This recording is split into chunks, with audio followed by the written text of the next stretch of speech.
Go!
All right, everyone. Happy Tuesday going on Wednesday. Hope you're having a great midweek here.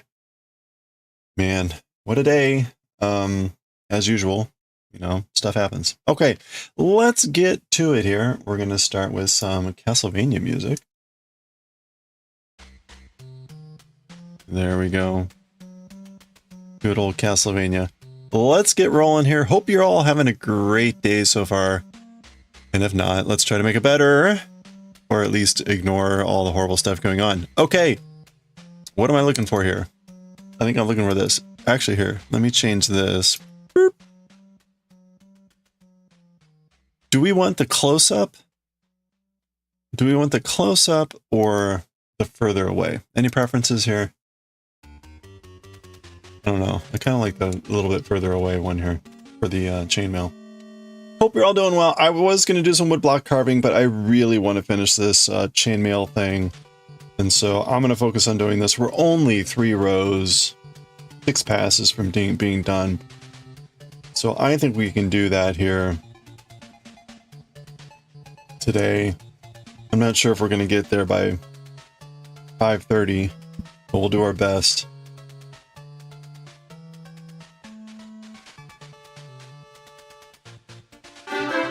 What was that now? You also think it looks better than View? Wait, what?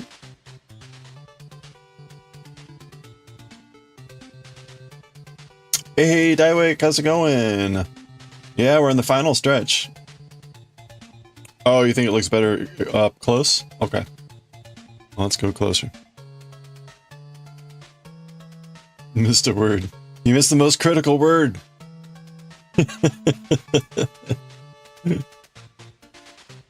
No, thank you. Thank you. I appreciate it. Yes, yes, we're in the final stretch. We're in the final stretch. Oh, wait a minute, though. I need to get up. I need to get Roshi up on this view. Oop. There we go. Okay.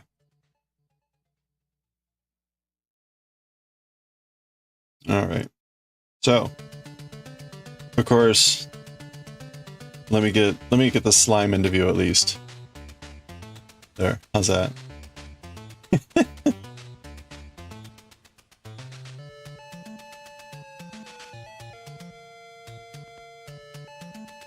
It's funny. I guess this is at the sort of edge of the resolution of the camera because it's pretty blurry, all things considered. But the distance is pretty far here, so maybe that's not to be unexpected. Hey, Mimi, how are you doing? How's it been going out there? Hope you've been able to stay well, stay safe.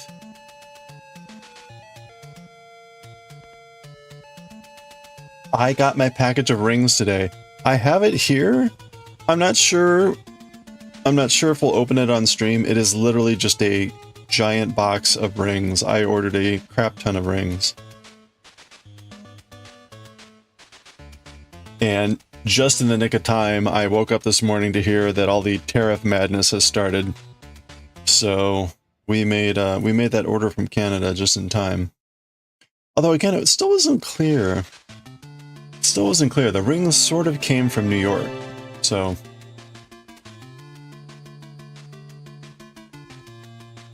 hey Ronnie, how are you doing? Hope you're doing well. Sonic would love to see that box being opened. True Sonic. Never did like that guy. Ouch. I mean, you know, Sonic, kind of a cool guy.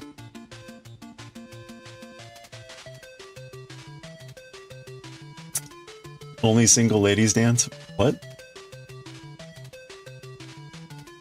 Oh, while holding the ring package.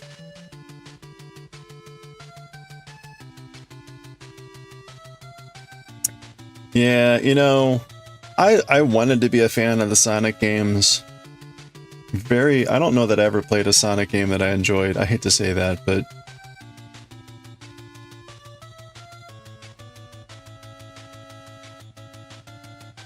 such a sad thing to say.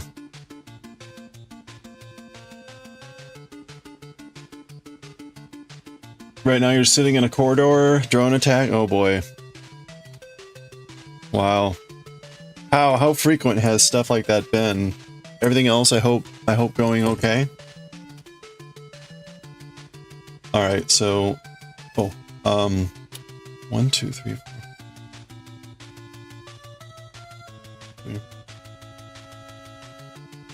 Wait a minute. It should have been 19, right? I'm counting the round rings. 1, 2, 3. 19. Yeah, so one more. Yeah, we'll do our best to take mind off of impending drone attacks. Did you get to go to the yarn store, Mimi? Did you get to go to the yarn store? That's the most critical question. 6 hours? Are you getting some knitting done? Off to the library, need to check a book and plan for stuff. Hey, yeah, good luck, Dywig. Have fun at the library. To the library! What Simpsons episode was that? Where the bullies go and yell, to the library! Or no, it's Martin. Martin?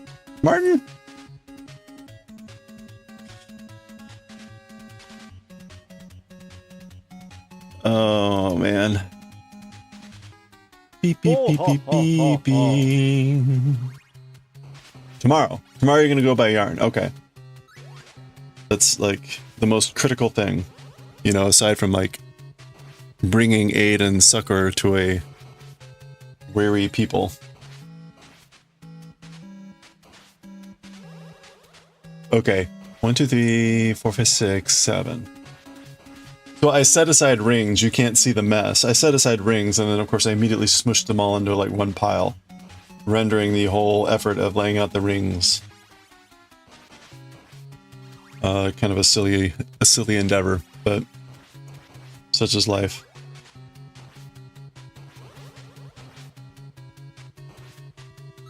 But I do think we can make some good progress on this. You have bought some yarn? Alright. Glad to hear it. Did you buy yarn to make up for your sweater? Your dog chewed sweater. Yeah. I have been able to abstain from buying yarn now for at least a week, which is probably good. I haven't bought any new yarn in a whole week. I have bought, however, a crap ton of aluminum rings.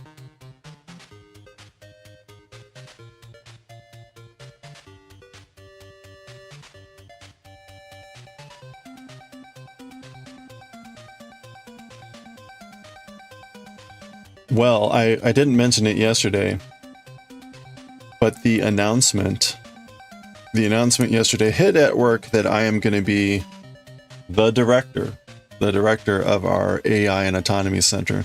So woohoo, it's now official. Word has gone out. You can't go to the car right now, but it's beautiful, deeper blue. Oh, nice. 12 for $3. See, that's amazing.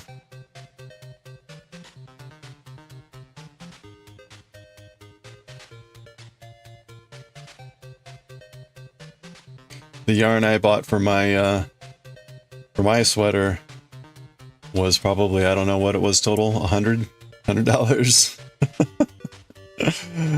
Slight difference, and that wasn't even like a high quality yarn.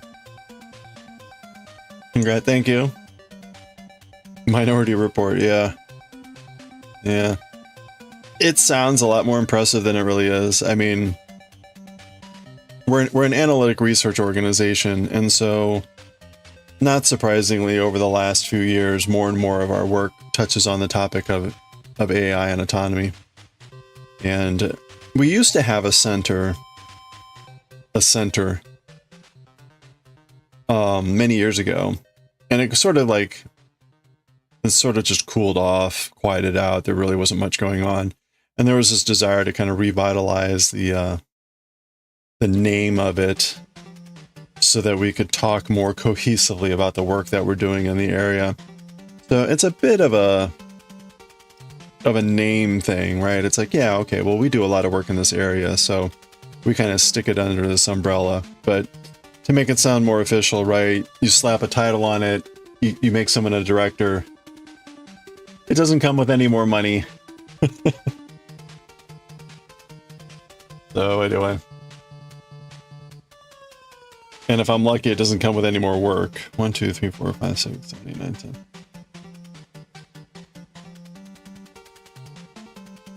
At least other than the work I would normally be doing.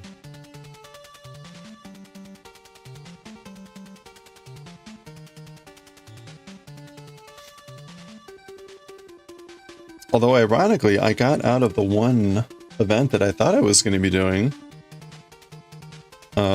The last few years, I mentioned I've been leading a panel at a big conference. There's usually a few hundred people at the panel. There's like tens and tens of thousands of people at the conference. And last year the panel was on AI and whatnot. And I thought I was going to do it again this year, but they picked my boss's boss to do it. So I can't really begrudge that. My boss's boss is going to be the one doing it. Like, okay, so I'll help. I got the email yesterday from my boss's boss saying like, hey, gonna be doing this. Would appreciate any thoughts you have. Like, okay.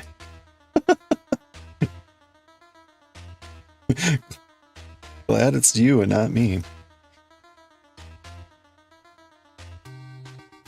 First of all, let's admire for a moment how well we did at removing the both penis-like and ballsack likeness of the shell between Roshi's leg. We finally got it to a point where it doesn't look like either a penis or a scrotum. So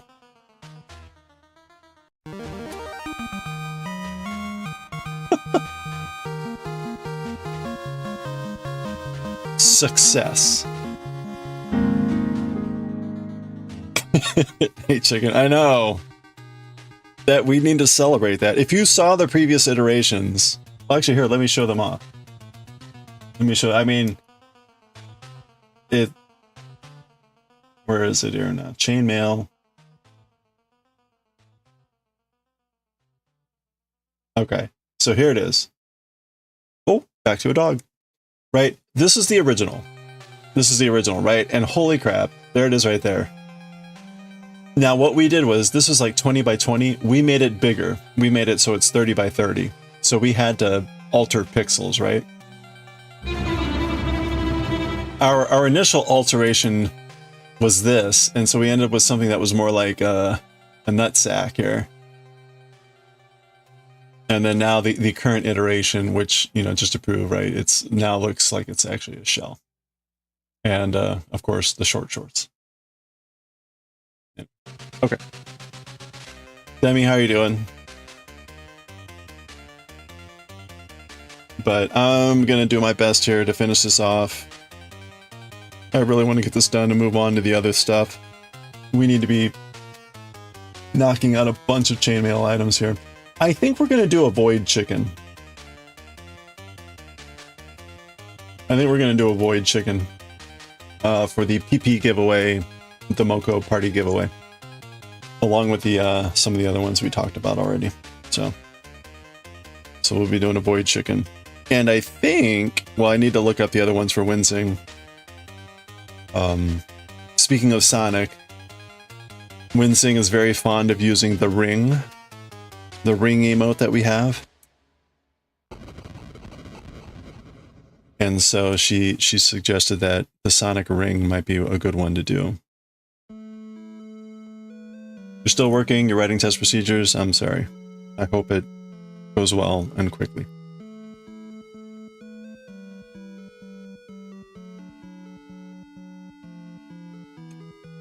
I noticed the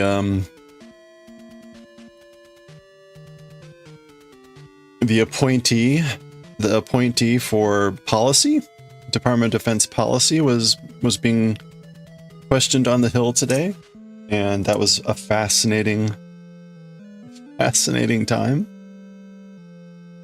that is going to be very interesting to see how that plays out. But I'll just kind of note that in passing. You're also looking at yarn. What yarn are you looking at?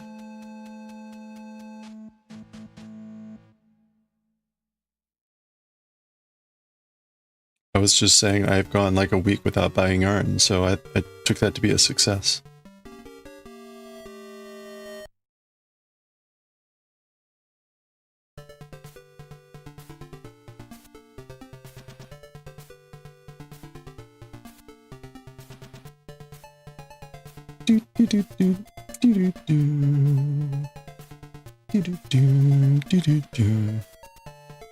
All right.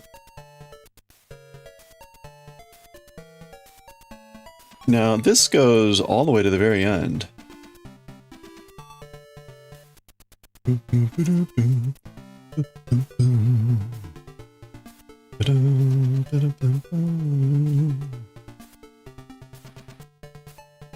Oh, really? Yeah, that's the one I got. It's a beautiful yarn, I will say.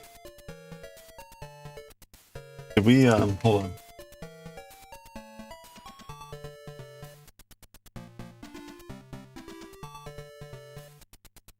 Oh, it was this one. Did I swatch that?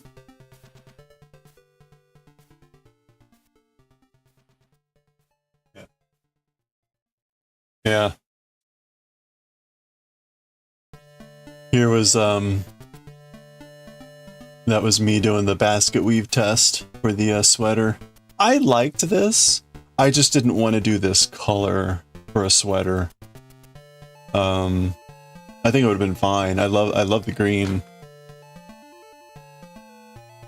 It doesn't survive too well on the green screen, but I liked it.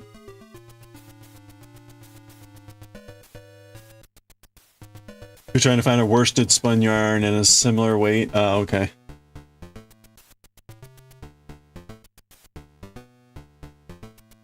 Do-do-do.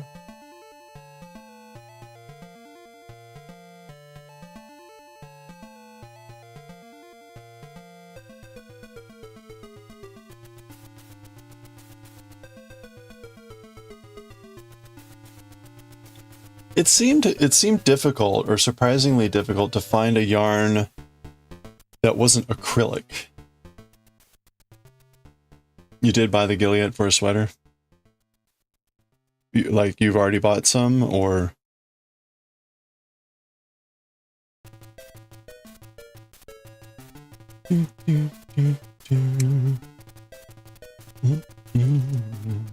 Oh, you ordered it yesterday. Nice. With the fourette? Fourette. If I'm gonna say fourette, I can't just say fourette. I gotta say fourette.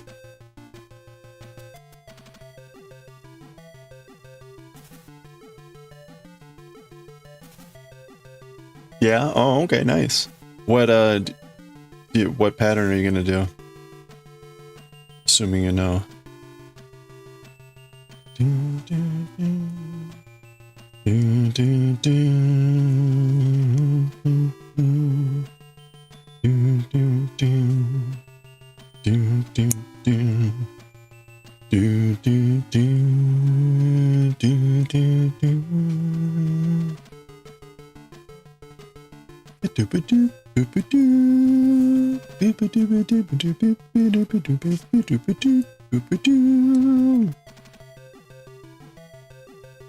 Good old wicked child.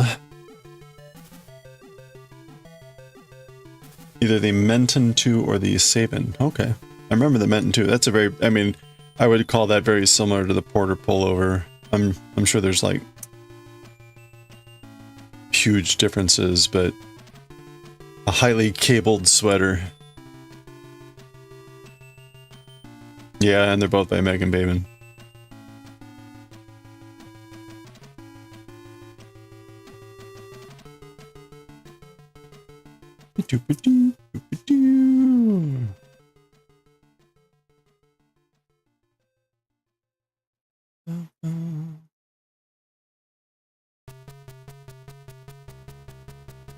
Man,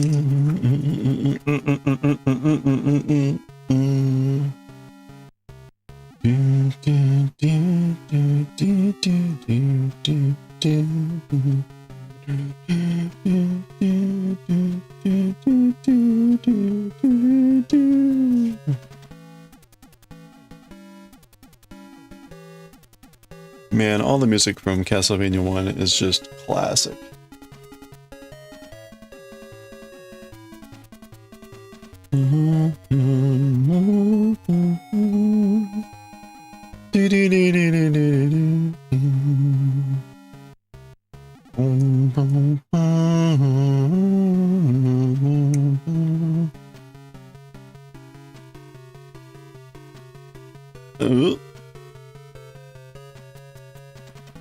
Okay, we got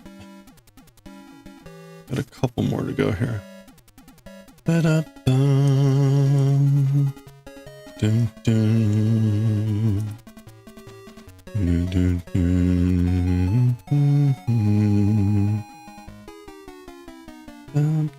Oh, I've been meaning to download Zulu Charlie's wheel.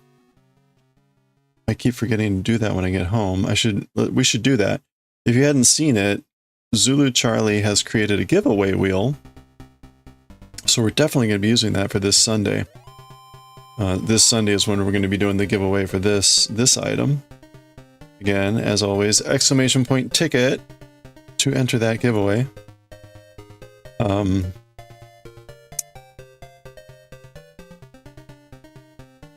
Okay. But that's the one I made the music for the default spin. It's highly customizable, so you can change it however you want. But we made the default spin.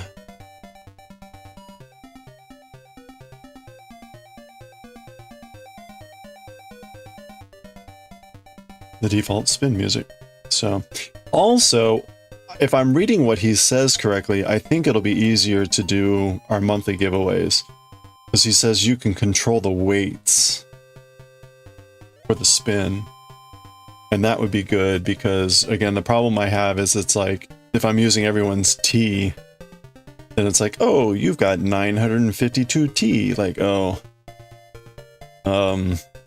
What I did for this last time was I divided by like the smallest amount and rounded up to kind of normalize it, which is fine. It's 6 of one, half a dozen of the other.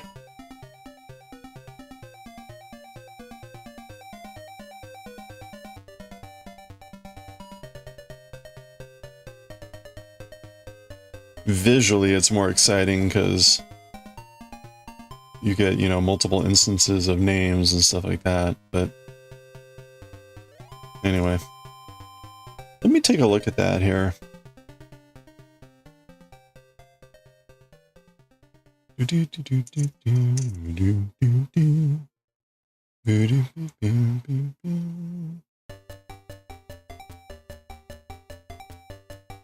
Out of time.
I don't want to I don't want to jinx it, but I think the second shipment from Kinokuniya shipped. I think the second package from Kinokuniya is coming.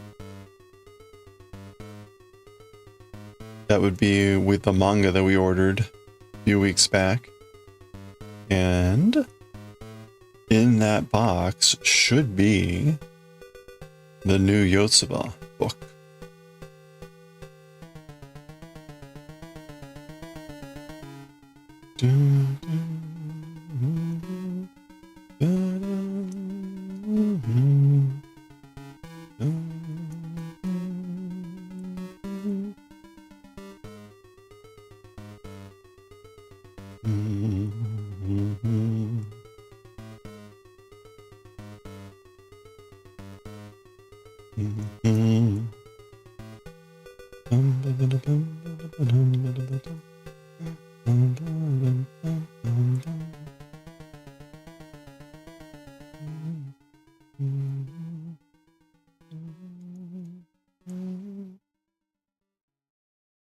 Oh, I went back to the bigger view, didn't I? Oh, it's fine, whatever. There we go. Now I can put the mushroom in there.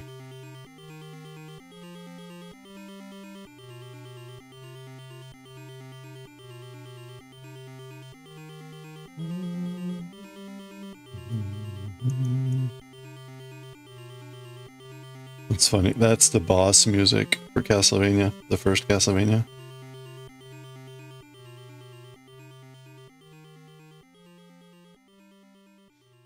It's like a 8-second loop.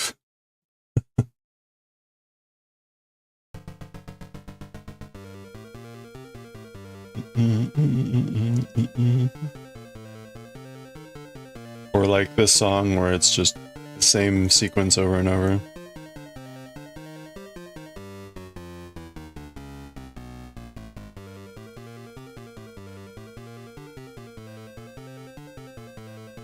There's a song like this in Mega Man 2 that's even like more obnoxious.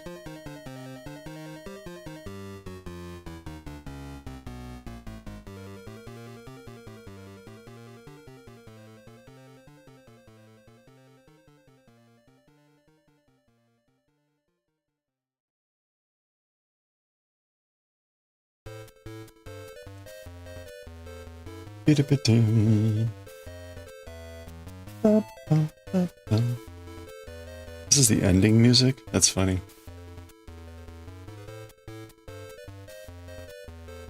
There we go.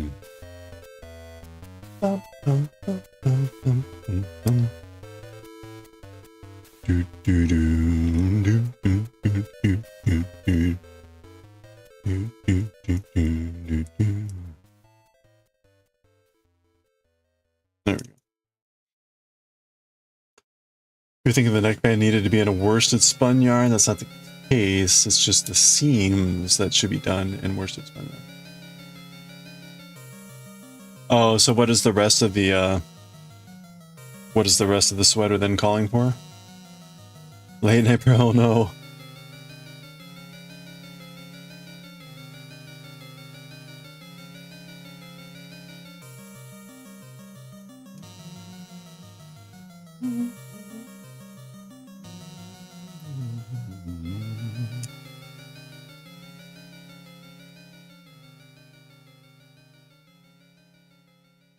Going to be a semi-woolen spun.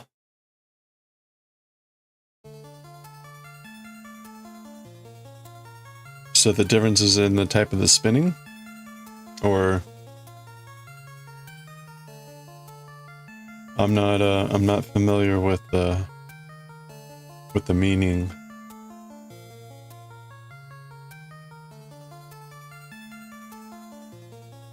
Let's move all these rings over.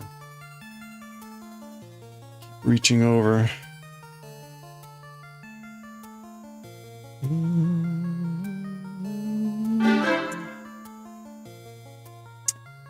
Hey, coffee.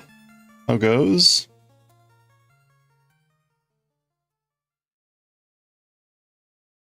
Hey, when's the Korean test?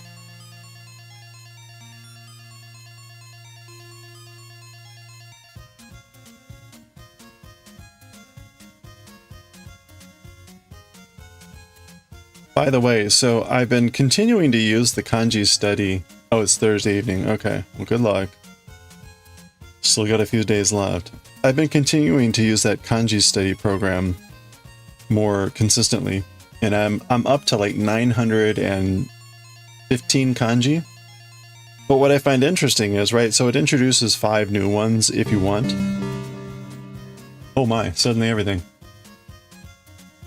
Maybe we'll get wool from woolly mammoths. Yeah, I saw that with the mice, the woolly mammoth mice. They're very cute. They're very cute. Hey, Wincing! Happy Wednesday Eve. There's the rings. I was just mentioning earlier that the ring, Sonic ring, was one of the options. You've been doing some exercises every evening now. That's good. That's good. So, yeah, I'm on like 915 kanji. And I would say maybe a handful of them, just a few, are ones that I'm like, I don't recall these, or they're really, really, really fuzzy. Which is interesting. Like today actually was one. It was N, which is a water radical, and then either hachi or depending on how you draw it. And it means to run alongside. Pronounce it also the verb so. So, like soimasu. So anyway, where I was going with that is most of the kanji is still being introduced. I'm like, yeah, I know this one, or I'm at least familiar with it. The other ones today were like dan, of kaidan, steps. Like, yeah, okay. What else was there? Oh, Hoshi, like wanting, desiring. So, you know, it's like, oh yeah, I'm still getting kanji that are like, oh yeah, okay. Weird.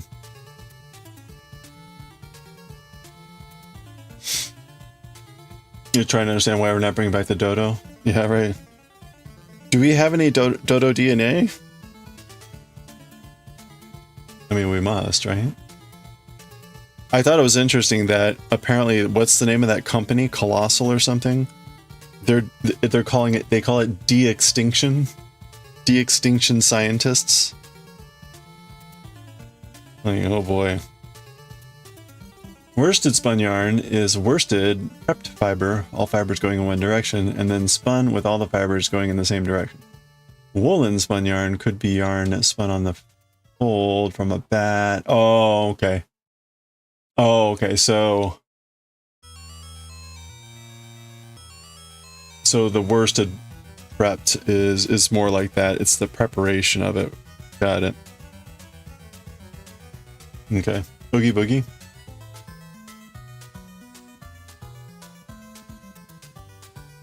Two specimens in England? What, of dodos?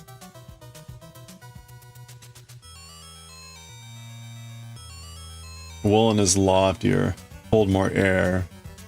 Okay, that's just because the fibers haven't been aligned, and so they're a bit more random and floofier. More floof. Yeah, okay. That makes sense. Yeah, in case you missed it, there was an announcement today of these scientists, these de-extinction scientists, who are working to bring back the woolly mammoth. They incorporated the woolly hair genes into mice. And so they have created woolly mice, woolly mammoth mice. And they're very cute. Again, they're very quite cute. You would probably have to have a lot of the woolly mammoth mice to make some woolly mammoth yarn. Now, I didn't read enough to see, did they take the actual gene for the woolly hair from the woolly mammoth and put it into the mice?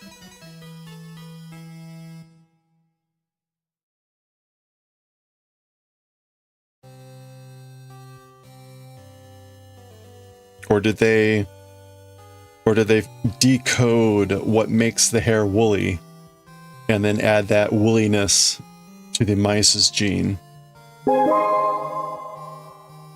You're not sure? Okay. Yeah, no worries. Hey, Tetsurou babe. Yeah, enjoy the T-bits. Hope you're doing well. We're just plugging away here. You can try to check.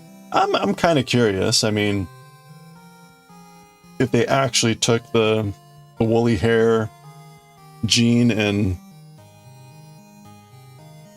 you know, swapped it in, or what they did.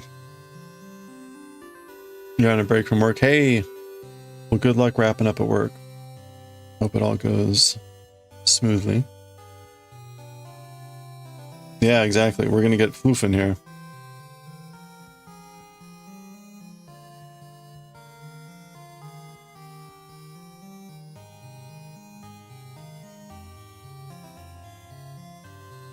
That reminds me, I have been meaning to finish off my floofing song, but I will eventually get to that. That's like a weekend project or two. One has to wonder why it's necessary and graded to bring back species that nature long ago determined were a failure.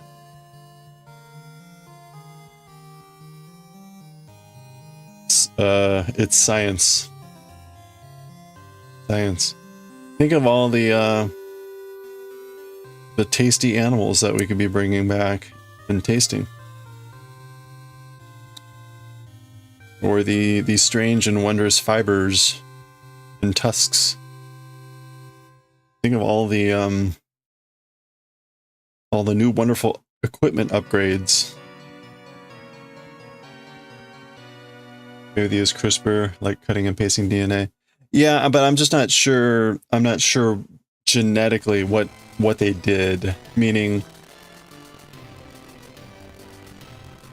whether they wholesale took the woolly fur from the woolly mammoth and erased the mice's fur and put in this, or what they did.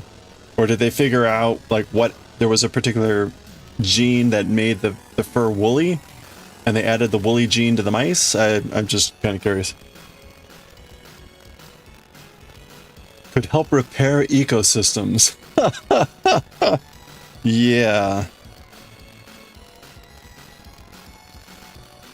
I have zero I mean, maybe they're thinking more from like more recent modern extinctions for like the current species that I don't know. I don't know. I don't get it. I was gonna say, I guess if we want to restore paleological ecosystems, we established a multiplex edited mouse model with modifications in genes associated with hair morphology and lipid metabolism, enabling insights into traits involved in developing woolly hair and cold tolerance. Okay. I mean, yeah, exactly. I agree. They did not use the woolly mammoth DNA.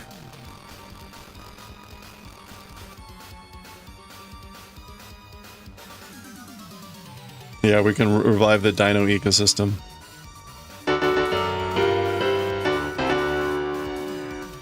Hey, Corn, how's it going? Howdy, howdy.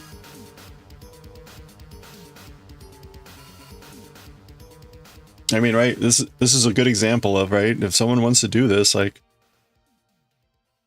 who's gonna stop them?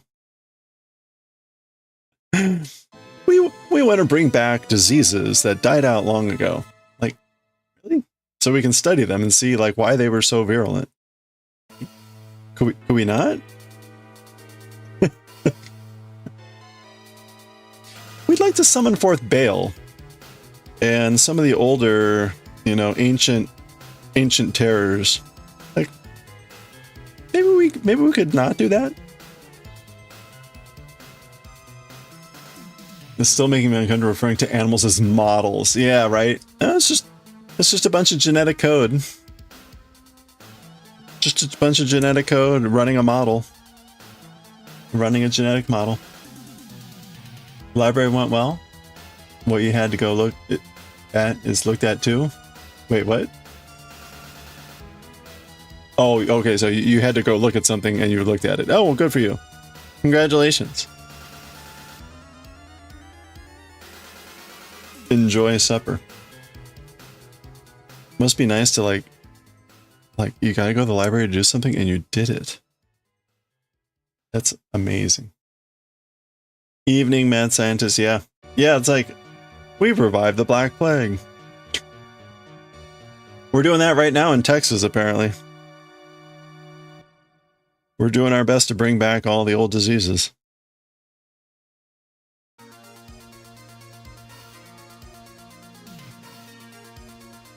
Where would one put the woolly mammoth?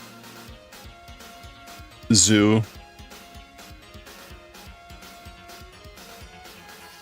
Woolly Park.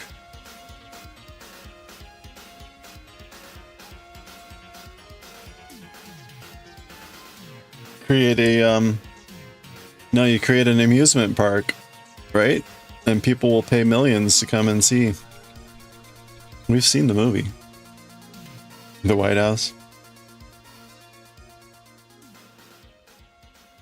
No, Disney. Disney will pay millions of dollars to have a woolly mammoth for their Ice Age related craziness, right? And then people will pay lots of money to go and be able to ride on the woolly mammoth. It's that sort of shit. Then there will be people like me that will be like, I'm gonna raise a woolly mammoth farm and we're gonna make woolly mammoth yarn for all the knitters out there and crocheters and fiber artists. And we're gonna have woolly mammoths of different fiber color types. We're gonna have glow in the dark woolly mammoth yarn. We'll have like curly woolly mammoth yarn. Good morning. Hey, we're back. Wait a minute. Woo. Hey, Park. How's it going? Yeah, we got the chain slime out. Do we even know if it would be soft enough? Yeah, I don't know. See? I don't know. We'll have to find out. We could certainly breed a woolly mammoth that way, right? Goshi will do pastries from the milk. That's right. That's right. There's gonna be woolly mammoth milk. Think of all the things we could be making from the woolly mammoths. What you read in the paper, and beware, they used similar genes as the woolly ones. Okay. Pork, hope you're doing well. Have you broken down and bought Monster Hunter Wild yet? Life is hard. Happy to hear. Oh, good. You're not milking the mammoths, but would you use the milk if it were given to you, or for sale? You'll milk the mammoths. There we go. You're a plumber. That's right. Once you're a plumber or a parent, nothing about poop or anything like that phases you anymore. Can confirm.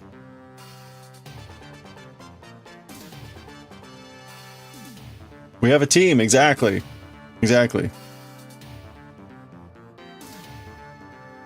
We need someone to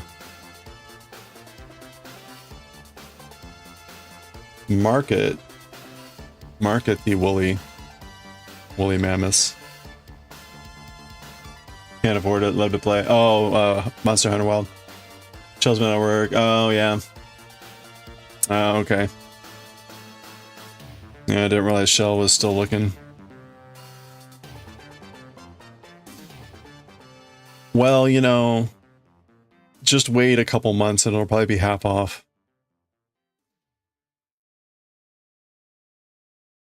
They used CRISPR. It's hard out there, yeah. Yeah, it's starting to get hard out here too, which is unusual, but that's how it's been.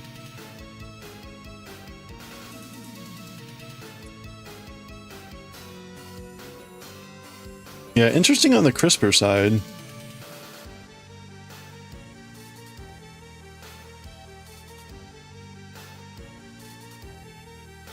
Oh, technical writer. Oh boy, yeah. Yeah, right. Yeah, interesting to see how that market is going, especially even like there was that announcement, like I forget what Google claimed, but it was something like they claimed like 30% of their code was being written by their AI. Like, oh boy.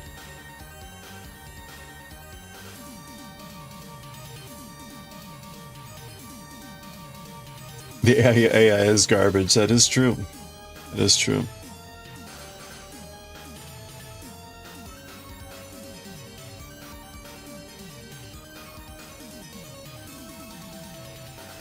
Yeah. Yeah, I have to like, as part of the education on AI, it's like, let's talk about what you're using this for and where it's really actually helpful. Turns out it's often not actually helpful in the ways that people need. But okay, we need time for the next batch of rings here. 1, 2.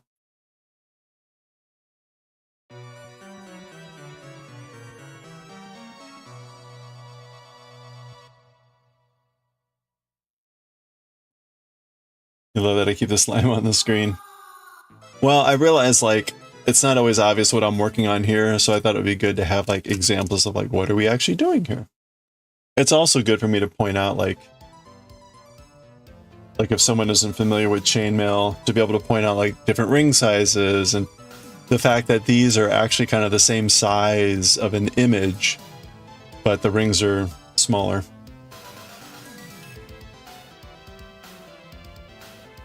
But also meaning like this takes as long as these take about the same amount of time to make.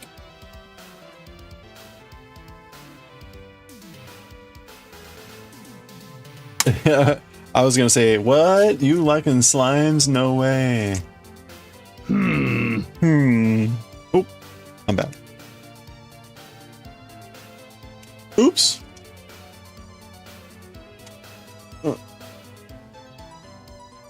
Yeah, not pork. I mean, pork clearly likes pigs. Who wouldn't like slimes? Slimy slimes. Okay, 1, 2, 3, 4, 5, 6, 7, 8, 9,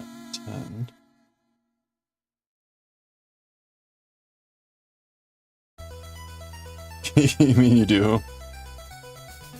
Oh. No. Oops. You want a micro pig? Aw.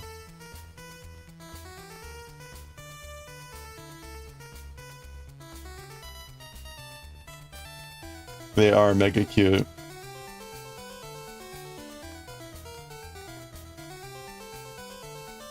Like a teacup pig. How big do those get?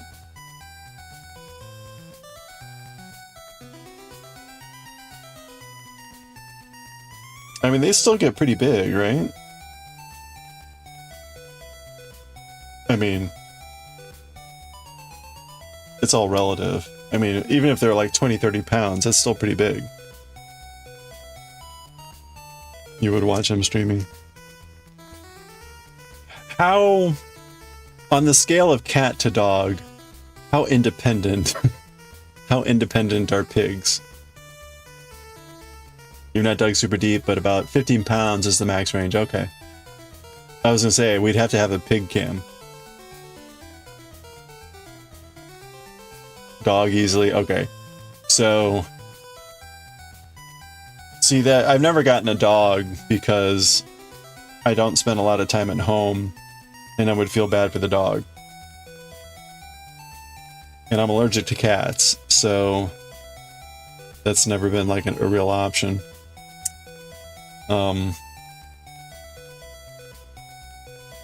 So the pig would suffer from the same ronery-ness. I'm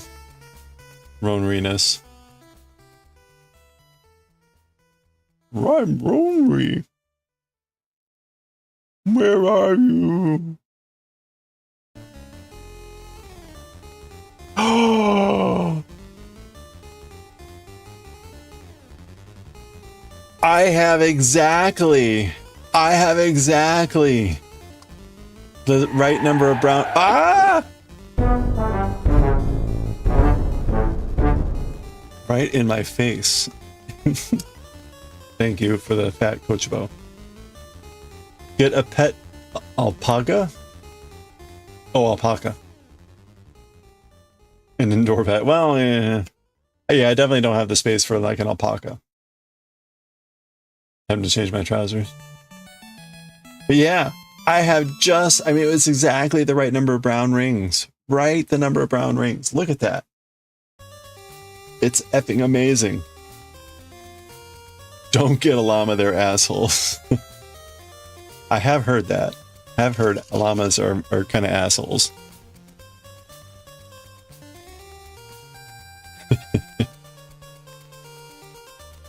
maybe get one llama and a bunch of alpacas. That way that's like just to keep yourself like real and grounded. Like, yeah. You got kind of like having that person on your team that's like, you're not all that hot. You're not hot shit. Just like everyone else. Fuck you. Thanks, llama.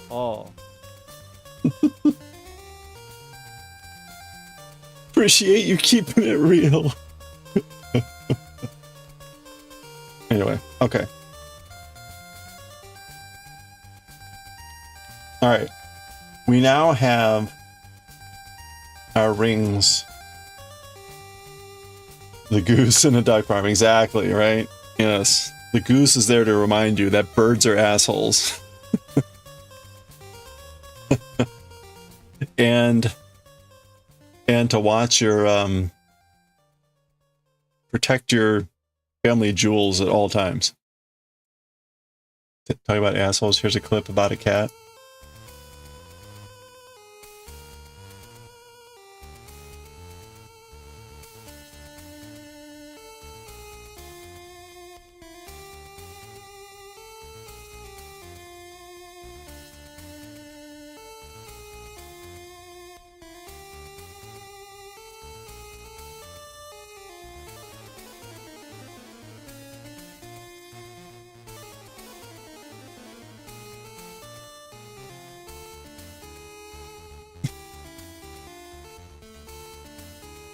That was no. I touch you, human. You no touch me.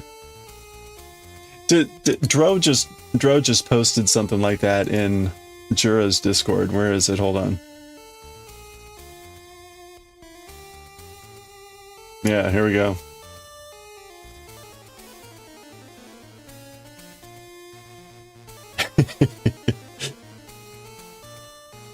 Dro just posted this over in Jura's Discord.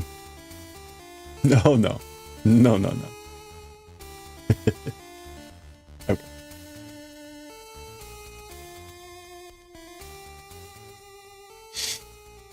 Get a Komodo dragon? That's another... I mean, isn't there like saliva filled with diseases and horrible things?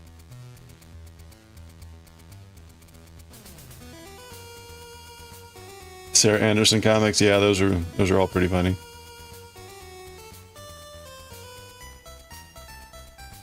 Don't kiss them. Call them venomous. They're venomous. It's like a green moose.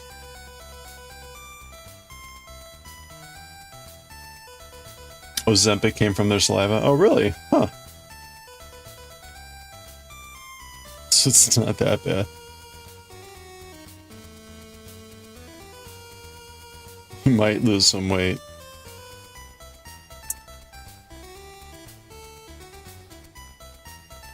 Like, you had me at flesh eating. What?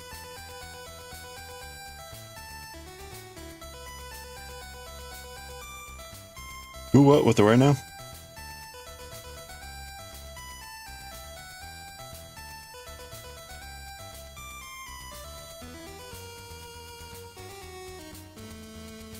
Doodaloo.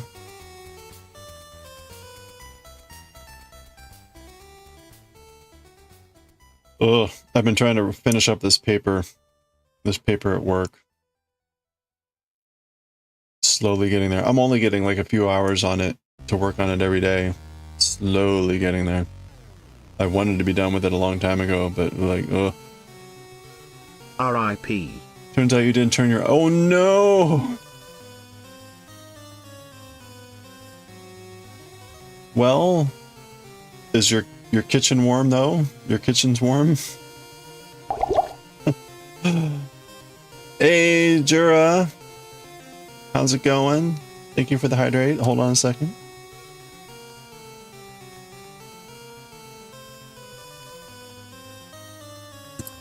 Just burned electricity. Bedtime? Yeah, thank you. Today's tea is the banana nuts.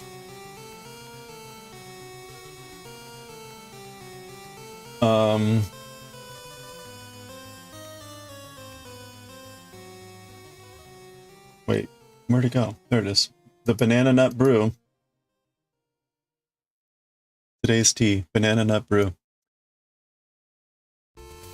I still need to change the art on this, but I love the fact that there's a little poster back there that says Kantar on it. And then the there's a teapot here that's shaped like a tiger, sort of, and a little teacup that's shaped like a tiger. And then there's just bananas kind of strewn about. And nuts. That's how you know it's banana nut. Banana nut brew. Anyway.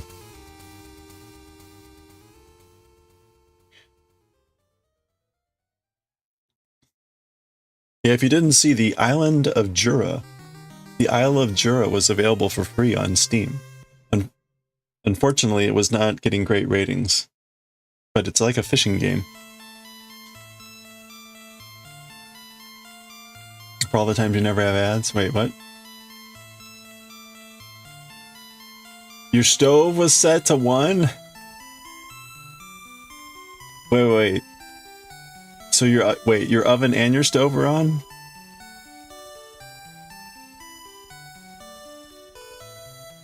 Or was that, it was just... Is it a decantar? Oh, that's a good one.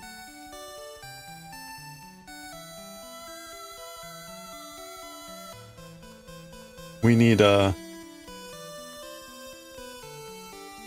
to turn that into something.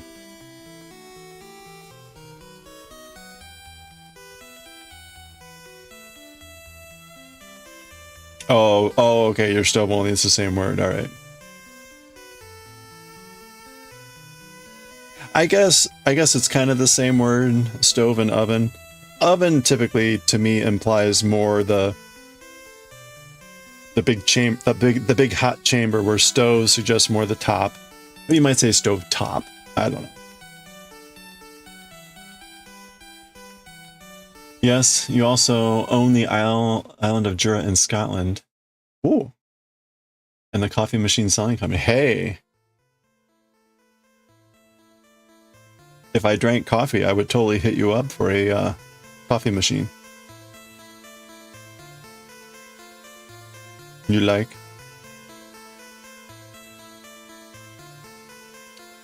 Decantar.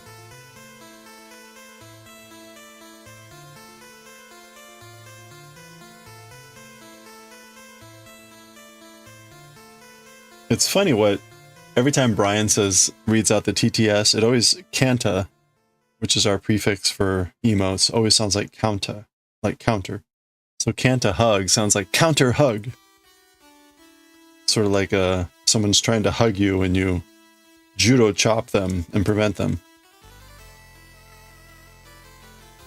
Anytime.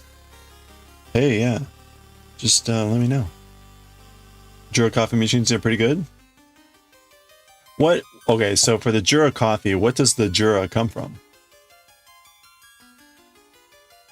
That's right. I'll get one right over there. Sure, right now. I'm typing as we speak. It's on your way. It's on its way. Free machines for everyone. Please do. Let me win something. You won something! I just haven't made and shipped it yet. The Jura Mountains. Hey, speaking of like free machines, did I say at work they installed a carbonated water machine? We now have a bevy machine. It does carbonate. It does water, carbonated water. It can be hot or cold. You can get a bunch of flavorings in it, including things like blackberry lime, mango peach, strawberry lemongrass, cucumber. And you can get electrolytes and vitamin boosts. And it's free. It's free, which is the crazy part. It seems like you're bragging. It's very, very humble. Very humble. The Jura Empire.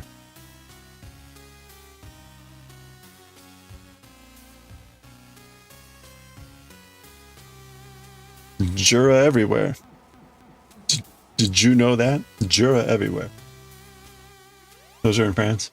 You want a milk warmer so they can have chai latte. Ooh, there you go. Hot carbonated water sounds awful. It does. I'm not sure why you would want it hot.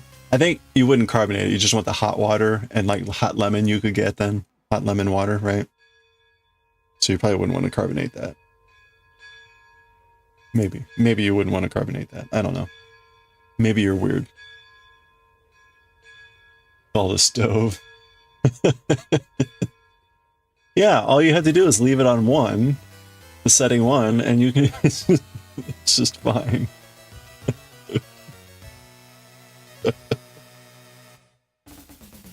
The German pronunciation of it sounds like you are. Wait, but it's not Jura?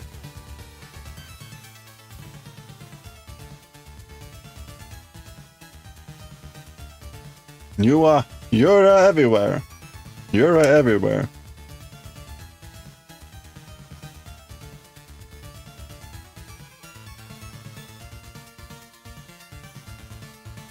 You're a coffee maker. No, I gotta say Jura.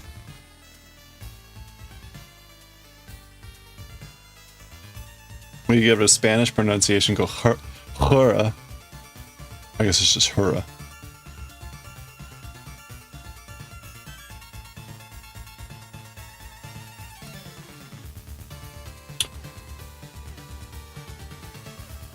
Wait, you buy warm milk at the local coffee shop?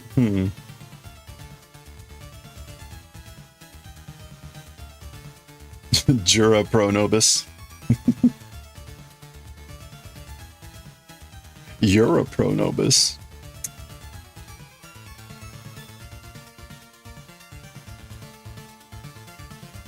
Have fun with the pottery. Or whatever you're watching now.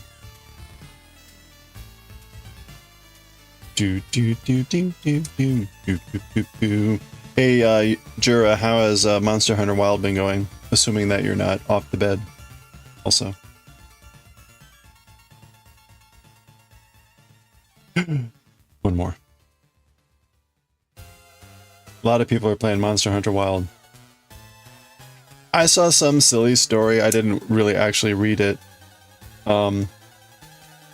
Apparently there was a run on a type of actual food in Japan. Like cheese naan. Is there cheese naan in Monster Hunter Wild? There was some article that was like, yeah, there was a big run on people ordering cheese naan in Japan. It probably happened in one place.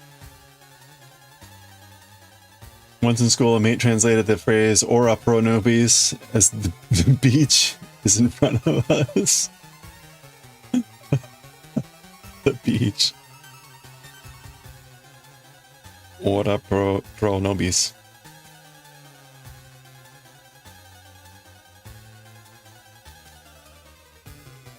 Ora pro nobis. You know the Daiwick, you're in Montreal, right? Have you been to the Oratorium? I got to visit there a couple times. I made it up to Montreal many years ago, and there's a beautiful, beautiful church there, an oratorium. It's got a beautiful view of the city, especially at sunset. Anyway, so oratorium is aura should be easy to remember. Fan lattes only sometimes, very rare, but some have also been slushies.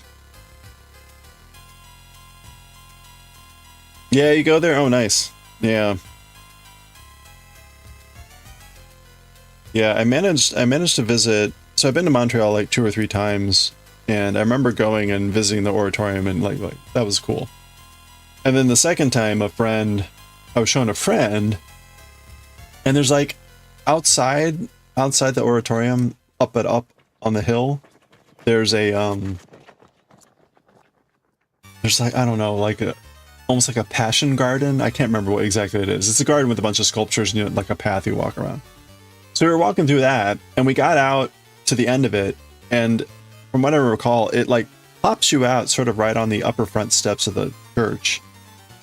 But that's where you get the spectacular view. And we plopped out there right as the sun was getting ready to set, and it was like, whoa, that was awesome. Very very neat spot.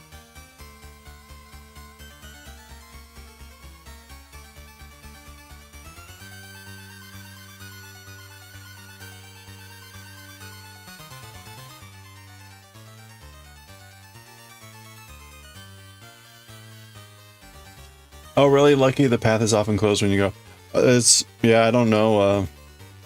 They only open it at certain times of the year or something. I don't remember when we went.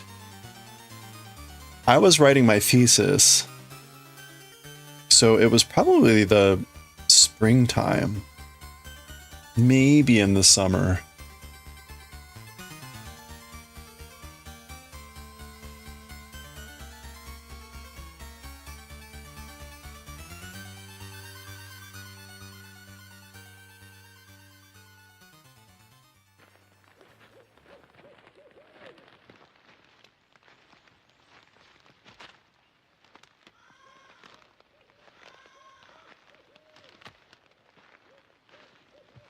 Usually go in the cold months. Ah, that would probably do it. Although, kind of odd that they would close that off. Maybe the path gets like really icy or something.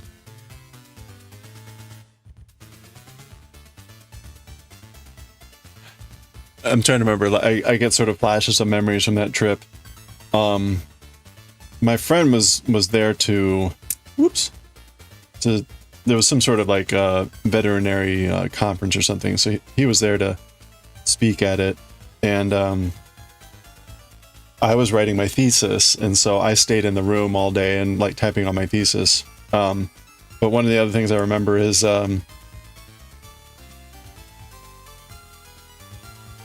we took a trip to some sort of museum or science center, kind of like with animals, bugs, and things like that. But it was like torrential rain outside. And I think we had taken the bus or something, and we had to like run a certain amount in the rain, and we just got absolutely drenched. It was pretty funny. The biodome, is that it? Yeah, that was probably it. Yeah, very steep, that where the oratorium is.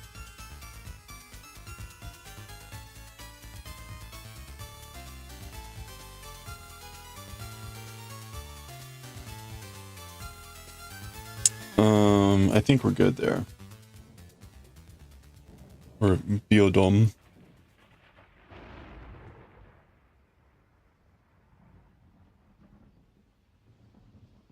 Trying to remember where else we made it. I think we went to the top of Montreal, which is sort of like a given. Oh, okay. Not when it was raining.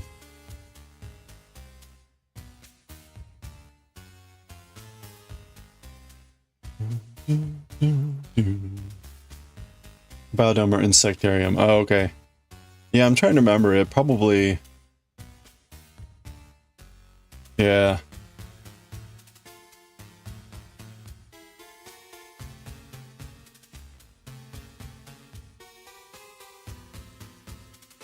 I don't remember if it was all insects. I think it was like a biodome. I mean, it was like more than just insects, but I do remember insects.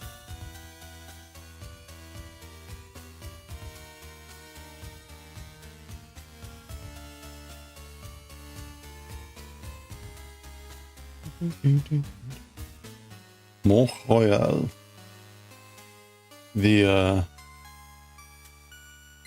I had been up there previously. What's the university? Is it McGill? There's a university that's like right at the base. Well, I mean, it's like up part of the slope, but I had gone up there, I think to bring, was like bringing either up a laptop or bringing back a laptop. Totally normal research related effort.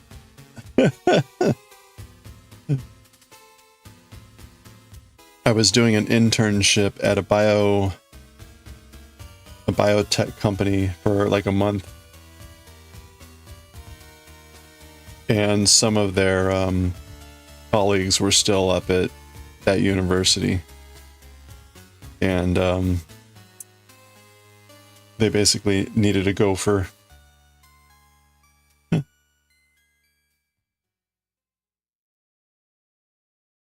Totally normal.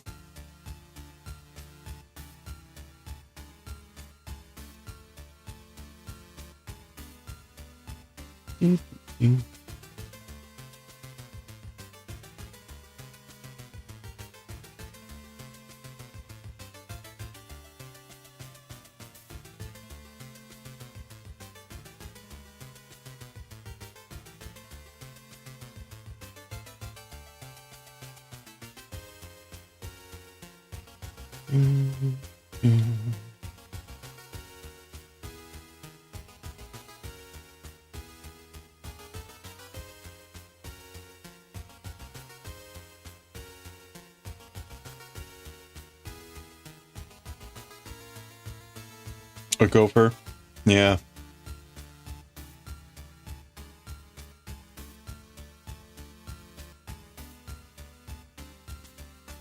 A gopher.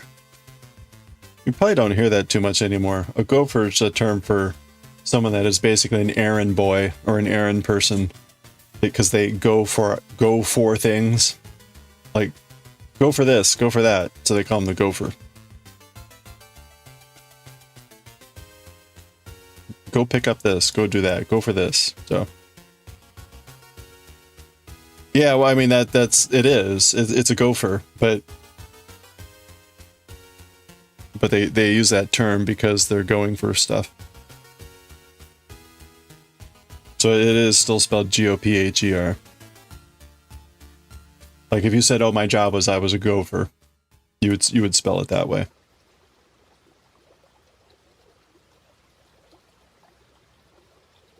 Or at least I would, I guess.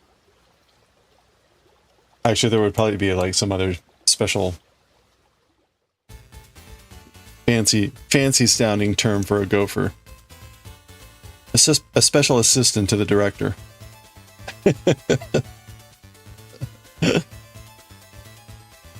Oh, what do you do? Yeah, I go pick up the dry cleaning. That's how you started out in plumbing, to learn the tools and parts. Yeah, right? Go get me this one. Get me this thing. Like, what's that one? It looks like this. Okay. What are you going to do with that thing? I'm going to use it to turn this nut. Okay.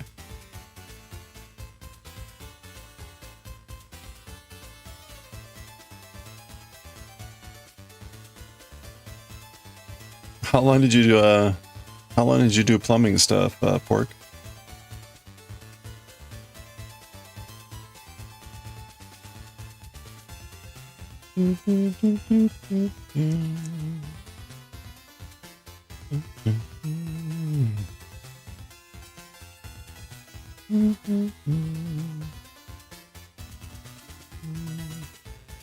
"20 years off and on. Wow, that's impressive."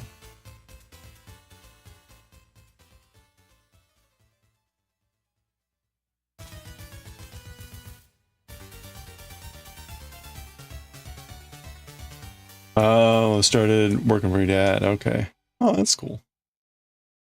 My dad was a plumber his entire life.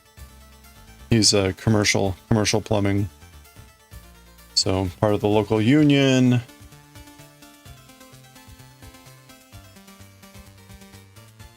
Apprentice, master, all that stuff.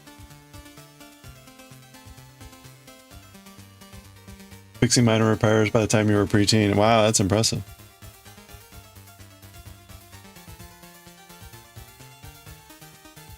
Oh, he's got his own shop. That's cool. But so then like more residential plumbing.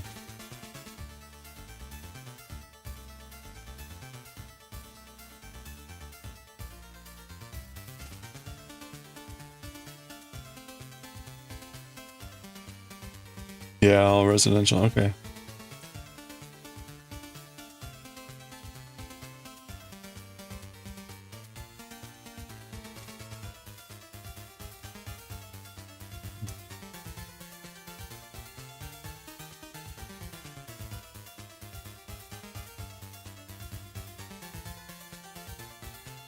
When the crew was larger, they did some commercial, but it was very limited. Yeah, okay. I can imagine. A lot of the commercial stuff, I think, is controlled by the unions. Well, depending on where you are, I guess. Currently in Missouri, the unions would be involved.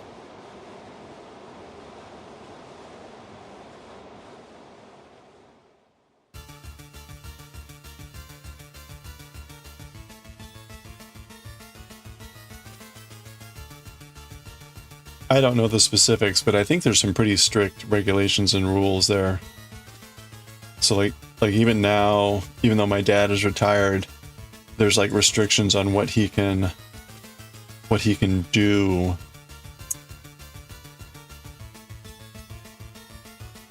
I think. Or at least without having to do paperwork or some other business thing.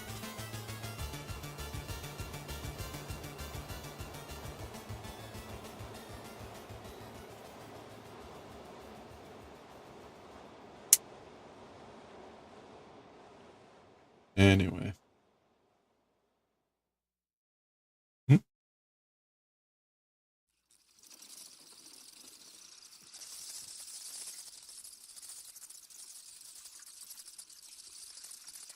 Ooh, it's almost 5:30. Okay. Well, we're doing pretty good here. Because we've got 2 rows done. Although I really wanted to be... Wait.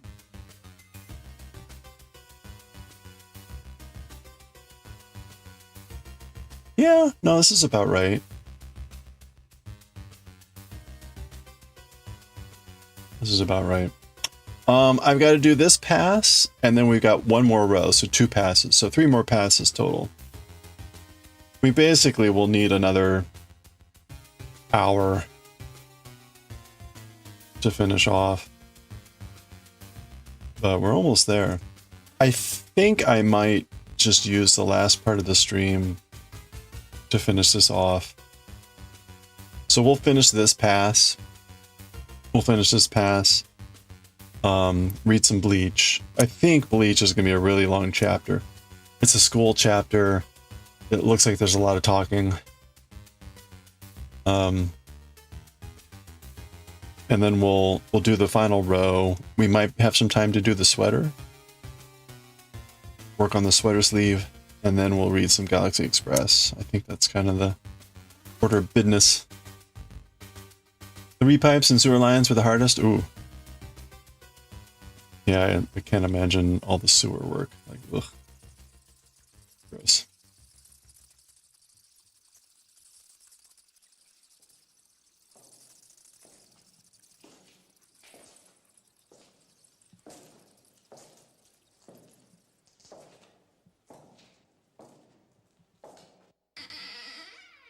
Sweet.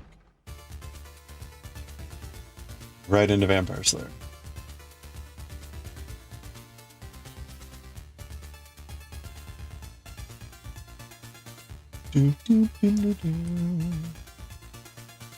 Yeah, so again, we're doing this. This is for a giveaway. This is the 1,000 follower giveaway. So this is a big one. And we'll be doing the giveaway on Sunday. And I think, actually, let me check real quick on tickets. We've got exclamation ticket if you haven't gotten a ticket yet.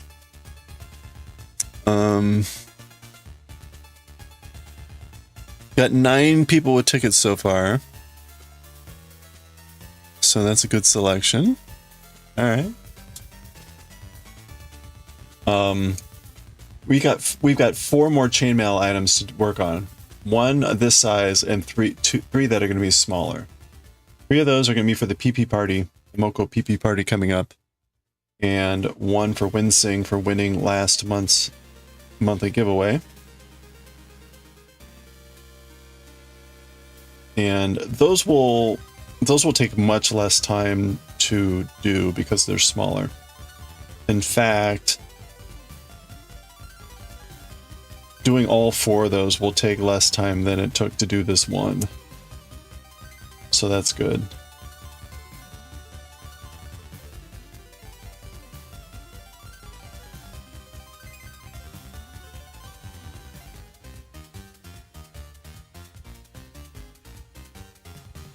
Of course, the Mokos have a PP party. They do. I forget what is PP. It's the partner something party.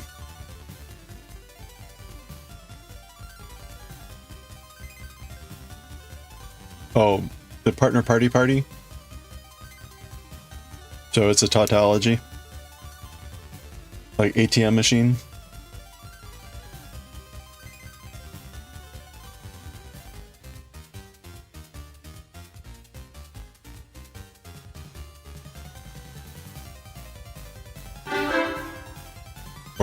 Or a pin number.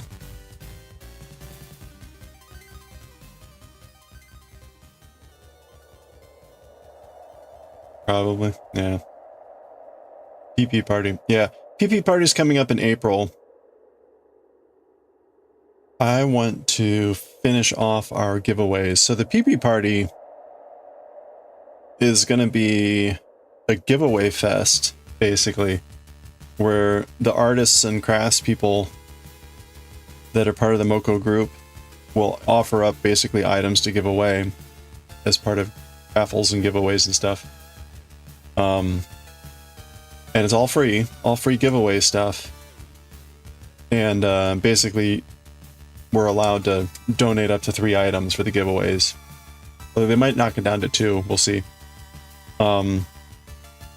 Anyway, we did it last year. We made 3 items for giveaways. We made a Mario, Luigi, and a red mushroom. We got a couple sales out of that last year.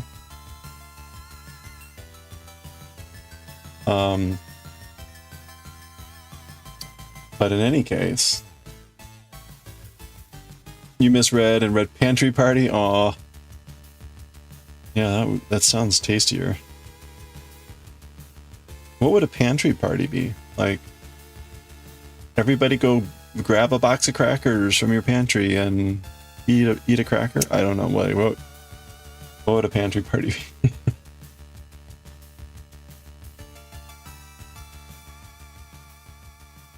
It sounds tasty. Sounds delicious.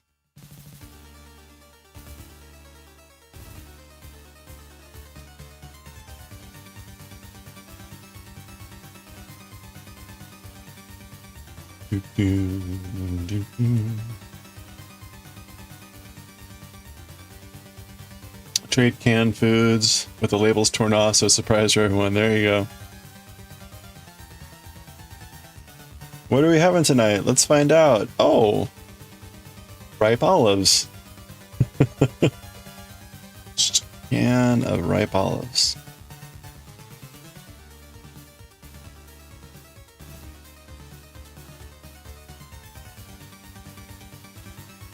You have so many canned olives. Olives.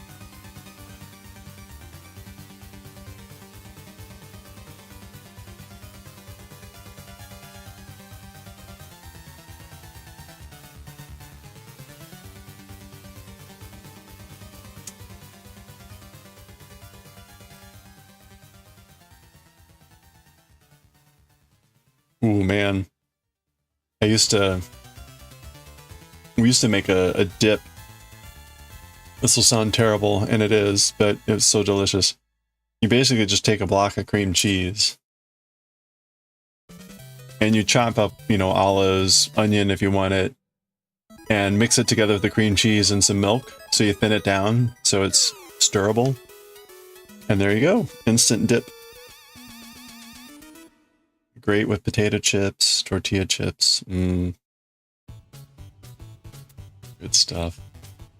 I haven't had that in ages.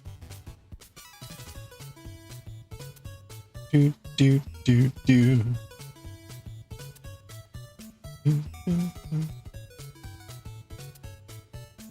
This is like Kid Dracula on the Game Boy, this music.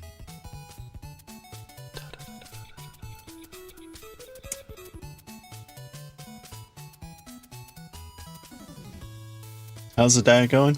It's going pretty good. Today was a mandatory cheat day because of going out to the ramen place.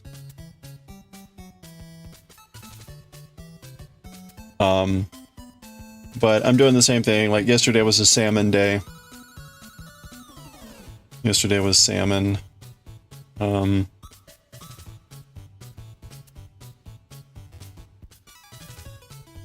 had some tuna again a while back. Trying to keep mixing it up, trying to make it interesting. Oh, yeah, in case you missed the, I put the pictures in Discord.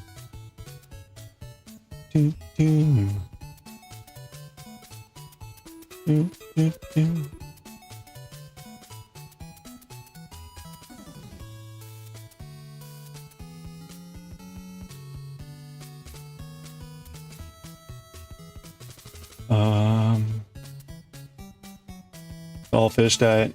Not always, no, it's more like, what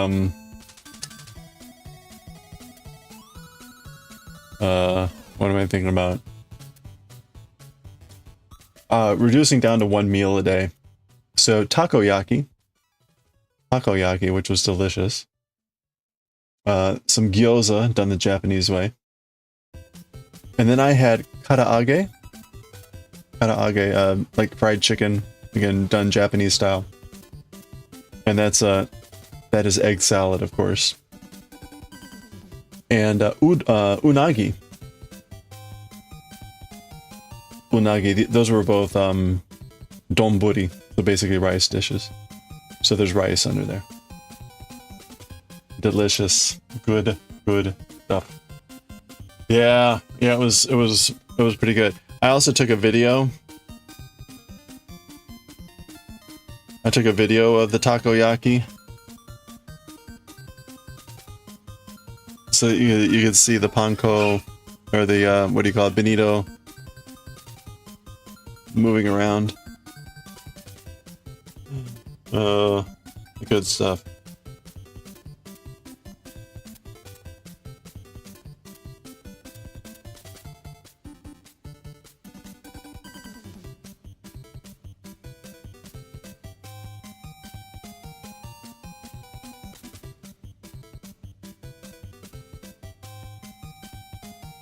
Yeah, the dancing flakes.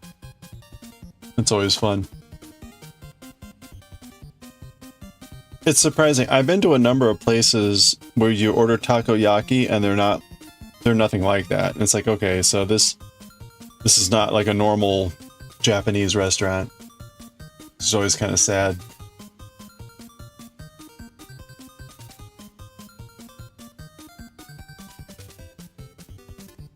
Yeah, the bonito flakes. Katsuobushi. Yeah. If you've ever seen how they prepare that, it's pretty wild. Typical, like, Japanese, like, oh my gosh. How did you come up with all these steps? You refuse to eat takoyaki unless you see the special grooved grill being used, or grill, yeah. Yeah, I've ordered it before where it's like, you tried, but this ain't it. Now I can order that again. It is. Yeah, it's not the same otherwise.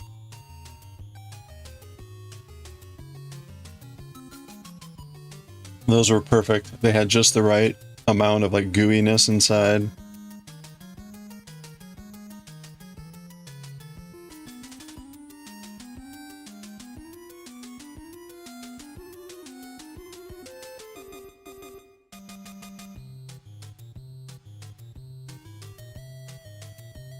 Used to get some fresh from local Japanese markets when you're, oh man.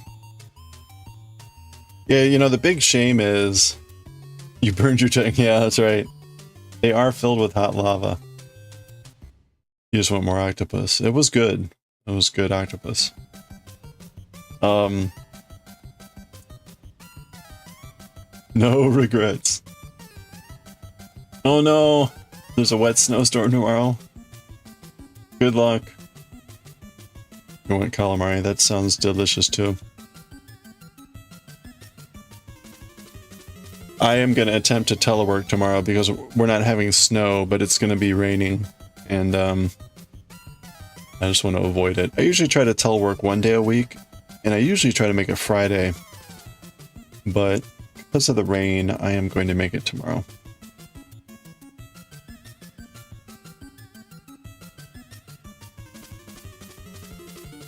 A mild storm. Good luck, though.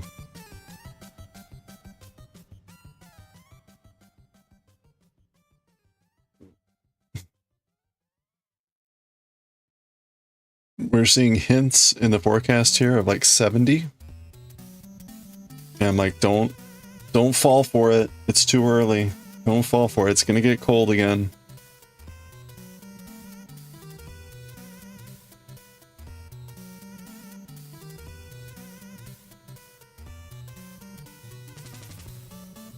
Today was really quite nice. It was like 60. A little windy, but it's been so cold that 60 feels wonderful.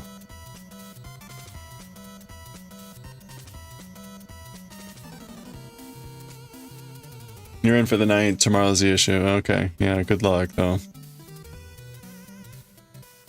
We're almost done with winter. Theoretically. Daylight savings time is this weekend, isn't it?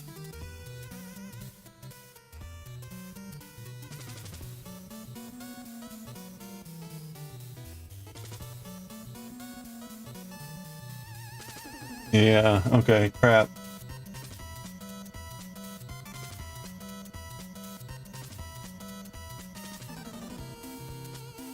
You went out for a run, it was amazing weather. Yeah, it was beautiful here too. Daylight saving time can eat your entire ass. You're working this weekend? No. Well, you guys might do it later than we do. A few years back, the US pushed the dates later and earlier.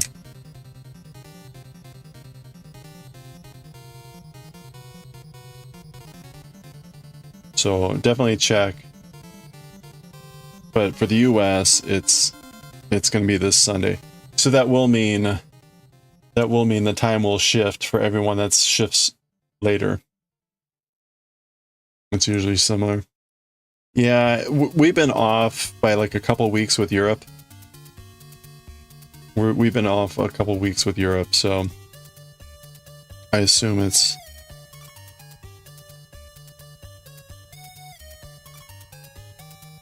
Yeah, I don't know if Canada changed too.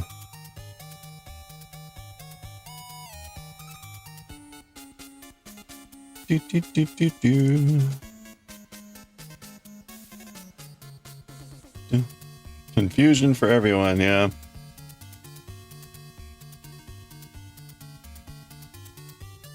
It is this weekend for you too? Okay, well there you go. Sorry. The good news is for me, I don't have music Sunday morning, nor do we have choir. So I don't have to get up. Normally if I'm getting up for extra music on Sunday morning, it's like I get up at like 5:45 or 6 o'clock in the morning. So if you have that on a daylight savings time, spring forward, it's brutal. Brutal. Like, oh, I'm getting up at 4:45. You have to work with Europe and Asian team. It's a nightmare. Oh yeah, yeah. Because right, it only lasts for like 3. It only lasts for 3 weeks or 2 weeks difference, and then it's like, you need to be up at 7. No, so you need to be up at 6.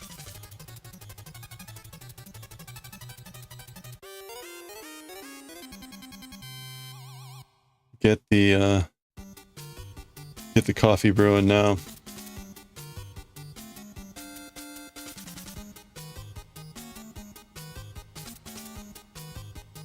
You're up anyways, okay. Oh, ha, ha, ha, ha. Sucharaka.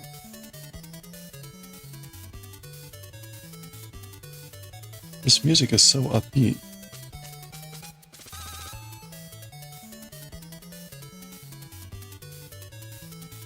Kid Dracula.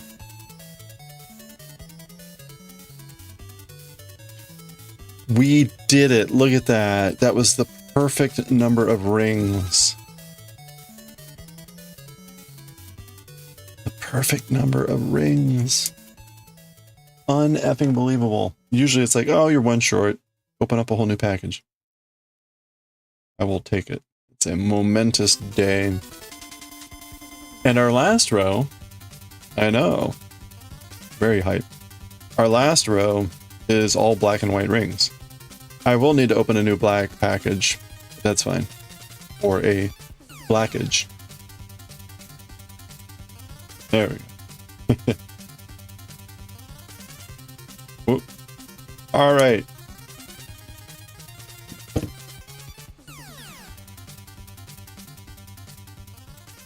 There we go. Look at that. One row to go. Amazing. Whew.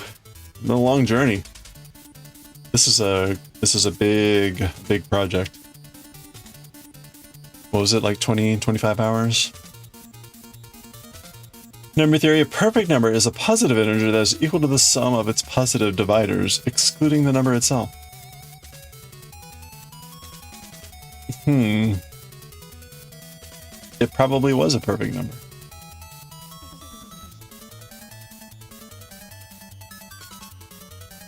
What are the first few perfect numbers?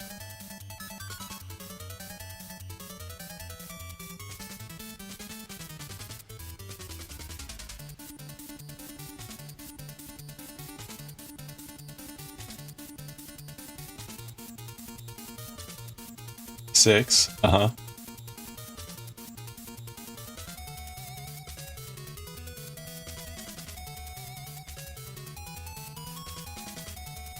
Next is 28. Okay. So I don't think it was I don't think it was a perfect number in that sense. Thank God you have Wikipedia. Yeah, thank you. I was thinking 20 would be what? It would be like 1, 2, 4, 5, 10. And that's a couple too many. 628. Ooh, 496 and 8,128. Wow. It's funny that you include 1, but not the number itself, which, I mean, clearly we wouldn't, because that would immediately put you over. But it's funny you include 1. That seems arbitrary. Goodbye, Dre-chan. That's supposed to be Dracula-chan. Dre-chan. Okay.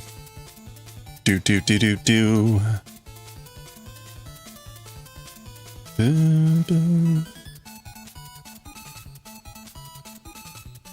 Okay.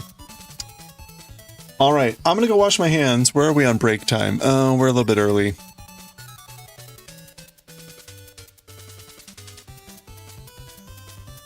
I'm gonna go ahead and run an early break. I'm gonna use the restroom, wash my hands, And when we get back, we will read some Bleach. And then we're going to come back and do this final row. We'll finish this off and we'll be ready to go for the giveaway on this for Sunday. Yeah, see, look at this. Like, oh my gosh. And it's like high school talk. And it's what's his name? The dumbass who's upside down.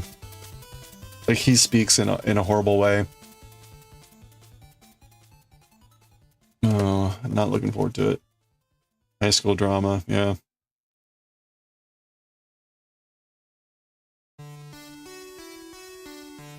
Okay.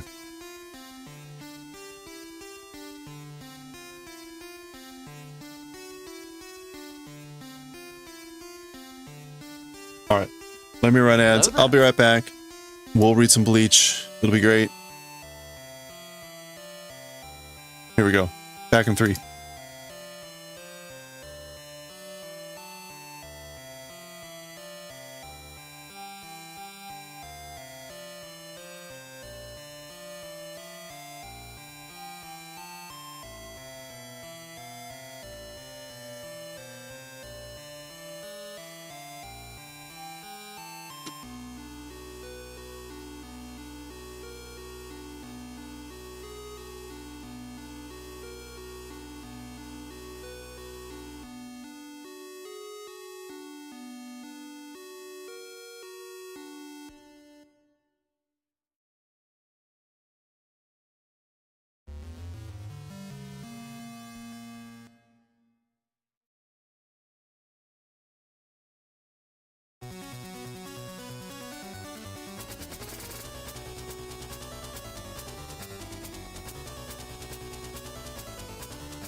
All right.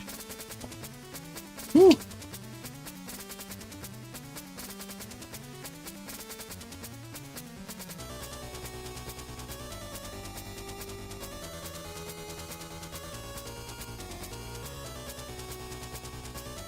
Whoop, whoop. Oh.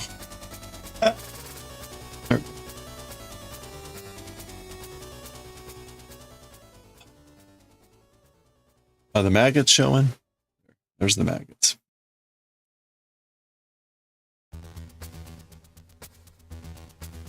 It's cold down here. Okay. All right, let's switch over to some manga.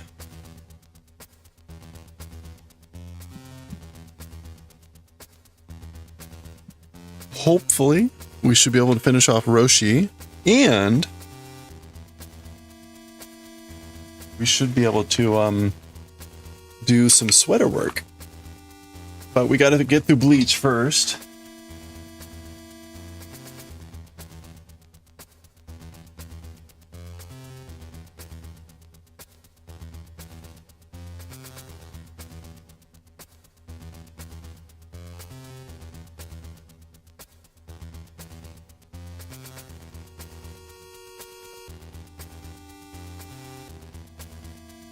I wanted to see if I can find some black rings first.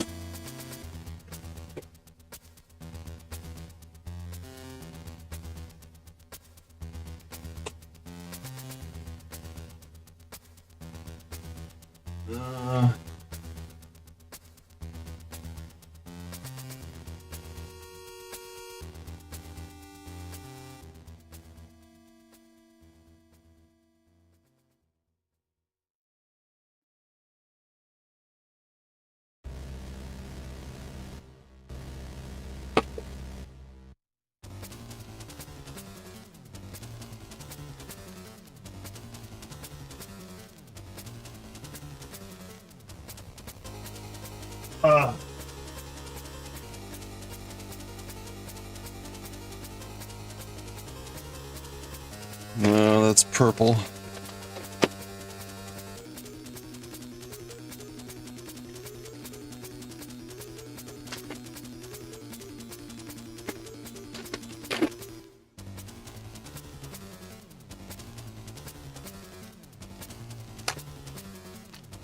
Huh. I may have to break into the new box. I think I might actually be at the end of my out of black. Yeah, I'm gonna break into the new box. Okay, well, later we'll open up the box. Ugh. And see if we can find that the black rings. Oh. Yeah, we'll be doing a unboxing. Okay.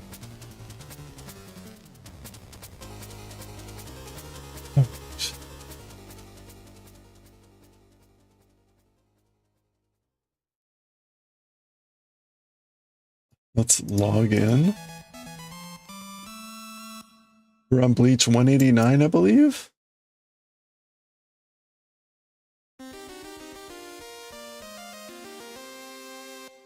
Doodly doodly doo. Blurch. Bleach. Volume 22, chapter 189. Okay.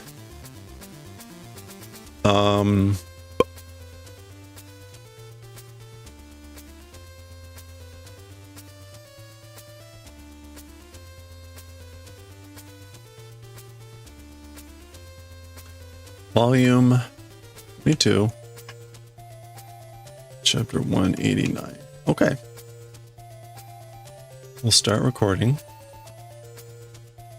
Turn off the music. I'll find out later whether any of that was copyrighted. I'm sure none of it was.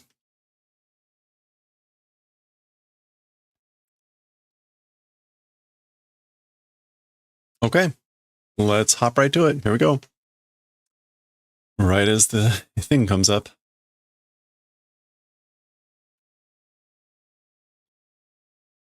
Okay. All right, let's do it. Okay, let's read chapter 189 of Bleach, Resolve.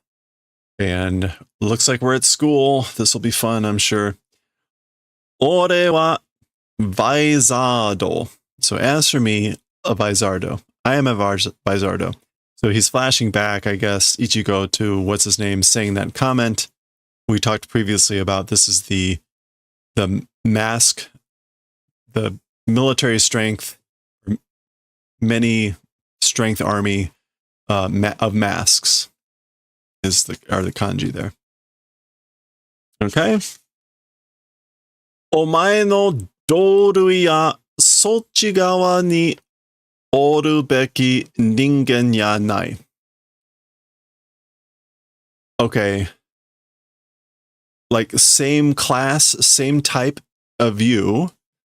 That direction side existing ought to be existing, human not existing. So, like you're not a human that ought to be on that side, same type as you. So he's flashing back to all these comments that what's his name had said.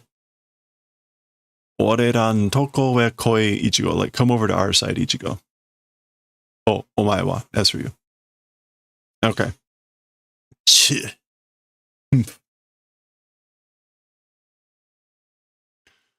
Okay, there is, what's his name? Remember, he ran into his dad, and he's flashing back to what his dad had said, which was, Shi kara o modoshite hoshikereba. If it's the wanting, if it's the desiring of returning powers.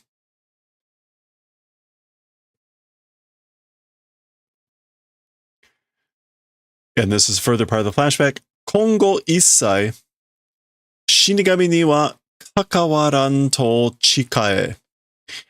Swear, do a vow to have no relation as for to shinigami from like this time going forward.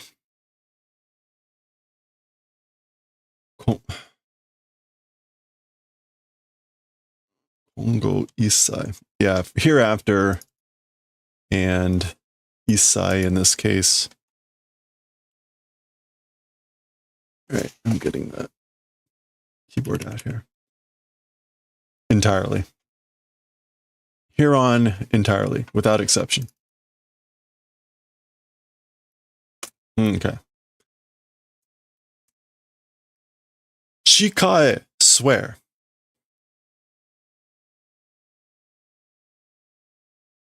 Okay. They're both kind of pondering. Oh, nice. Okay, we get this nice splash page here. You get that kind of mask pattern, and you get the, this is the Quincy pattern.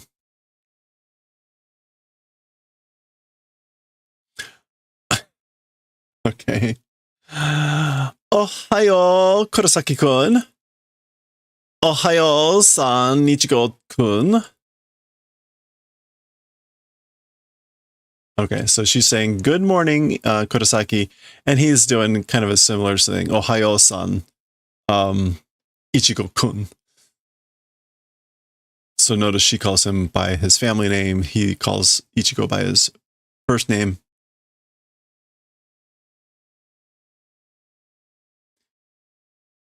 Aitsu?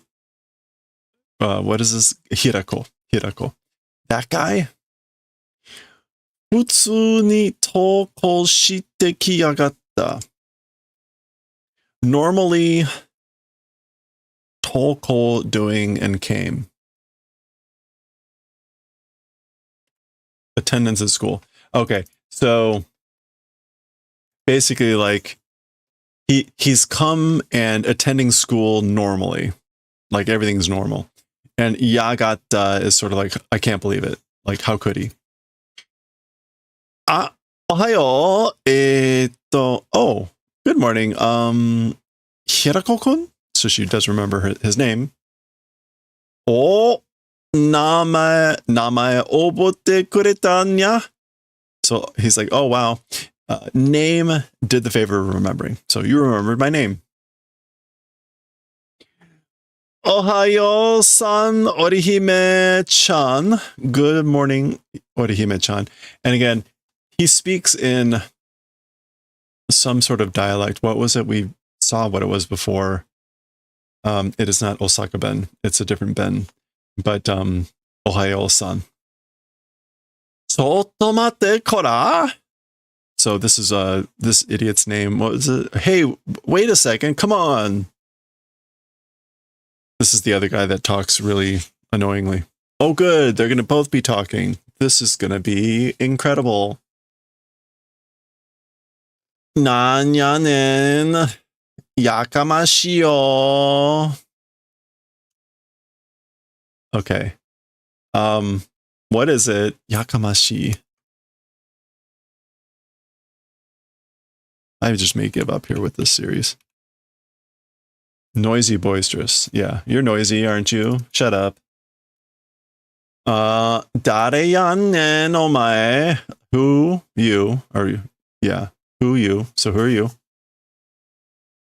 Dareyannen te nani sono ore no hou ga kamae no mae kara onajimi desu. Mitai na iikata. Okay, so what is this dareyannen? So what do you mean? Who are you? That ore no hou ga mae kara onajimi desu. Onajimi? Onajimi. Familiar, standby?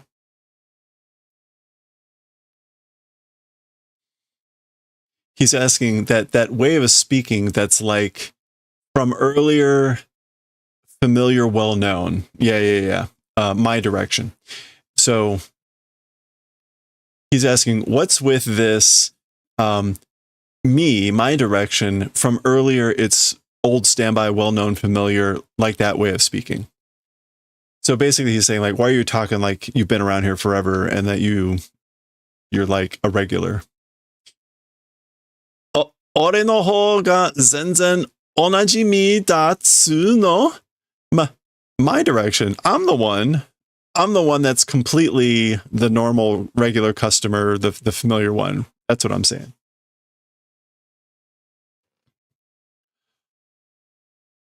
Hayaku mo dai dameji da ne?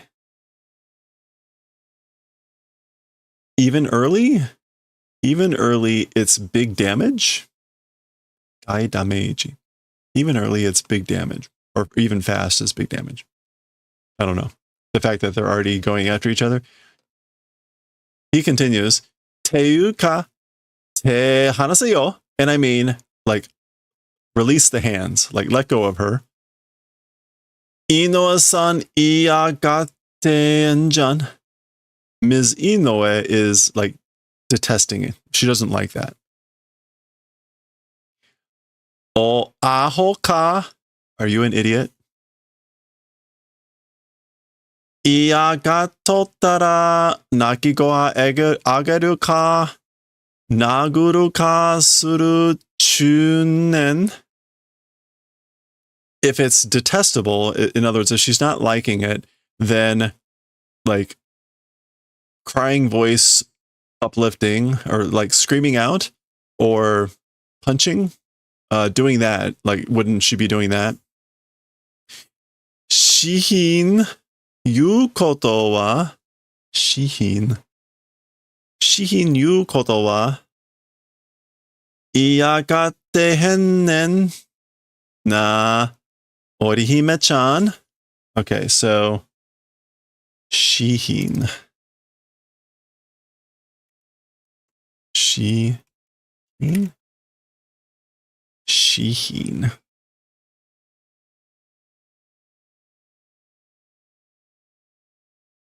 Yukoto. Shihin yukoto wa. That's yukoto. I don't know. As for the thing called shihin, it's like not detesting. Isn't that right? Orihime-chan. So basically he's saying like she doesn't seem to be minding. The English went with she obviously doesn't mind. Isn't that right, Orihime? She is looking kind of at his hand. Nanda sono ohei na taido. What is it that ohei attitude or behavior? Ohei. Arrogant. What is with that arrogant, haughty behavior, manner? Warui koto shitten no sochi da zo. As for the one doing bad things, it's your direction. It's you, right? So desu yo ne. It is that way, isn't it? That's right, isn't it? He's looking around now, I guess. Ore machigatte nai desu yo ne. Me, not wrong, isn't it that? Am I not wrong?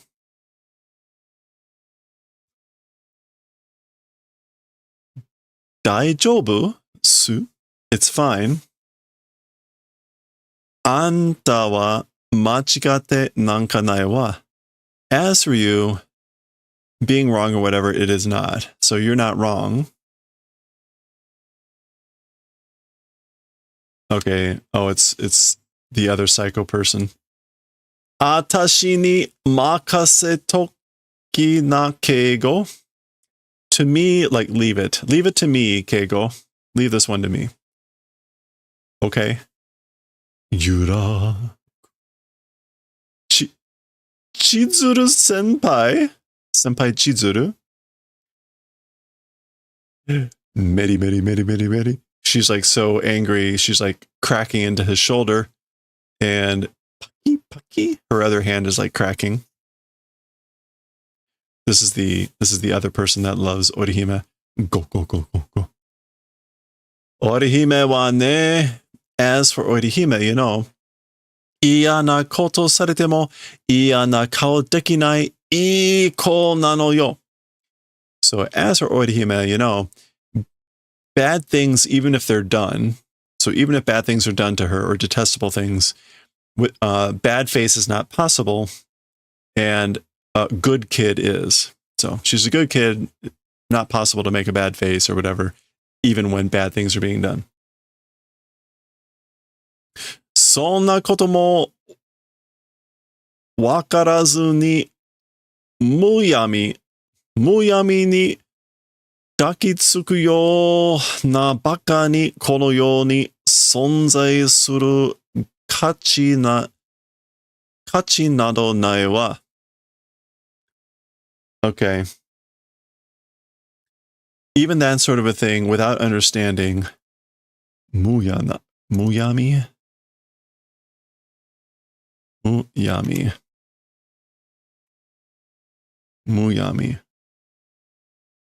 Indiscreetly, unreasonably, and trying to hug idiot. Wait, no, dakitsuku. Yeah, clinging idiot. By a clinging, embracing idiot in this world, doing existence, value, and things like that does not exist. So there's no value or existence in this world for an idiot clinging or trying to cling indiscreetly, unreasonably, without understanding those sorts of things about Orihime. Okay. 味方にこんなこと言うのあれですけど、その理論でいくと、真っ先に死ぬの先輩なんすけど。Okay.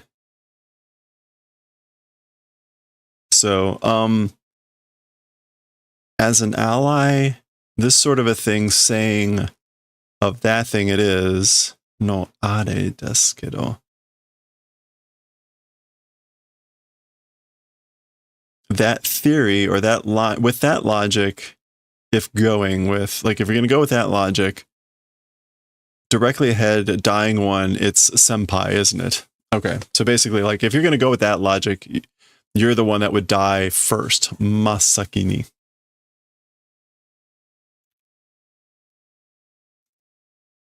And his stuff here is sort of like something like, you're like an ally, so maybe I shouldn't say this sort of a thing. Okay. Waga, this is her going nuts. Chizuru. Waga te ni seigi o buta domo ni shi o.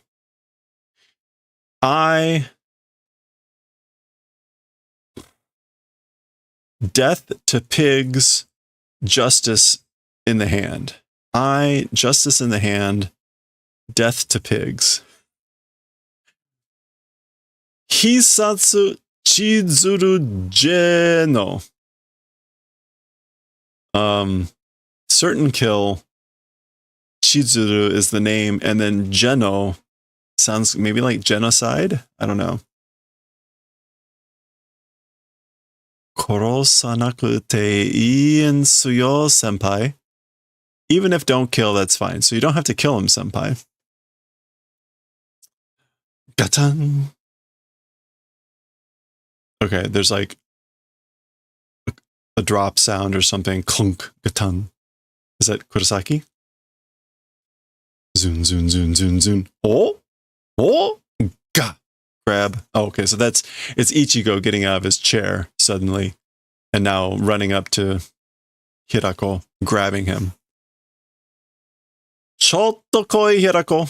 So come here a little bit, Hirako. Oh, gararara. That's the door opening. Pishan. And the door shutting. Nani? Do shichatta no Ichigo no yatsu? What? What happened with that guy, Ichigo? Asoko de anna buchikireru yona nekketsu ko dattakke? Asoko de. In that place, that's sort of a, whatever this is, hot-blooded kid was it again? Okay. Buchikire.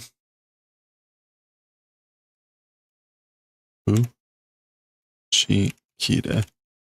Flipping out to be enraged. Oh, okay, so that's sort of a seeming to flip out, being enraged, hot-blooded kid. Was he again? Was he like that again? Ichigo? Ichigo? There's Orihime watching this.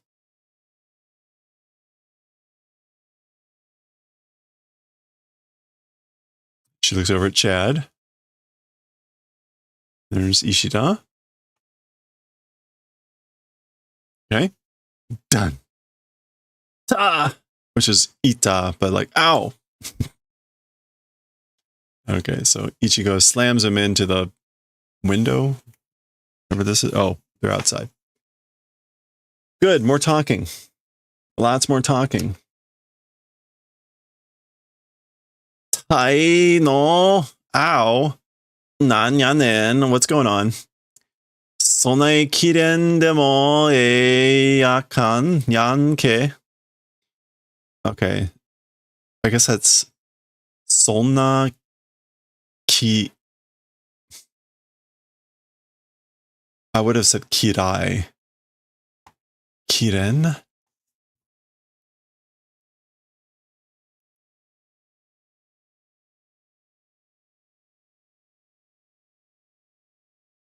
Kire.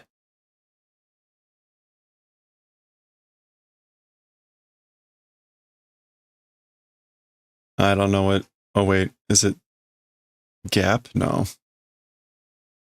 Is there a kireru?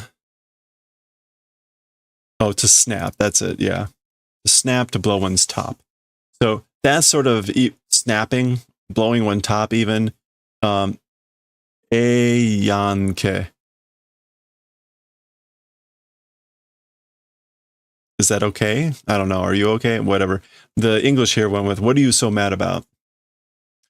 Betsu ni Orihime-chan, omae no kanojo to chigau yaro.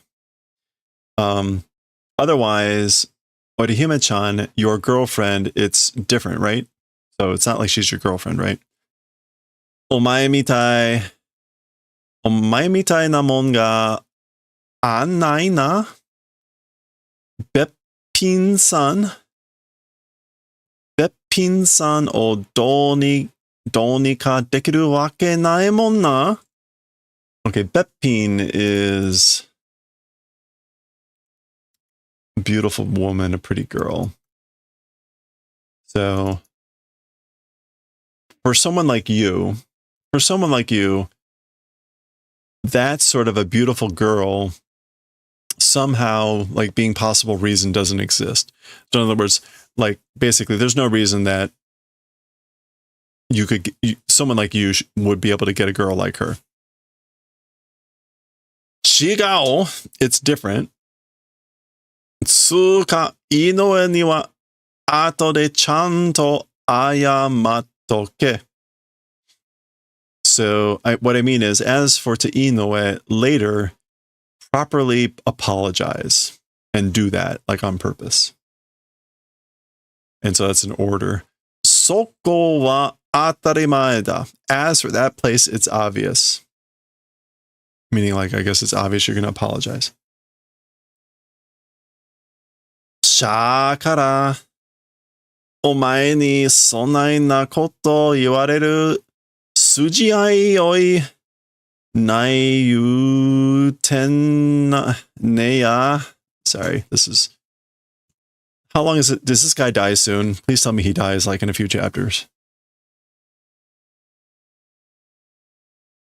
Shakara, whatever that means. By you, that sort of a thing, being told that sort of stuff by you, it's sujiai.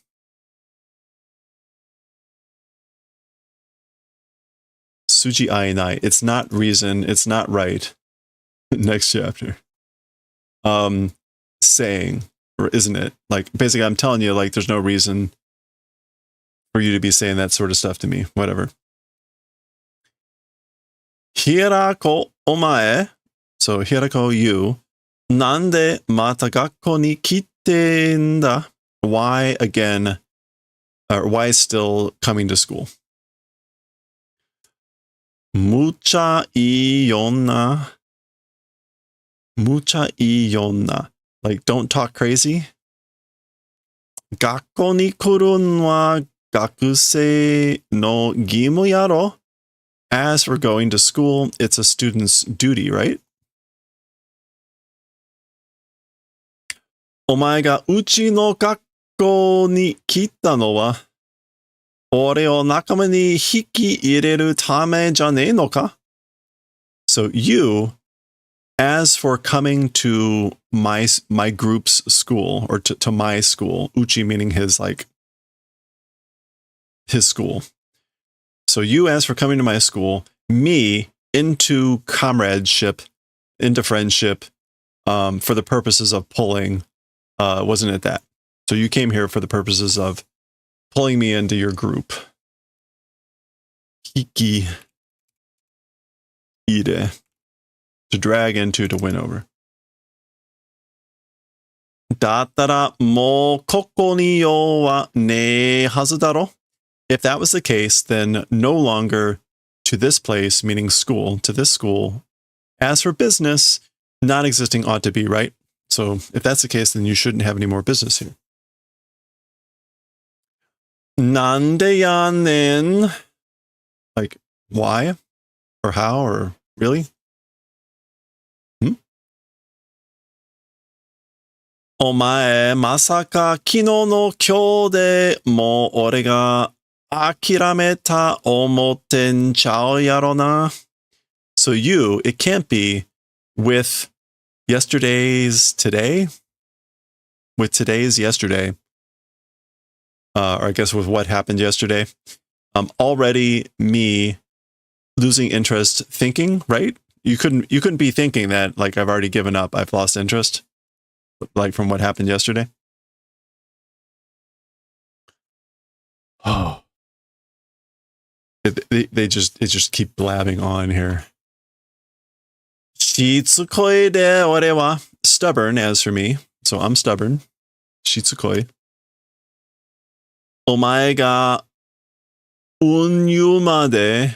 Oh, okay. Itsu made demo matomari. Matowari tsuku de.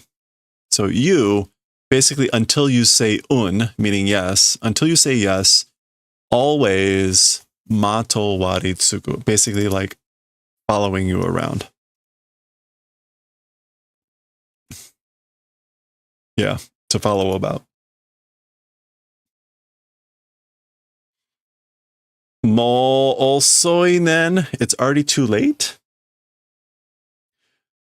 Vaizado wa ippen hassho shitara nido to moto ni wa modorare hen.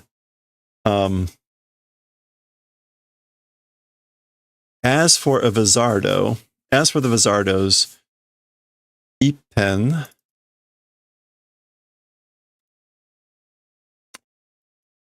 at one time or at once when, this is like when doing an outbreak. Hustle. Yeah. Outbreak of an illness. So when do an outbreak of an illness once, a second time, as for to the original not able to return.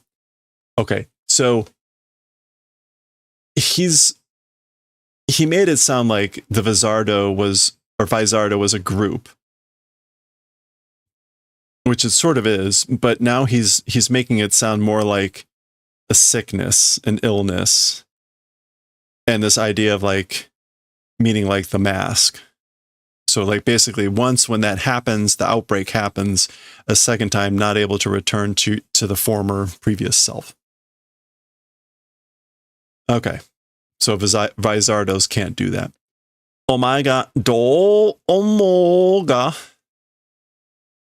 You, how thinking, but omae wa mo kochigawa ya nen ichigo.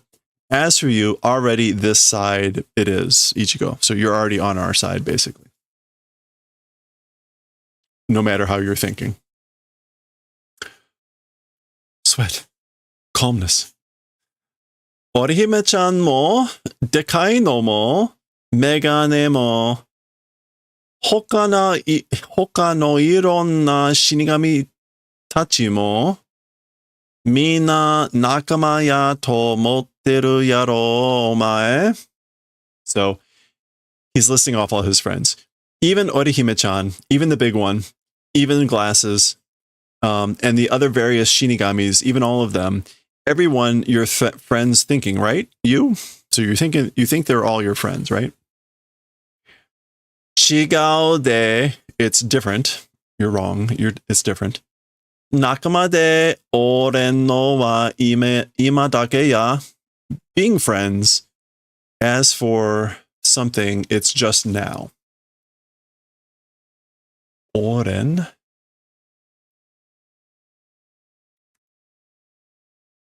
No, I don't know. Being friends, as for whatever, it's just now. Ima no mama, shinigami de ori tsuzuketara, omae wa izure kanarazu uchi nara horo ni nomarete shoki o ushinau. So nattara shimai ya. Okay, as it is now, as a shinigami, if you continue to fold, or maybe if you continue to exist. As for you, certainly without fail, uchi naru horo, a inward becoming hollow. Uchi naru. An inner hollow to that nomarete will be, isn't that to be like to smell or to?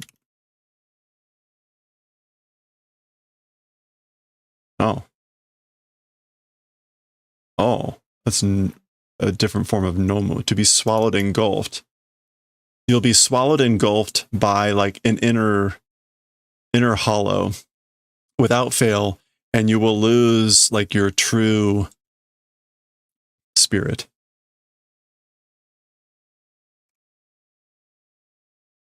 Sanity, consciousness. Engulfed in hollowness, yeah. Well, inner becoming, inner hollow. Yeah. No, I think, well, I think he's talking about that as in like the hollow that's inside of him.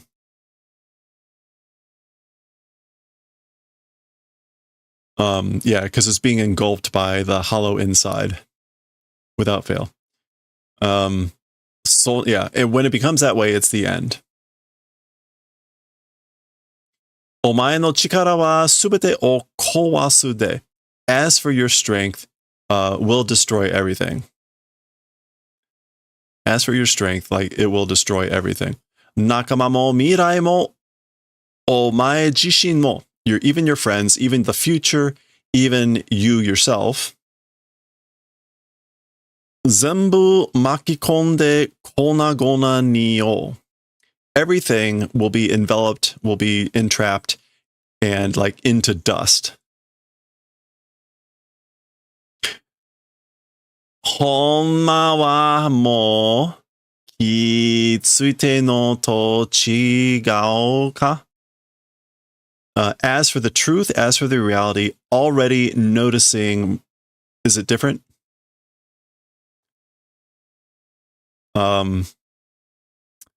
Yeah, like basically in reality and the truth, like you've already noticed it, or is it different? Yeah, that's right. Yeah, the enemies are the hollows, the term for the creatures.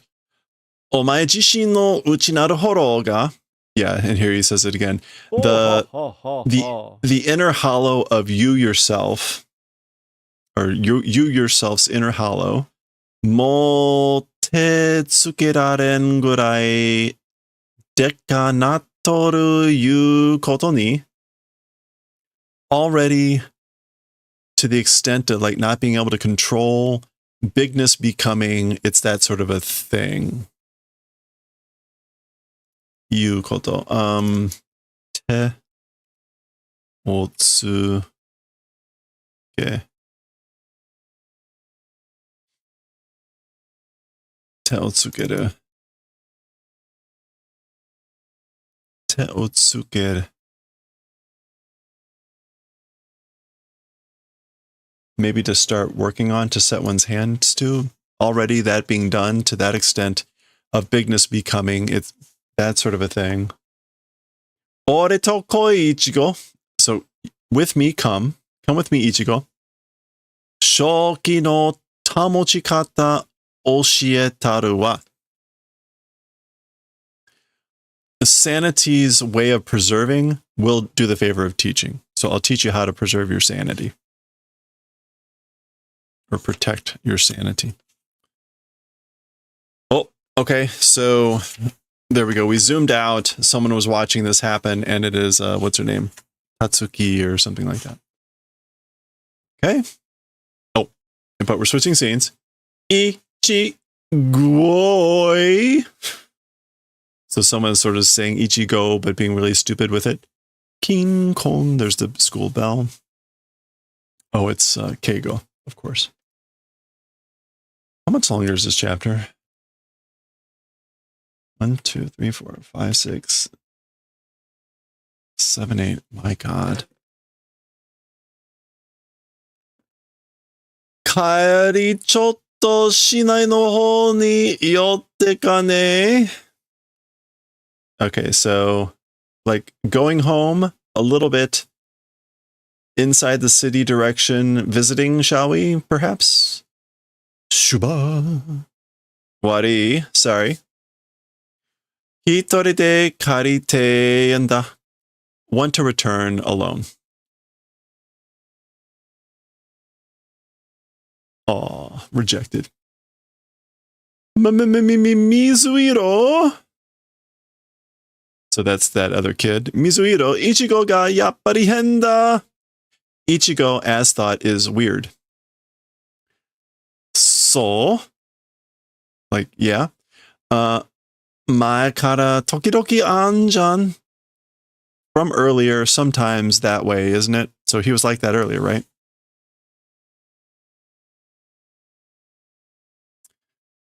Okay. Ha. Tsukareru wa. Like, whew, tired. Exhausted. Yappa narehen koto surumon chaona.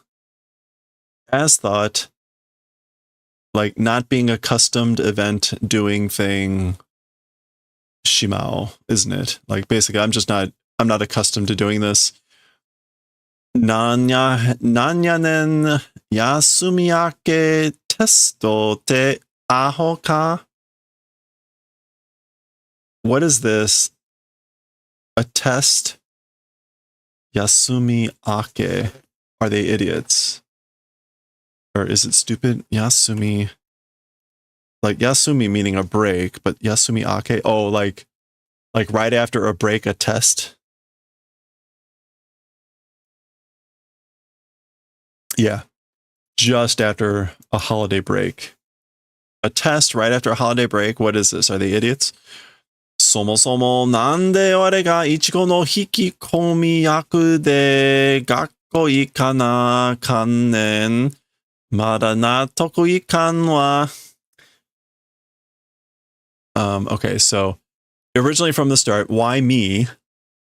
So like in any case, why me? Ichigo's recruiting or dragging into duty with that to school had to go, I guess.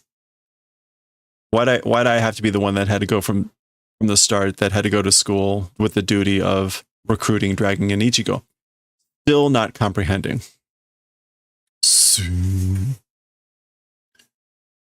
Hello there. Hello there. Zudos. Gone. Ah. Good timing. Itai no kora. Ow. Hey. Dare yanen kono. Who this? Huh? I hope, like in the anime, this guy talks with that really annoying voice that I'm doing. If they like gave him a cool voice or whatever, I think that would be a total mismatch. Okay, we got a new character.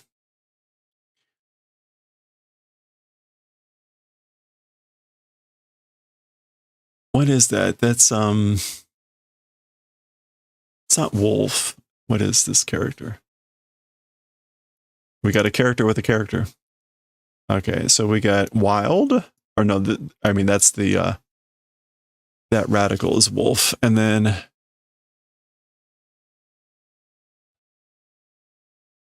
I can't make out the top well enough.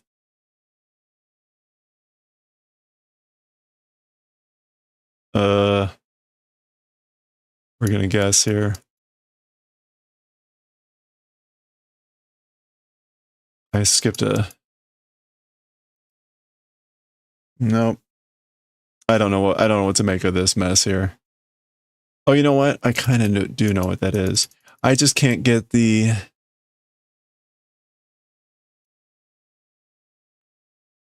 There's something. Is this it?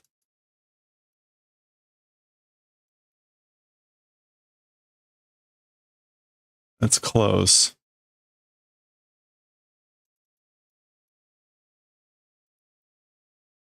Yeah, I'm not getting there. All right. Well, anyway, maybe we'll see something later.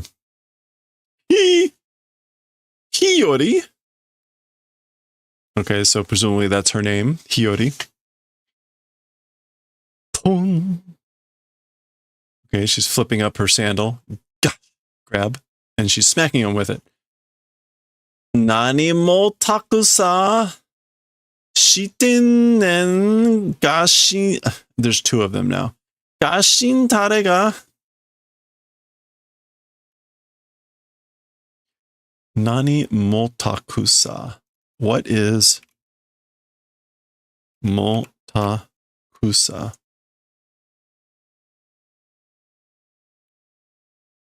Motakusa. Nani mo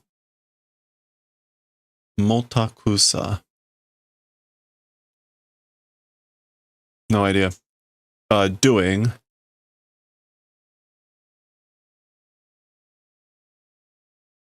Motakusa. Gashin. Oh, gashin tare is good for nothing. So this is sort of like, what are you doing, you good for nothing?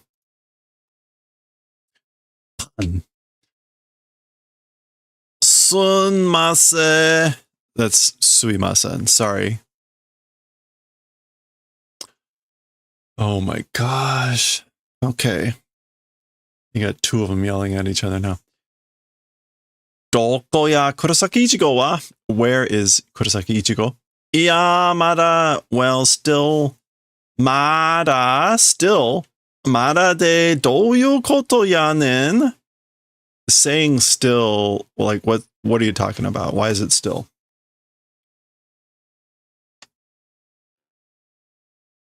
さっさと言いくるめて連れてこい言うているやろ Okay, so quickly 言いくるめて、くるめて.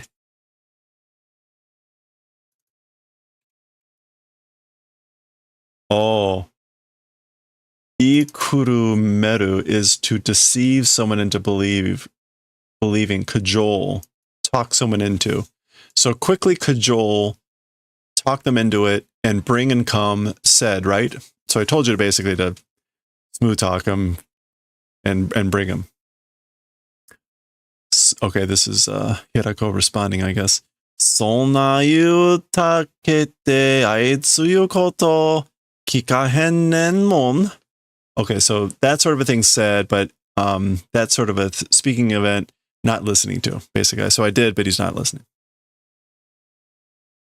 ならはよ力ずくで連れてこい、連れてき. Okay, if that's the case, then quickly, I guess with strength, bring them along. こないだまでと言ってることちゃうやん. Huh? こないだ. The other day, even the other day, we're saying event, isn't it? こないだ. Oh, maybe like, no, up until the other day, even the other day, we're saying properly? I don't know. The English here went with, you told me to persuade him. こないだまでと言ってることちゃうやん. Anyway. Okay, someone else is entering here. Mitsuketa, discovered, found you.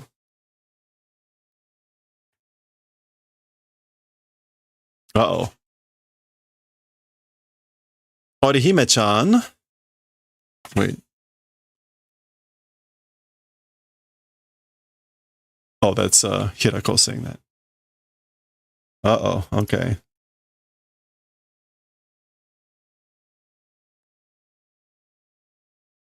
Shinji, that's him. Choi, choi. Oh, she's beckoning, like, come here, come here.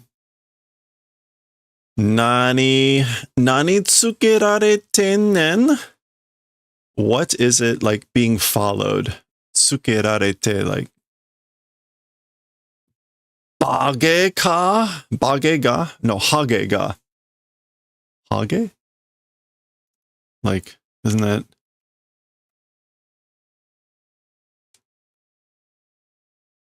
Yeah, it's like bald.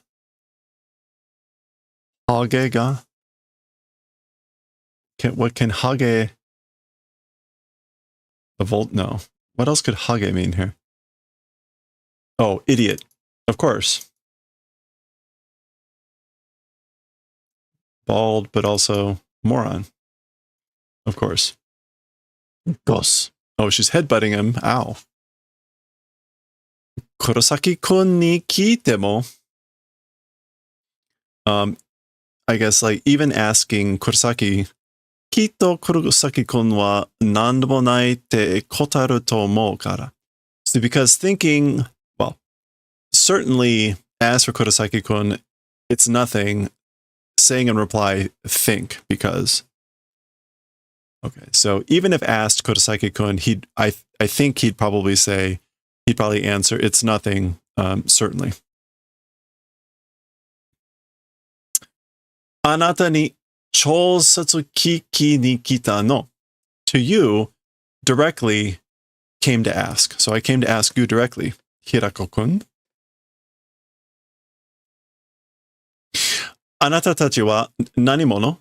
As for you, people, as for you, plural, who? Kurosaki-kun o dou shitai no? And with Kurosaki-kun, how do it want to do? So what do you want with Kurosaki? Ha! Sonnai na mon kikarete saratto oshieru omotten no ka? Okay, so as for that sort of a thing, I guess like asking Sarato.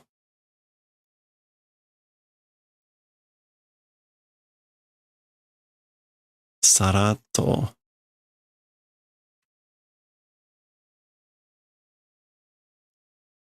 Sarato.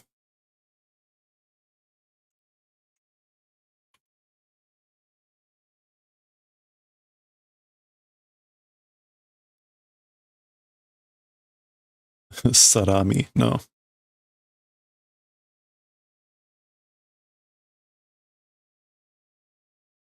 Sarato. I don't know what Sarato here is supposed to mean.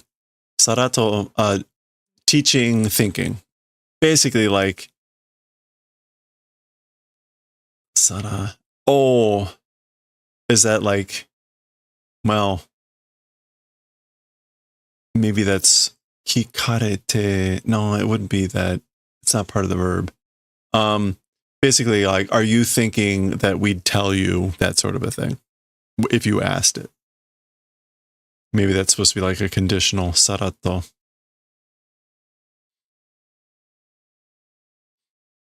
Ah, thank you. See, that's not in my dictionary. I really wish I could update this dictionary. Smoothly, forthrightly asking, teaching, are you thinking that? Okay, thank you. Basically, do you think we would tell you that easily? Okay, this is back to the, no, what is this? This is something about a general hospital. And this is the Incho Shitsu, so like the institute director, or the institute manager. Gotcha. Oh, his dad's at the hospital. Kitaka came? So you came. Kikasete morao ka? Omae no kotae yo? Like, shall I receive hearing? Being allowed to hear your answer?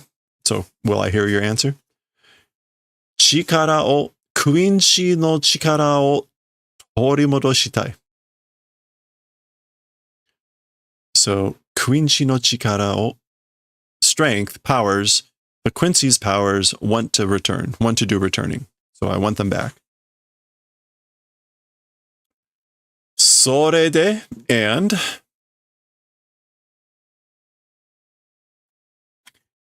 chikaimasu, I swear. Boku wa nido to shinigami to mo sono nakama to mo kakawaranai.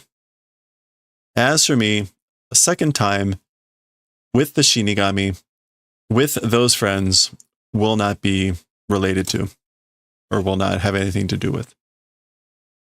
So I won't be involved with those Shinigami, those friends again.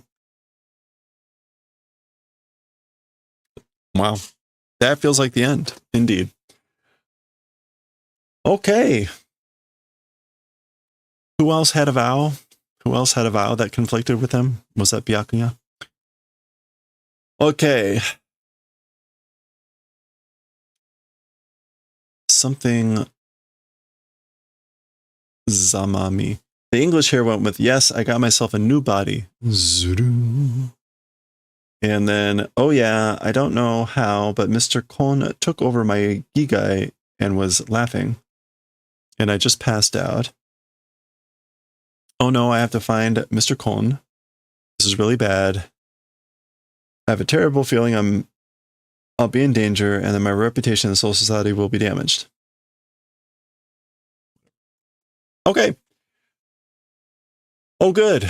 We get to have more of her. All right. Well, that was the end of chapter 189. We'll suffer more with these people with chapter 190 next time. All right. Great. More crappy talking people. Gotta love it. Every scene with the school has been sheer torture. Every scene involving the school has been sheer torture. Oh my gosh. I mean, I guess like a kid reading that will be like, oh, this is so cool. They're at school. This stuff is happening. Oh my gosh. Whatever.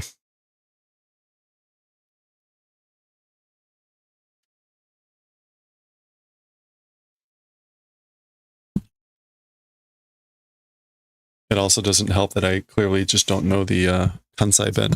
Oh, or not. It's not Kansai Ben. What we figured out. It's another regional dialect. We had a word that specified what area it was. Okay. Hey, let's open up. Well, crap.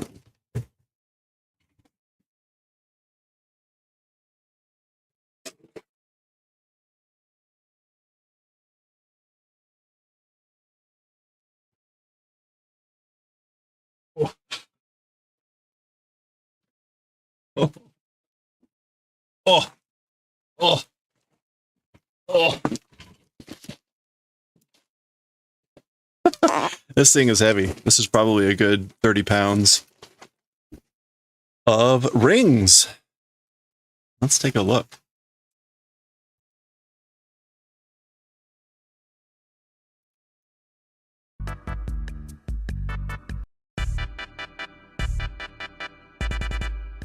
I don't think I can even put it up here.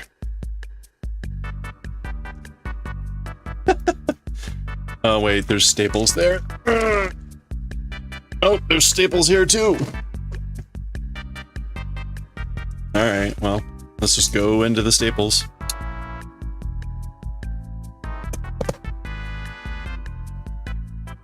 Beep, beep, beep, beep, beep. Yup, ba-da-ba-dum, ba-da-ba-da, ba-da. Dee-dee, dee-dee, dee-dee. Beady, beady, beady, beady. Ah.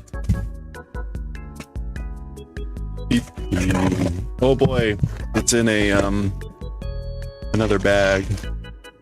That's just to keep it from all flying around. Okay.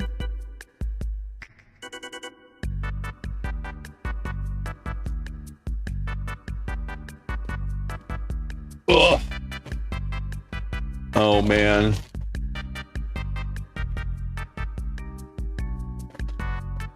Oh, so this is just a ton of rings.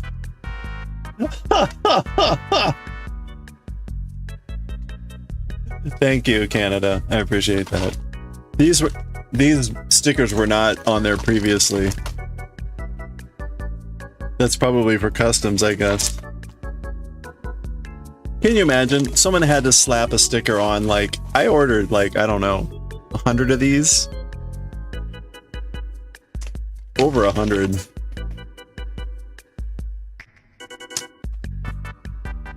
Alright. I need to find a black.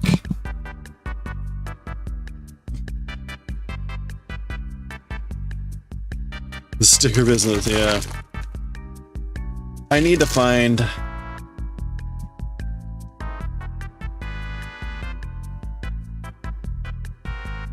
Okay, I need to find a black package. Oh, is this it?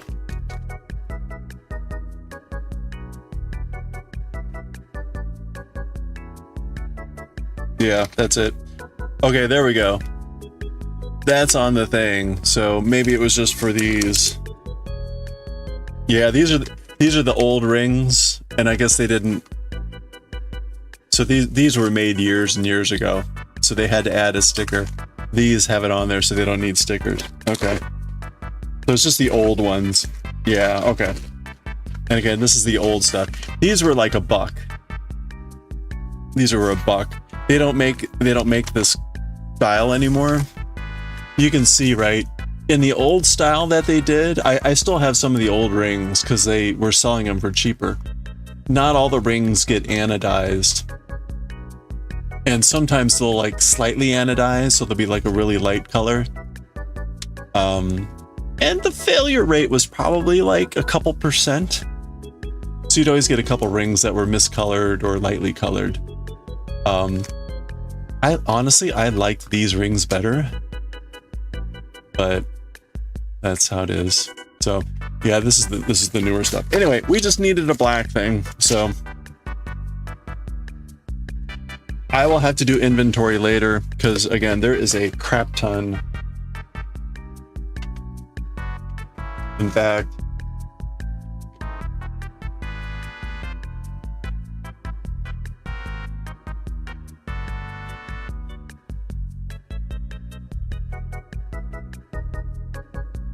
yeah, so there's the pink, right? They were heavily discounted. So I got like 10 of those. I got a bunch of frost. There's the black. So I got a lot of rings.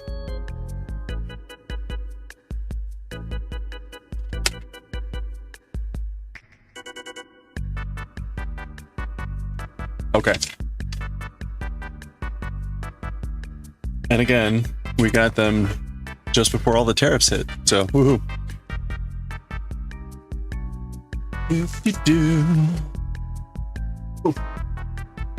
Okay, more importantly, let's finish off Roshi. Ooh. Let's finish off Master Roshi. And then we can do some knitting. And then we'll read some Galaxy Express. Okay, then let's go back to our Castlevania. All right, so this is it. This is the last row. We've got 2 passes to do. Few of the rings.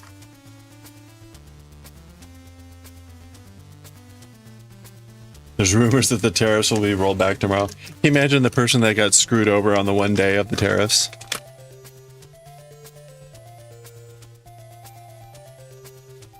That would normally have been me. Like, oh, hey, we're going to apply the tariffs only this day. Oh, what's this order for this Kantar guy? Well, sucks to be him. All right. We're on the bottom row here. It's just black and white. So 1, 2, 3, 4, 5, 6, 7, 8, 9, 10, 11, 12. So there's 12 black at the bottom of each foot, and then 5 in the middle. Is that right? 24 plus 5 is 29. Yeah. So we need... oh, there they are. So there's 12 for each foot, which means we need 24, 24, 24, 24, which is a lot of rings. 1, 2, 3, 4, 5. 1, 2, 3, 4, 5.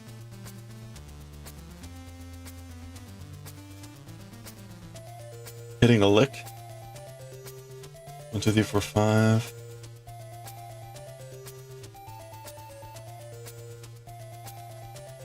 Wait.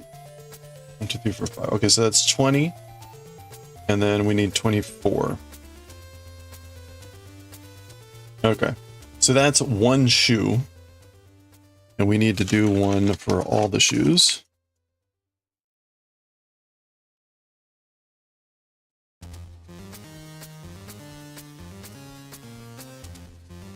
Do I have the Sharpie down here? I thought I did.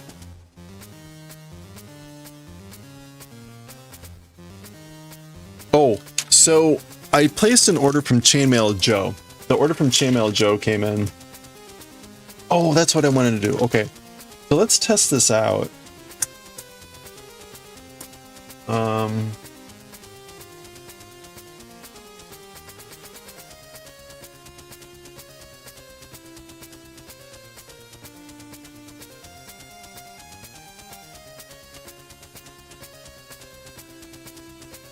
So these all should be an ounce. So it should be about what, 20, 33 grams? No, an ounce is like 28 grams, right?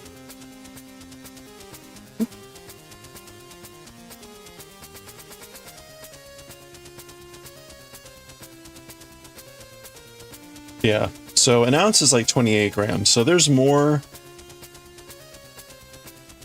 Those packages are more than an ounce. In fact, they're if it were 28 grams and we're getting 33 grams-ish, that's 5 grams over, so that's almost 20% more than an ounce.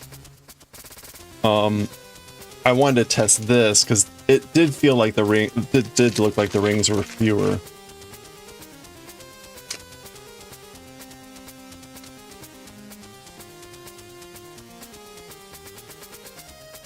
Ouch.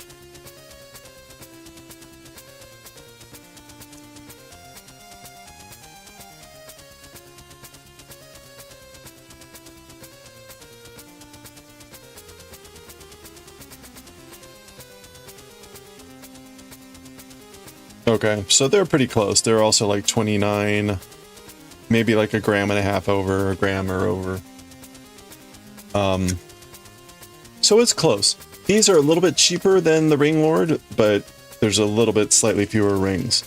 What the real test will be is these look, they are thicker and they look a little bit smaller. These might not actually work. These might not work very well for the chainmail that we want to do, because the weave will end up being too thick. This is the green. Where did my oh, there's a Sharpie. There it is. So these, we'll call these the Joe green.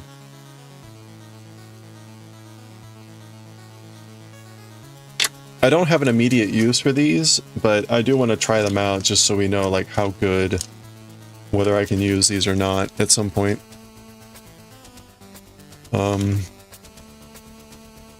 Okay, let's get back to making our chainmail here. We're counting out rings so that we can do the final row here. Did I stop recording? I did. All right. So we're going to be doing this for the next hour and a half or so, and then we'll get to some Galaxy Express. Hey, Jellyfish, how's it going? Actually, this should only take maybe 40 minutes, and then we'll do some knitting. So we'll be doing some knitting later here. How are you doing, Jellyfish?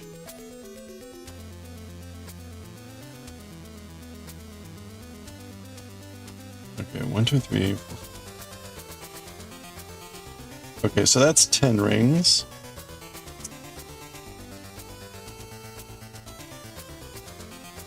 Oops. 1, 2, 3. 10. Okay, that's another 10, and then we need 4.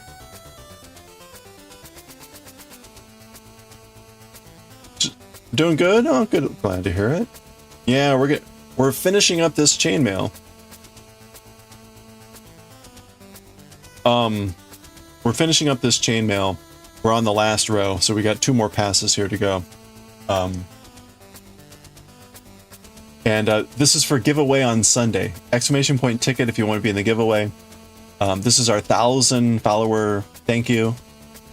And we hit 1050, which is our giveaway point. So that giveaway again we'll be pulling on Sunday. Not that you can right now, but you ever consider chainmail commissions? Yeah, actually, on my Ko-fi I have commissions open. I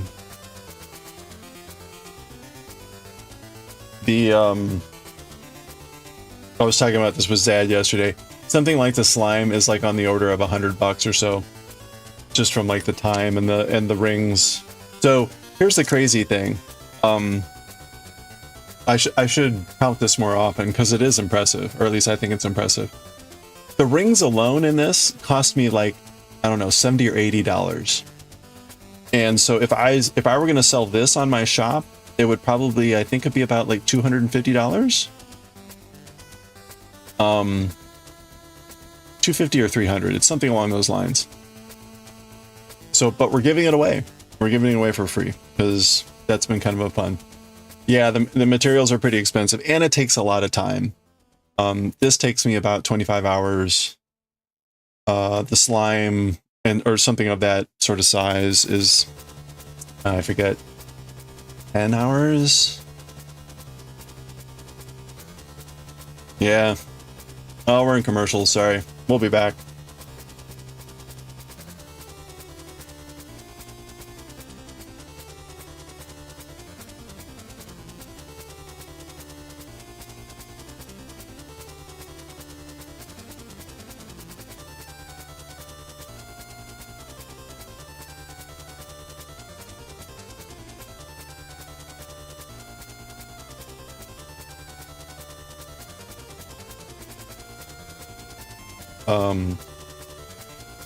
One, two, three.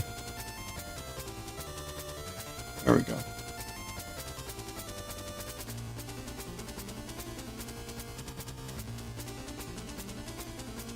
Yeah, it's one reason why I'm glad we don't do this more often.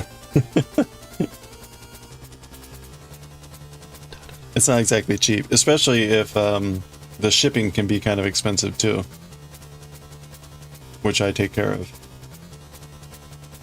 The only thing I don't take care of is if you get hit with any tax.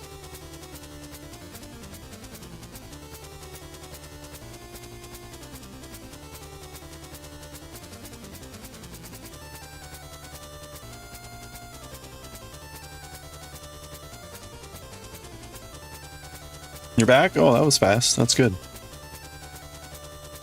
Yeah, I was saying, it's sort of a good thing we don't do this more frequently because it does get expensive, especially with shipping. And I do take care of shipping on the giveaways, but the only thing I don't take care of is if it goes to some country where they add on some sort of like tax or tariff. Then that's on the other end. You guys got to handle that. Yeah, like this might cost like $40 to ship to somewhere in Europe. It's not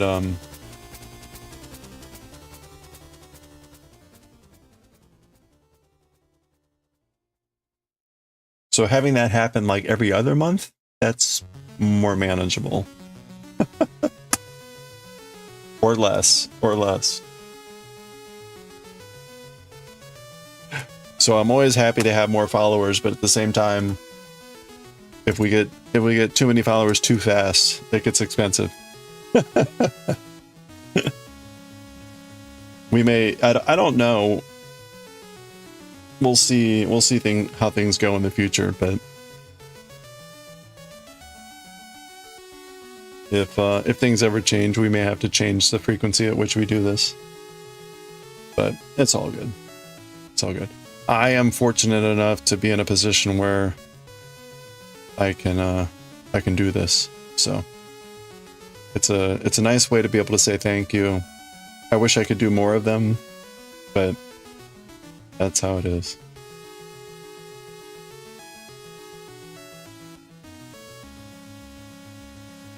Your buddy had to pay 80 pounds on his end for, oh, that was like 6 pounds. Oh, that's awful.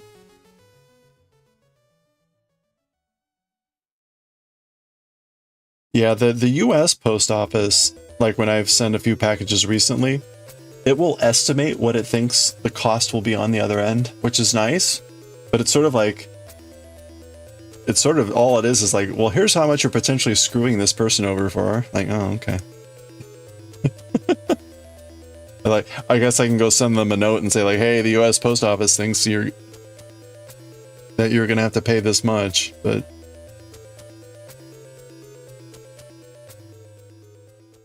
that's brutal. 80 pounds. So is it by weight or was it by the value of what was inside? I always thought it was by value.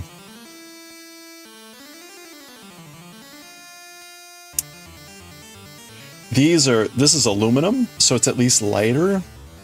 Now there's enough of this that this is pretty decent. How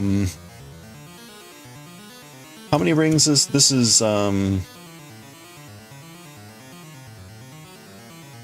29 by 29 pixels, and each pixel is 4 rings. So this is going to be like almost 3,400 rings. And it's about 300 rings per ounce, so it's about 11 ounces. So this is less than a pound. This will be less than a pound, but it's close. It's 11 ounces.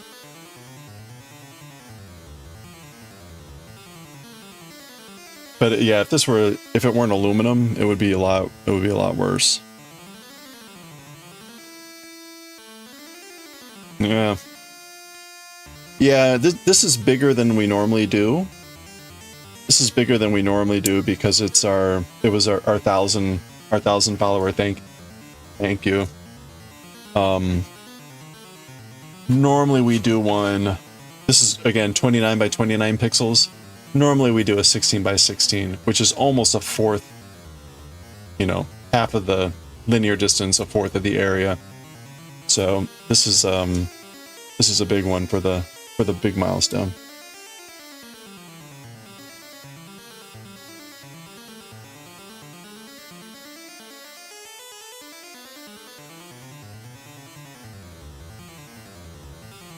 The downside is it does take a lot longer. It's like, oh man.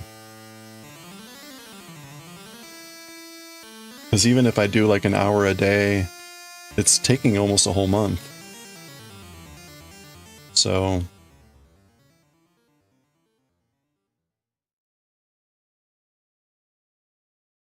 we got to move on to other things.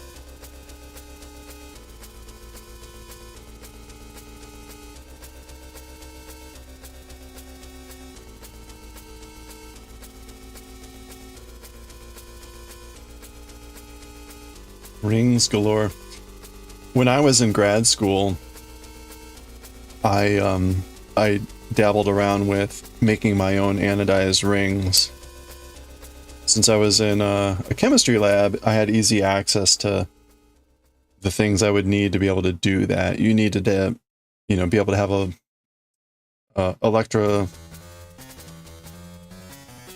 what's the term I'm looking for? Not electroplating, but a setup where you can run current through stuff. You need to have the die, you need to have the metal and all that stuff. So I had the wire and I could coil it into rings, and again, like I bought the die to do it, and I did it a few times, but it's a very time intensive process and all that stuff, and it just wasn't worth it to do like on smaller scale. And nowadays, like with a home setup, not gonna be doing that.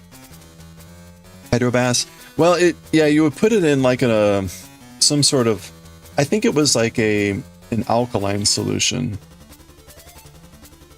If maybe, I forget. You had to put in some sort of solution. You add the dye. Actually, no. So first you would. I can't remember the order.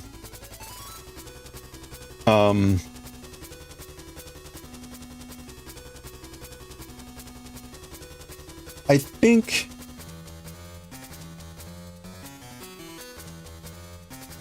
oh no, okay. So I think no, I'm completely blanking on the order. You I think it's like the process of passing the current through the metal causes the surface of the aluminum to pit, so tiny microscopic holes. The dye then enters those holes, and then I think you heat it, and then in the heating, the aluminum oxide forms and it seals over the holes, trapping the dye inside the holes.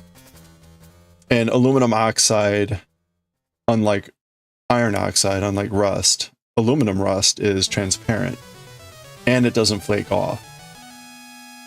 So the aluminum rust, the aluminum oxide, forms like a protective barrier and seals in the dye. So that was kind of the process.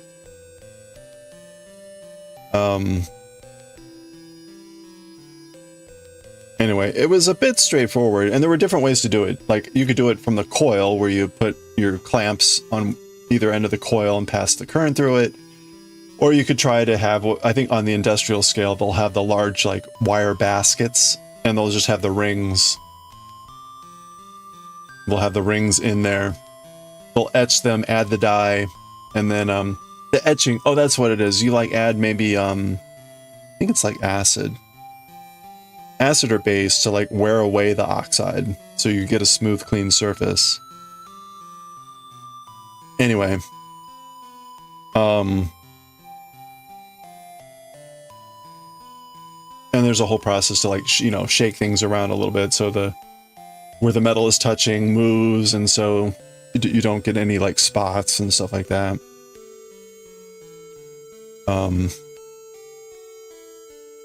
And again, right, it's one of those things like it's not really worth it if you're doing it on a really small scale.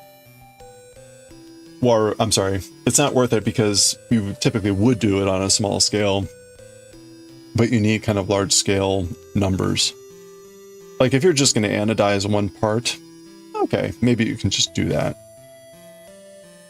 But if I were going to make like 1,000 rings or whatever, it'd be a pretty, or 10,000 rings, it'd be a pretty long process. So,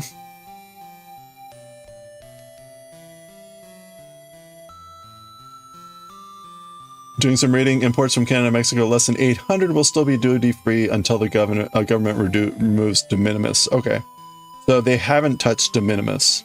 Okay, that's good to know. So, that's interesting. So it really only impacts like the big stuff. It's not going to impact Temu. Even this was just under 800, so. Or the rings that I just bought, I mean. Huh. Alright. Government is still trying to remove de minimis, okay. That will cause a huge crash of everything. Horn posted a good video on that provides a background on de minimis, if you're not familiar with the idea.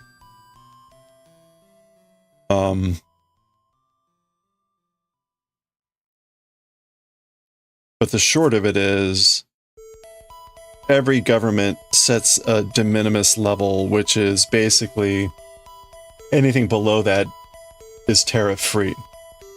And the general idea of that was to avoid, like, when people are going on foreign travel and they're buying souvenirs, and so then they're not getting hit with large duties and tariffs just for sending back like small souvenirs and stuff like that.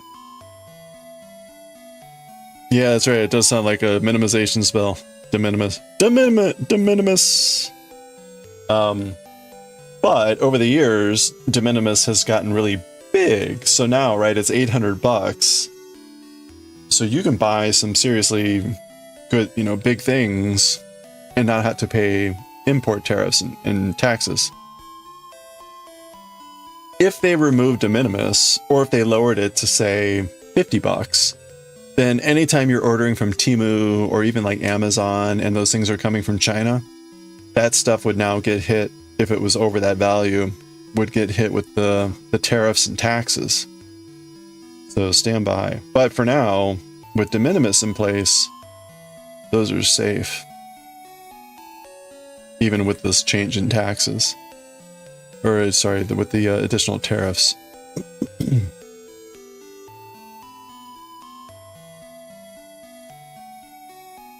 De minimis. De maximus.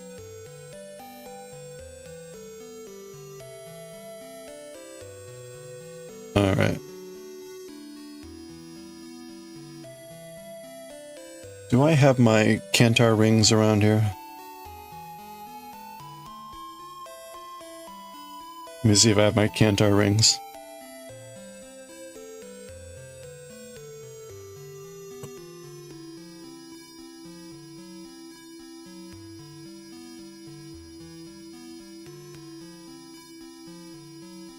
Aw, crap. I'm gonna have to find those.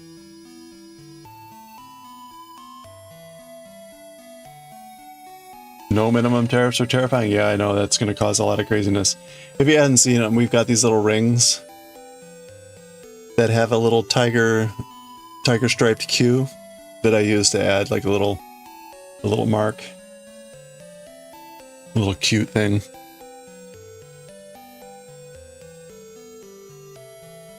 Yeah, that was a fun little addition. I just need to find the bag that has all those in it.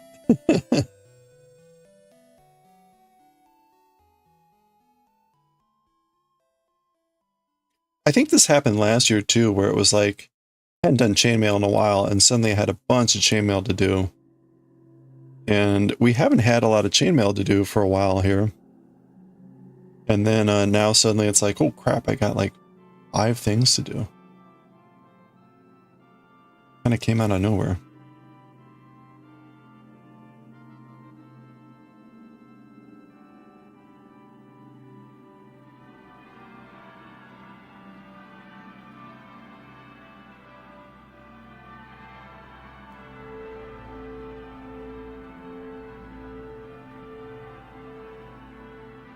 All right. Hello there. Hello there.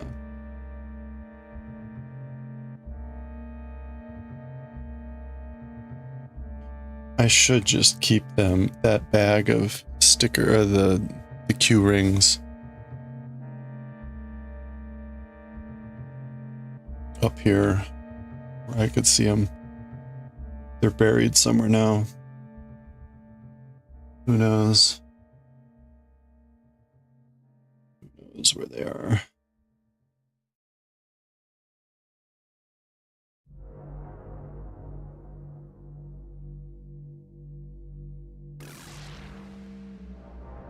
Okay.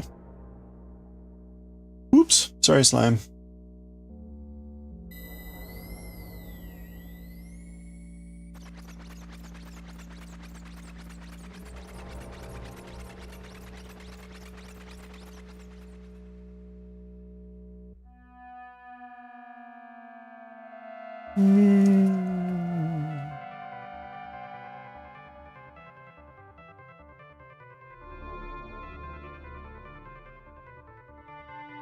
Okay, we're on the second shoe, and then we're over halfway our first pass. We got one more pass, and then we're completely done, which is very exciting. So, again, it's 29 pixels across, and it's 4 rings for every pixel. We do 2 passes to do 1 row of pixels. So,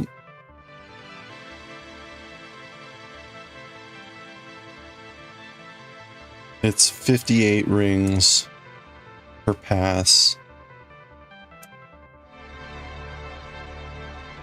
And what is that? 116 per row of pixels. So, and I do about 3 or 4 rings per hour, which means, or I'm sorry, not 3 or 4 rings per hour. That would be horrible. 3 or 4 rings per minute.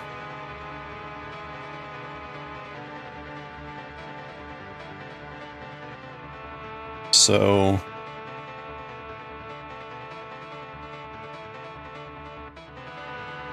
we can do kind of like 1.5 rows per hour, 3 passes. It's sort of on that order. So that's why this thing is taking about 20-25 hours.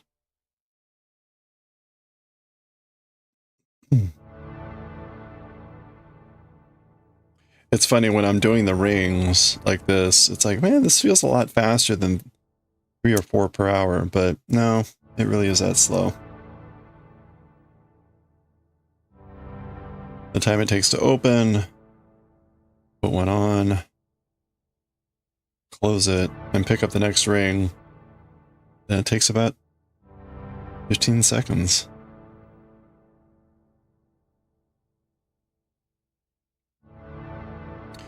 The only way it would be possible to speed this up is if someone else were like pre-opening the rings.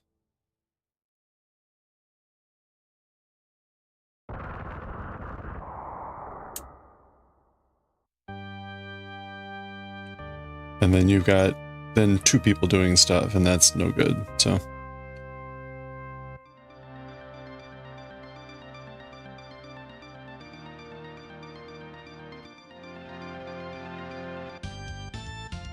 Do do do do do do do do do do do do do do.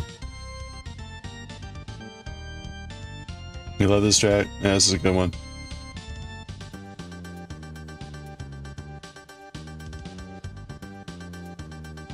This is the Castlevania collection. It was like 10 CDs or something like that. At the time, it had like every Dracula Castlevania related product music. The downside to the thing is the song titles don't have which game it's from. It's just it is grouped by game, and so it's like if you know what game this is from, then you know like, oh, we're in this soundtrack. Otherwise, it's like, yeah, I don't remember which one this was, because like the arcade's in there. So I think there's like pachinko machine, right? I mean, it's like you've got all the random shit in there. We were listening to the Game Boy Kid Dracula soundtrack earlier. Super Castlevania 4, yeah, that's good. Is this Super Castlevania 4?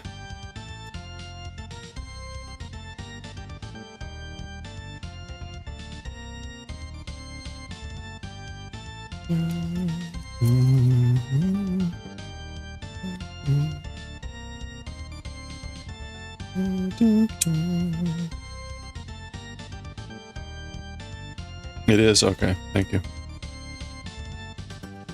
Dun, dun, dun, dun, dun, dun.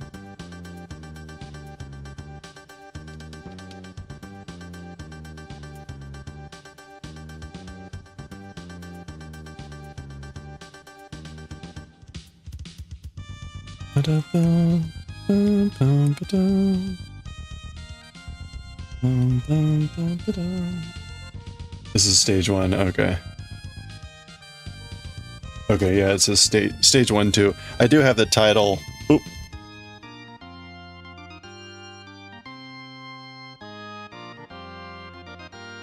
Move. There we go.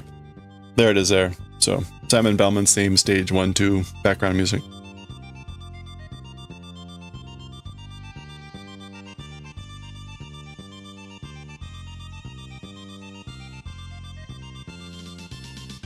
Oops.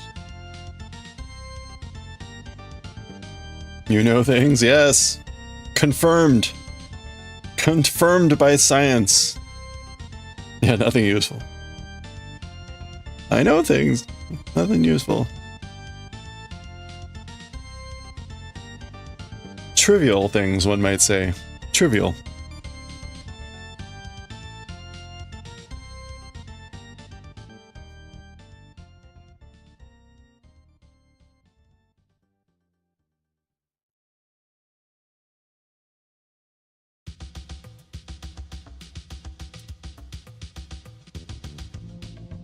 Okay. All right. That is the first pass for this row. So we're halfway done with that row, and we're almost done with this project, which is really exciting. Okay. So let's do it. Last row. Or last pass.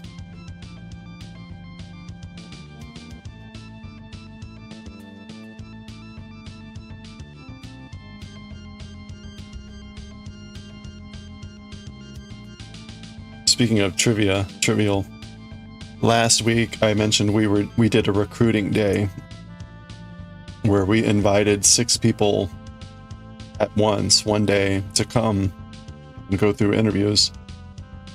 And we made it very clear right up front that it was not like battle royale. We had multiple positions available, right? We weren't being constrained by whatever. So this is not like everyone was interviewing for the same job. And for the most part, the candidates were, they rotated around and talked with people separately or whatever. But for lunch, we had a group session. We split them into 2 groups, and then we gave them an analytic problem, and then just said, and right, we'll do a working lunch, and you can kind of think through the problem and ask us questions and yada yada. And that was really fascinating because you get to see kind of just how people work in a group dynamic. but more importantly, how they think analytically through a problem, and whatnot. Well, at the end of the day, we also did a social event, and we over at a local bar called the Boardroom, and it's a neat spot. It's called the Boardroom because it's board games. They've got like a huge library of games you can check out and play while you're at the bar. And we go there a lot for like social events and whatever. And they have a, what do they call it? It's like a champagne bar that's attached to it or something like this. Anyway, you know, we were trying to set up like a little reception. And it's like six people that we had invited. And then like the people from our division, which is maybe like, I don't know, 50 people, of which like maybe 20 or 30 are going to show up. So not a huge group. And we were setting up the event and they're like, "Oh yeah, but that's trivia night." And they were trying to get us to like switch over to the champagne bar, where then there was like a minimum drink purchase and all this stuff. And we're like, no. We've done this before. We just go over in the corner, we get some food, you know, we worked it all out, but it was kind of funny. They were like, "Oh, it's trivia night." Like, no, we'll be done by then. Anyway, yeah, it's a neat spot to go to. It had been many years ago when the place first opened. It had been a brewery itself. You see them occasionally, right? A bar will open up and they actually have the like brew.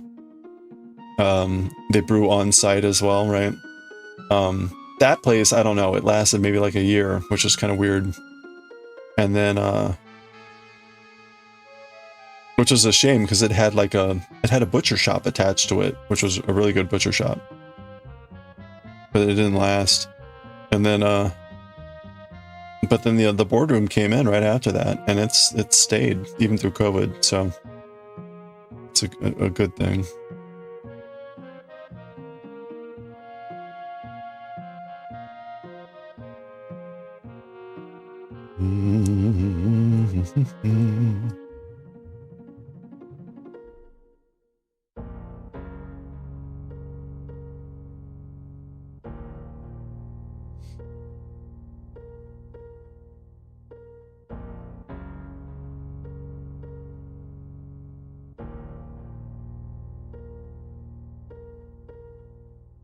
I've mentioned that I am in the process of transitioning at my job.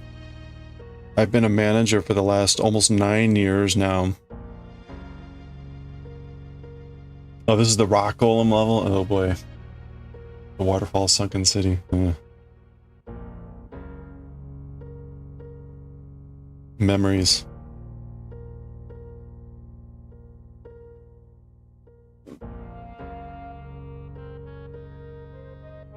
Yeah, the music for this game is just great. Music for all the Castlevania games has generally always been top-notch.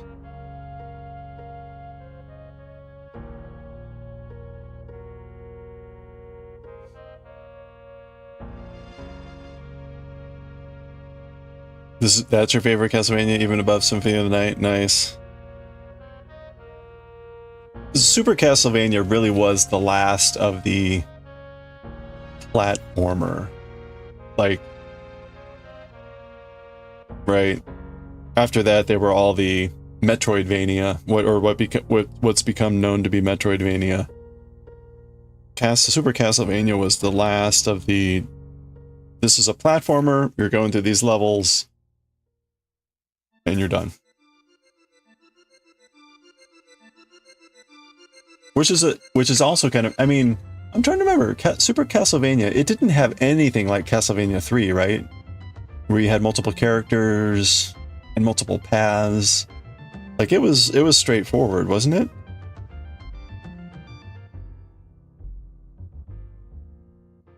Its claim to fame was the fact that it was on the Super Nintendo. Yeah, Simon in one path. I mean, right, so in one way it was a bit of a step back, but it had the modern graphics, the Mode 7, the rotational stuff. So it was the first Castlevania to walk into that era. But then after that, right, it was, no, I take it back. Because there was there was Castlevania 64. The mood. It's got that, like, jazz club feel to it, right? Oh. Got the double bass plunking along. Yeah, the whip hooks, freestyle whipping. Didn't it have like the like swinging chandeliers, the rotating tunnel?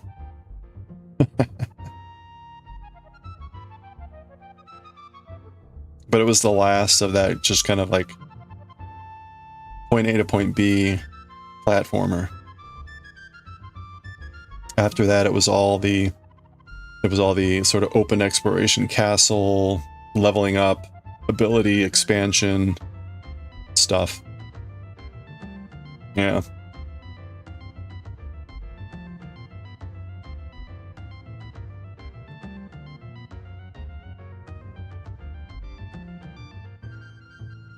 There's not a lot of people you work with that would go to happy hour after work. 7 years ago was a different story. Yeah, it has changed a lot.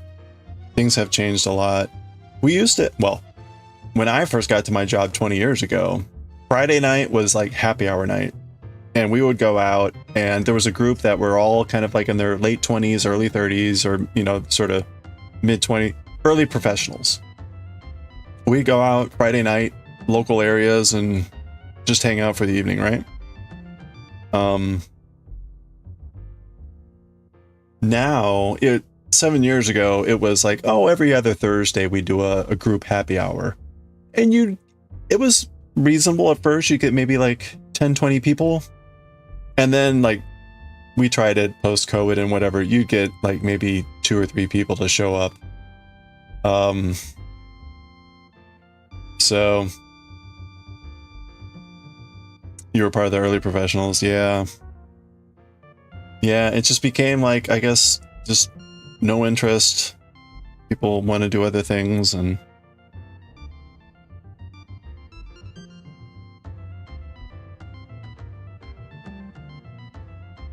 you've been one happy hour in the last 7 years because it was to meet your boss for the first time when she flew in from London. Oh, nice. People have changed jobs, got married, had kids, yeah. But even like the young, the new young people that we have at our work, they haven't tried to, they don't have a group. Okay. Not like you have to.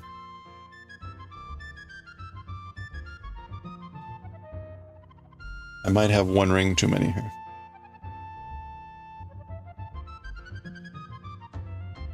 Oh yeah, you're immunosuppressive. Being around people, a lot of people is hard, yeah. Do you feel the sentiment and just chatting? Yeah, that's one difficult thing. It's like how to incorporate people. I mean, we always make it clear, right? This was not a drinking thing. It was just a hang out and unwind thing. So, right, there was did not have to be a drinking thing at all. But we hire a lot of introverts. I'm an introvert. So, you know, I feel the need to be like, yeah, I'm done.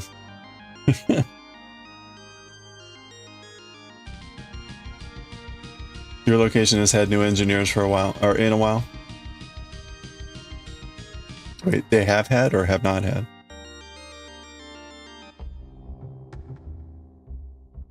So many friends, family that you just don't talk to anymore? Yeah, no, that's hard. Have not, okay, yeah. Yeah, it's weird. I don't know if it was like, I don't know what it was. Like, again, when I got to my job, I was also in what they call the bullpen. So, right, I work for an organization where we hold security clearances. And if you were waiting on your security clearance, you went to the bullpen. And so even that, and at the time when I started, there was a huge backlog, like a huge backlog of people waiting on clearances. This is like the 2005-4 timeframe. And you didn't know when it was going to come in, but you couldn't you couldn't go upstairs to work with everyone else because you had to have your clearance to go up there. So we were all on like the main level again in like the bullpen area. It wasn't horrible. It was like 3 people in an office type of thing. That was a big office, but it was more the fact that I had a team, but I wasn't directly interacting with them all the time because we weren't in the same space. But that kind of created its own group, and there were like 40 people in that. So I was always part of like, there were always sort of like large groups of people about my age where it was like, oh yeah. But I don't know, I guess it's changed a bit.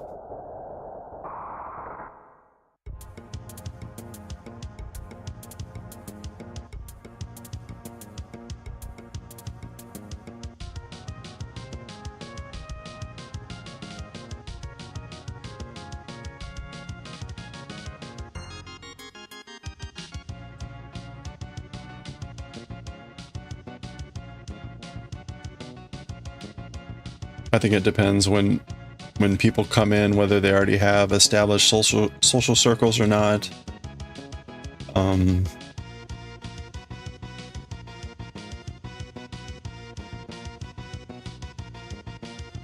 As stupid as it sounds, when I started my job, the internet was still not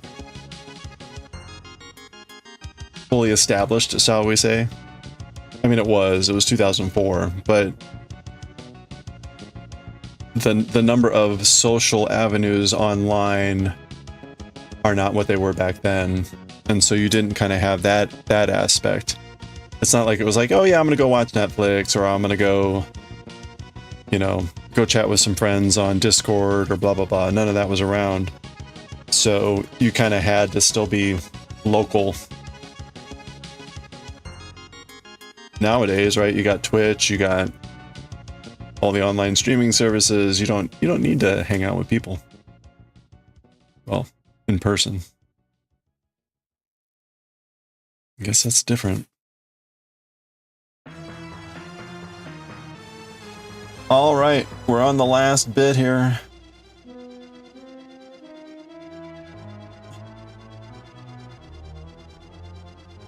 I feel like I've missed a ring.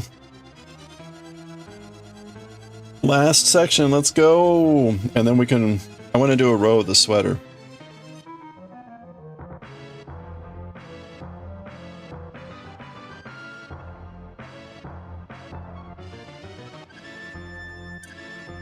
If we can.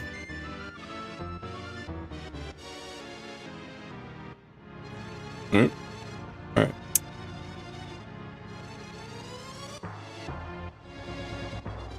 Okay. All right, here we go.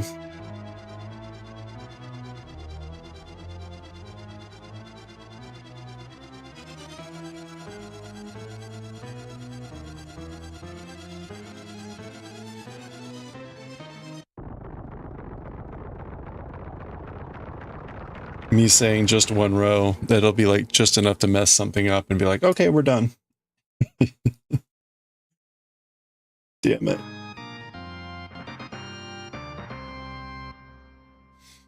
Actually, I think I'm on the row before we do an increase row. So as it is, I would need to sit down and type out what the increase is going to be.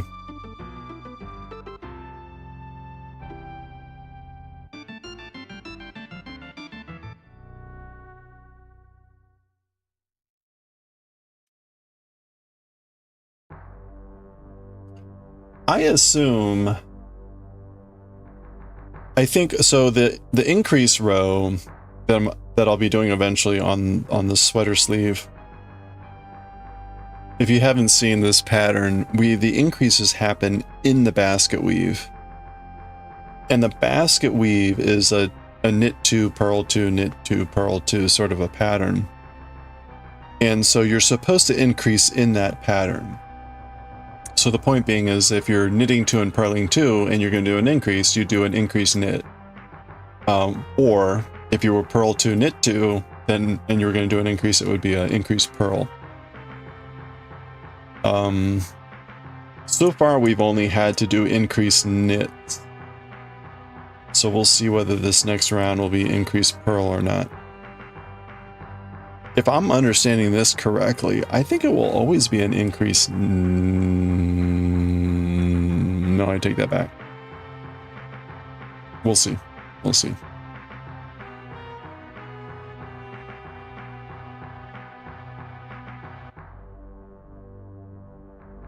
I was just about to say this one actually might be an increased purl. An increased purl, though, should be the same sort of initial movement, and then you're just purling instead of knitting, right?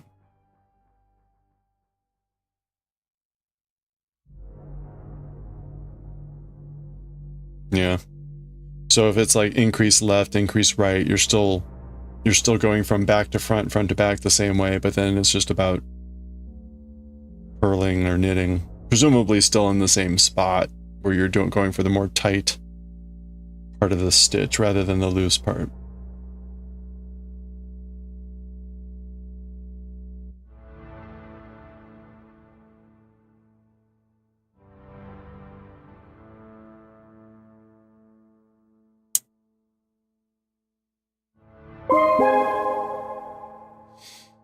Hey, Egg Mama. How are you doing? Doing well? Just in time, we're almost done with Master Roshi here. How have you been doing?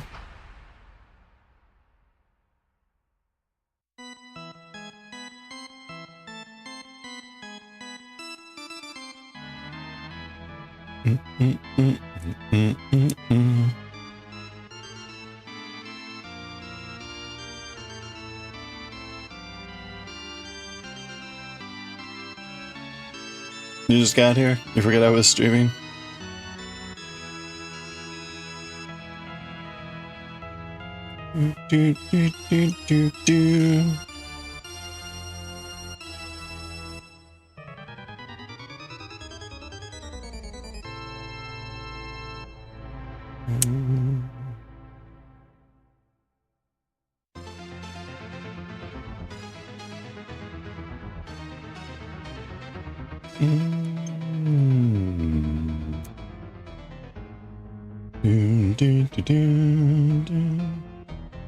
Yeah, thank you. We're actually like, I don't know, 8 rings from the end. This is taking a long time. This is our 1,000 follower giveaway. So it's a super big chainmail. Usually we do a much smaller one. So that's exciting.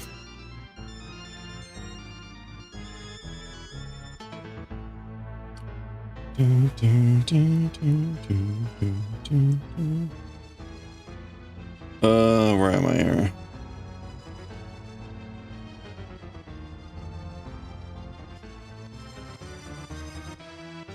That's funny. This is actually the wrong side, which is why it looks dithered. I've got it flipped over here. So the chainmail has a wrong side and a right side, the way the pattern works. So unfortunately, it doesn't look as good on the back side as it does on the front side. But that's not unusual.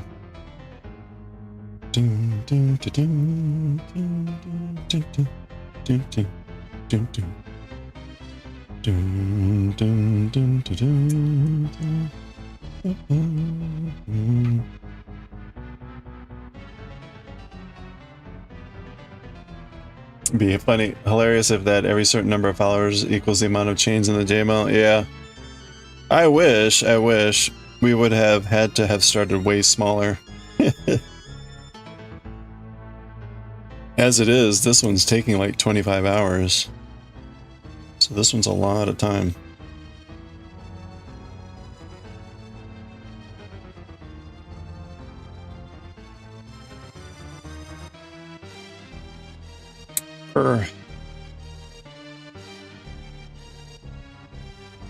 Okay. So I did end up with an extra ring. I guess I overcounted.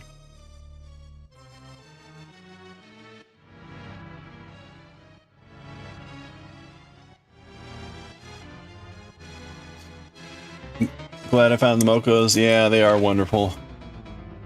They are wonderful. It's been an awesome group to be a part of. There we go. We're done. Whew.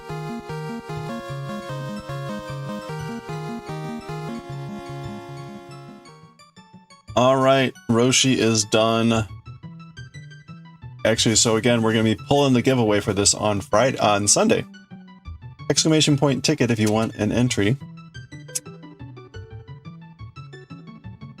Let me see if I can find my Q rings.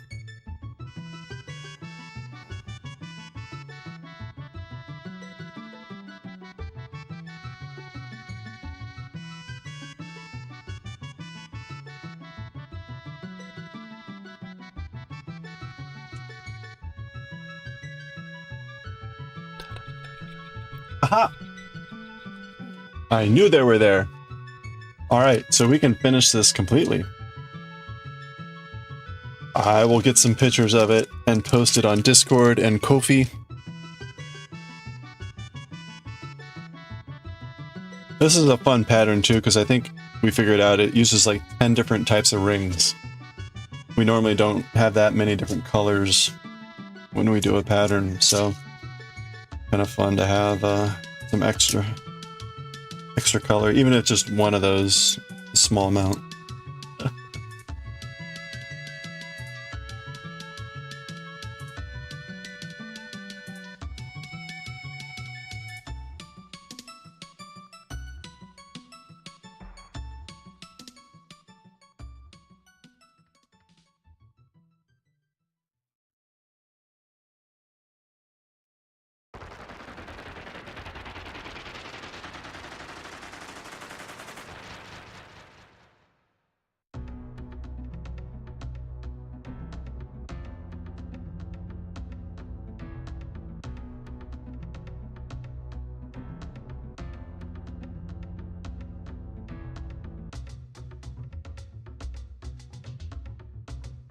All right, there we go. The queue has been added. Awesome. I'm gonna put these up here because otherwise I just keep misplacing them. Oh, okay. So Roshi is done. We've got 4 more of these to do. They're all gonna be smaller. We're gonna be doing.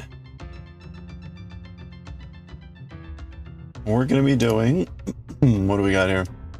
We're gonna be doing a void chicken from Stardew Valley. A void chicken. This will be for the PP party giveaway that's coming up. We're going to do a Pikachu. And I think we're gonna do the Mario face. Probably this Mario face, I think. And then we're going to be doing probably something else. We'll see for Winsing. It may be a Sonic ring. It may be something else, depending on what I'm able to find. So we'll be working on those now. Next. Not now, but later. Go. Okay. Let's switch over to some knitting.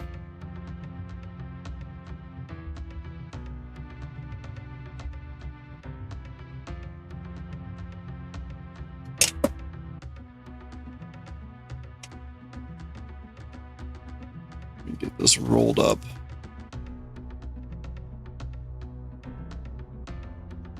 You know, it's funny, like it rolls up really well. Like a sausage. Look at that. A sausage with glasses. Cool glasses.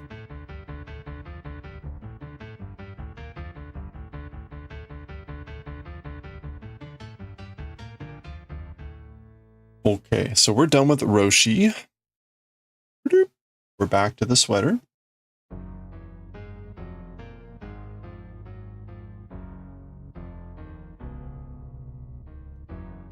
And we should be on the wrong side.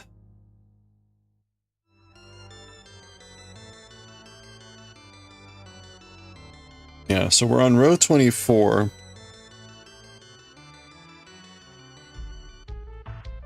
Of what will likely be, I don't know, 120 rows or something? 130, I forget what it is.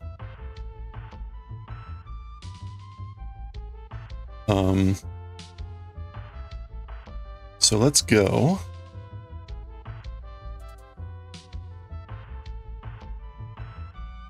What stream category are we on even?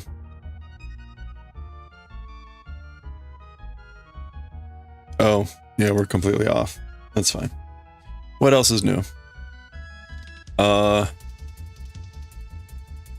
Sleeve knitting now and Galaxy Express Eternal, well, 3.9 Eternal next. Yeah, we're on Maker. That's fine. Makers and Crafting is good. I just updated the description. Okay.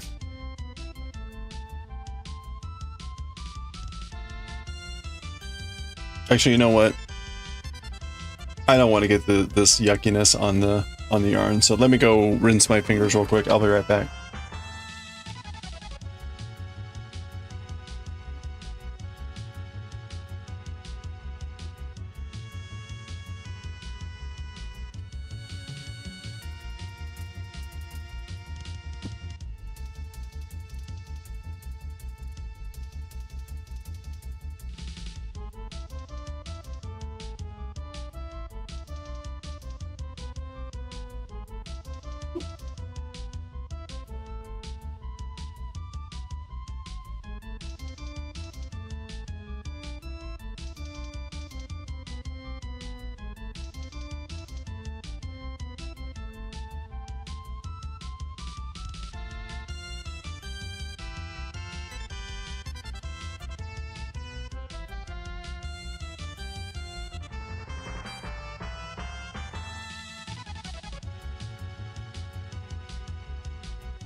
When did I switch to interchangeable? When we switched from the ribbing to this, I had to go up to this size, and I didn't have that in straight needles. I had it in double pointed, but I thought, meh.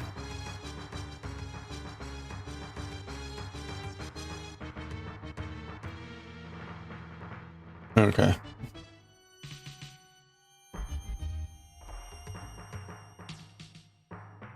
Let my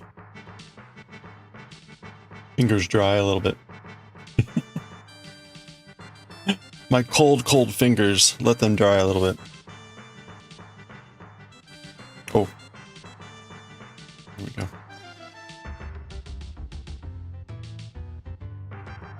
Okay, so it's been a while, but let's see if we can not mess this up.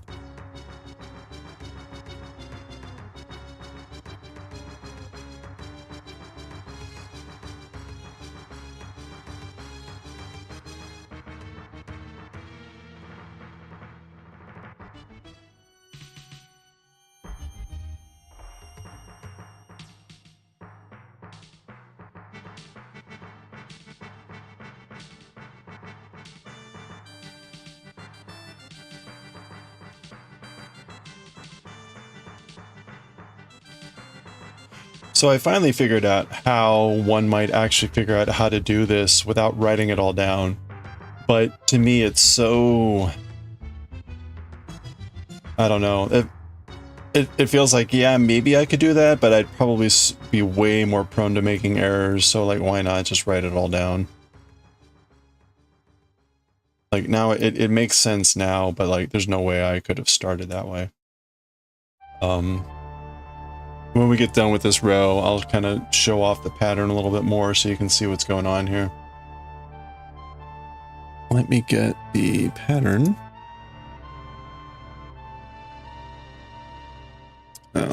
set. Beep, beep, beep, beep, beep, beep, beep, beep, beep, beep, beep. Okay, so we're starting with a knit. Purling. All the way across. Semi, how's the loom been going? It looked like the towels you were working on came out well.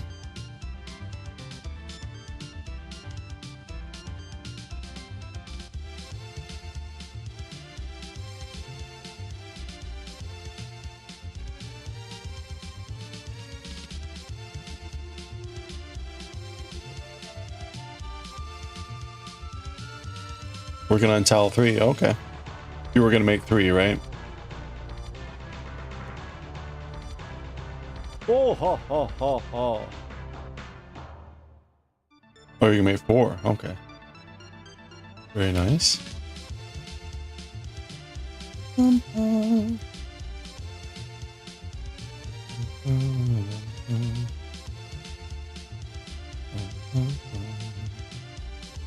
Is that something like for each towel you start the setup all over?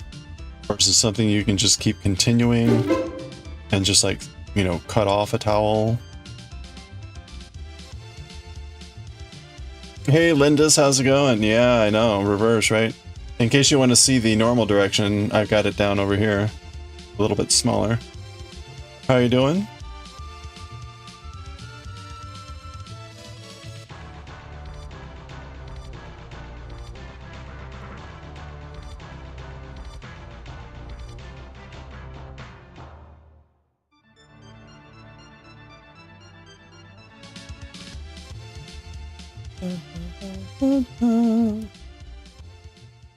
Okay, and then we knit and we slip.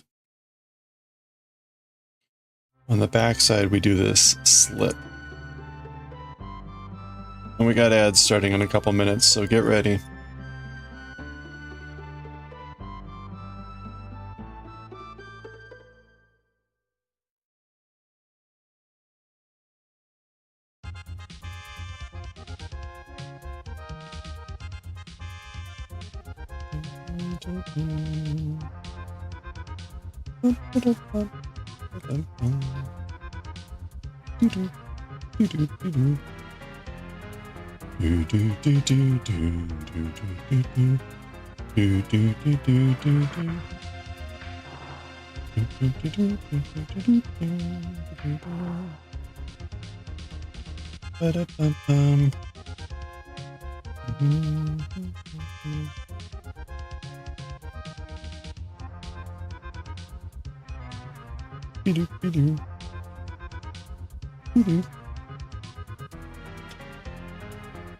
Bum bum bum bum.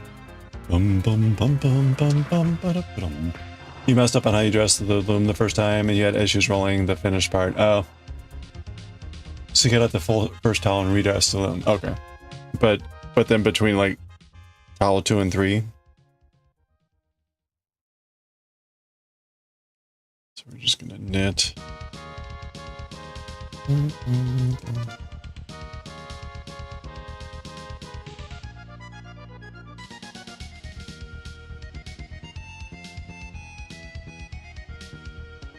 Between 2 and 3 added spacers. Okay.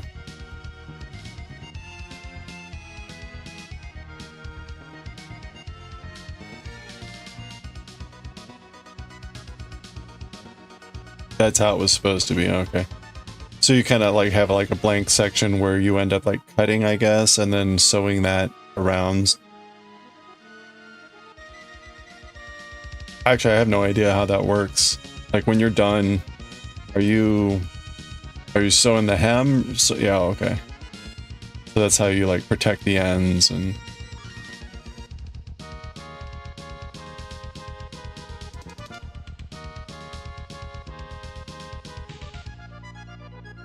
So there's no, in other words, there's no cast off. There's no loom way to like end.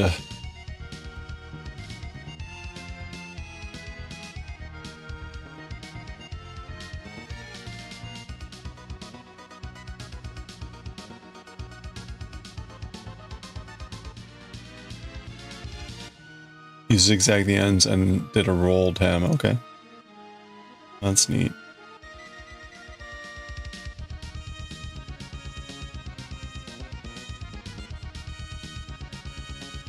Do you know how you're going to use the towels? I would probably make kitchen towels. I seem to need kitchen towels frequently. Oh, you love when Twitch crashes. I'm sorry. Good old Twitch. Okay, so that is the pattern. I guess you could use your serger. Oh, okay, yeah. Kitchen towels. Yeah, that's good. Okay, so we're gonna knit one, and then we're gonna do the basket weave, which is knit 2, purl 2.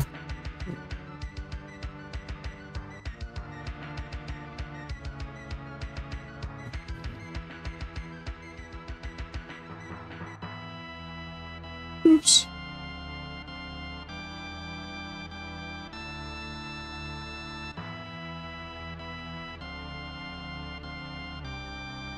And then we knit, slip, knit. Knit, slip, knit. That sounds lewd.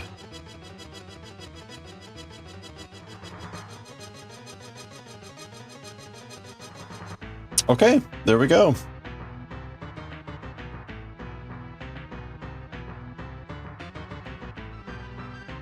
Okay, so we're done with the next batch, so to speak. We're about to do another increase row. Change we'll do next time would have floating edges. Floating edges, what is that? How does that work?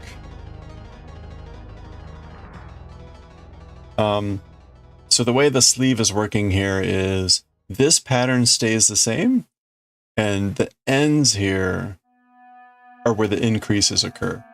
So this pattern, which is a basket weave,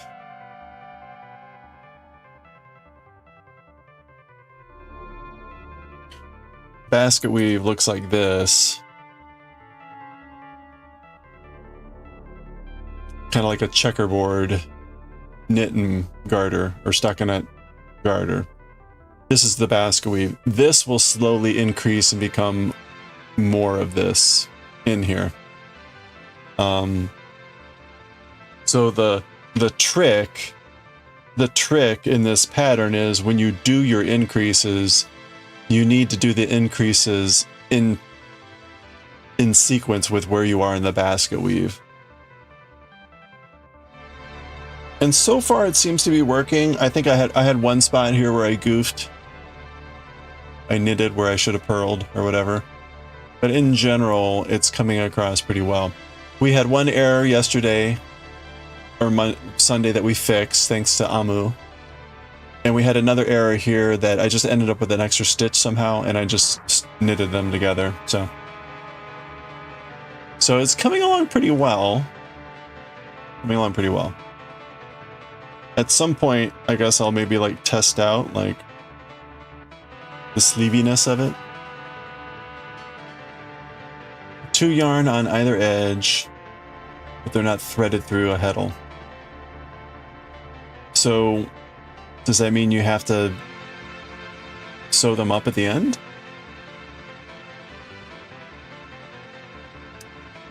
Oh, ad break. I'm sorry. Oh, we're done with ads. I'm way behind. It won't be in pattern. Oh, okay. Interesting. Is that easier to weave then, or like what's the advantage, I guess, is my question.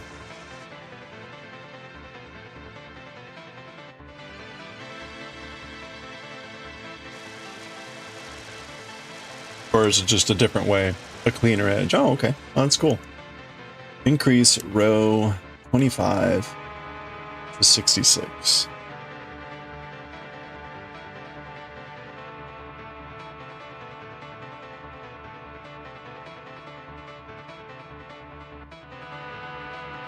Okay, I am typing out now what is going to be the next few rows. So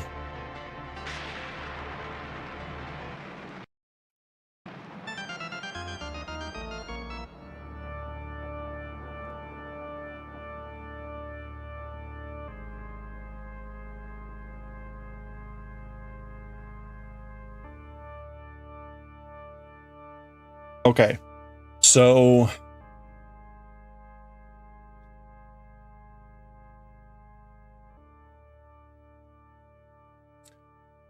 our knit row is going to be, we can see it here. Here's the basket weave. It's going to be purl. Oh, it's going to be, actually, let me zoom in more so you can see this. So we're going to be doing 2 increases on the next row, as well as a bunch of cabling. The increases will be here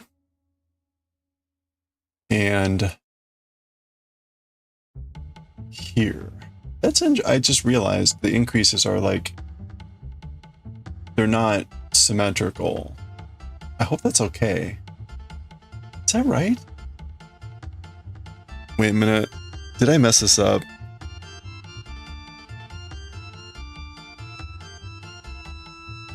Hold on. I'm sure I'm fine, but I need to check this.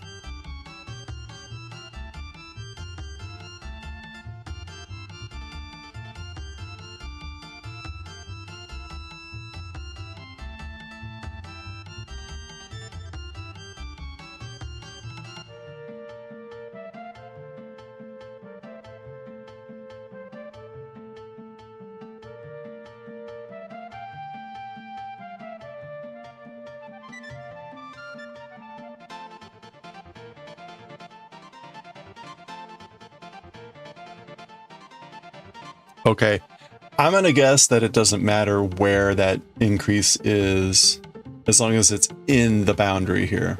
So it shouldn't really matter. So I won't freak out about that. Okay. But as we can see again, the basket weave will be on purl 2, knit 2, which means we're going to be increasing make 1 purl. That's going to be our make one right purl.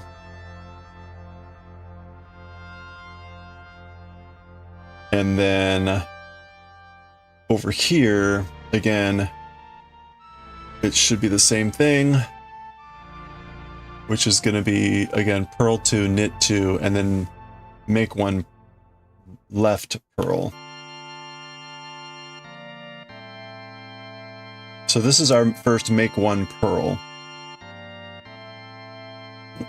Okay, then on the wrong side, we'll be doing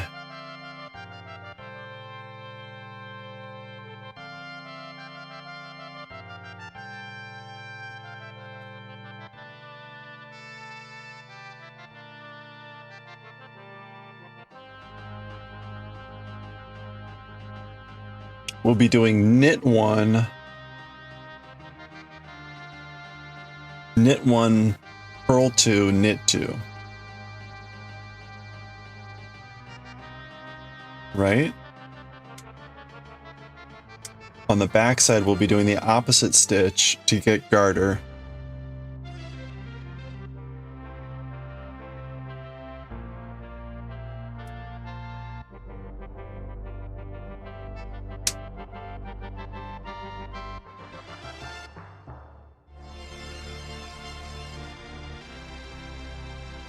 Wait. Yeah. To get stuck in it. Yeah, we'll be doing the opposite to get stuck in it. So for the purl that we added, we'll be doing a knit. And then for the knits, we'll be doing purls. And for the purls, we'll be doing knits. That should be right. So it's knit 1, purl 2, knit 2. Okay. So that means then this row becomes knit 1, knit 2, purl 2, knit 1.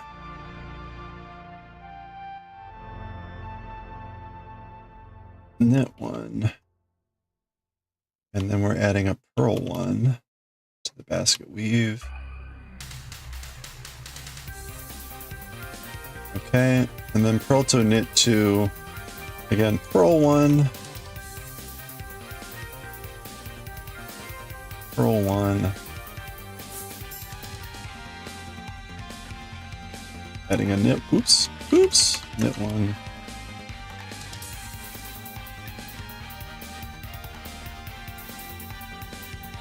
Okay, and then the final part for this increase. Knit 2, purl 2, knit 1. Knit 1. Oops.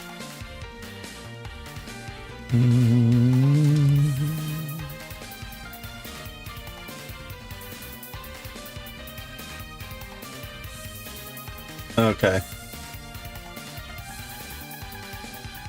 All right.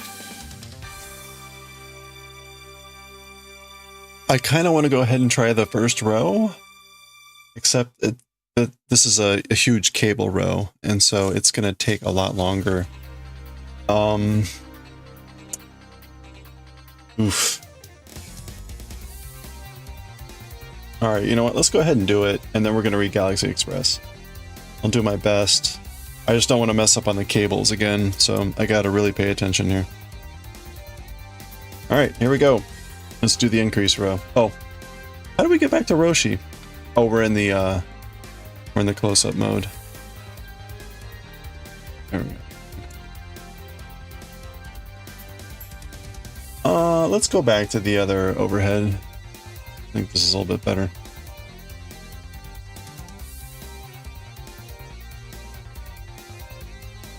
All right, so we're gonna knit 2.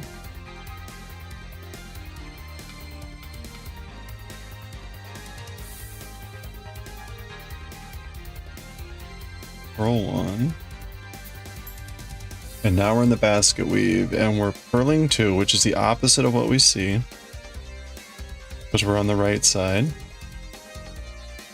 So we see knit, so we're purling. And we see purls, so we're knitting. And now we're gonna make one purl. Make one right purl. And make one right.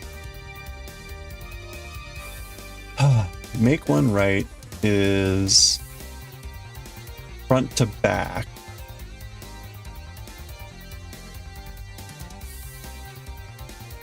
So we're gonna go from the front to the back. And now we're gonna, normally we would knit, but we're gonna purl now.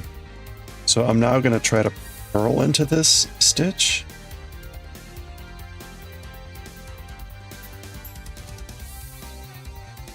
Wait, how does that work?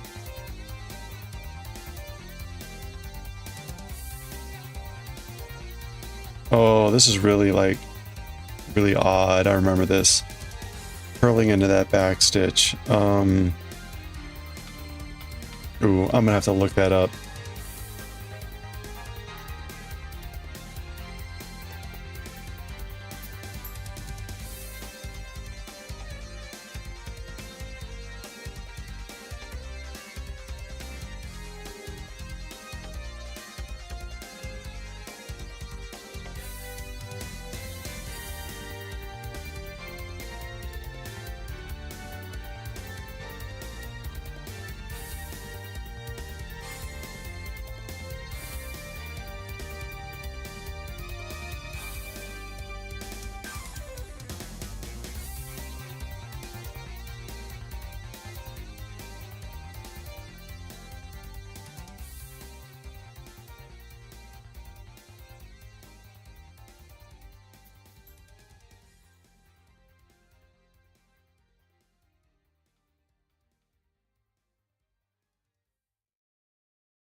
Bring the needle from the tip from the right to the left.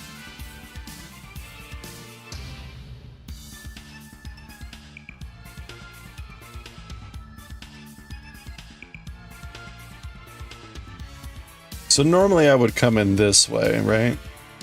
But I guess the question is, do I... Maybe I do need to come in.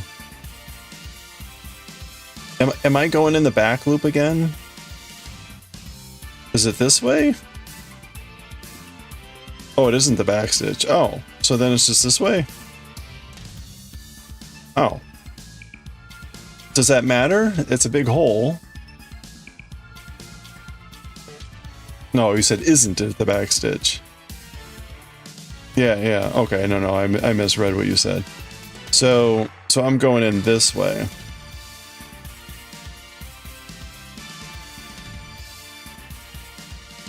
Is that right? No.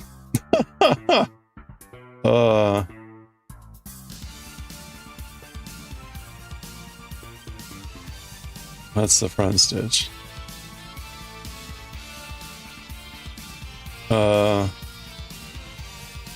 That was weird.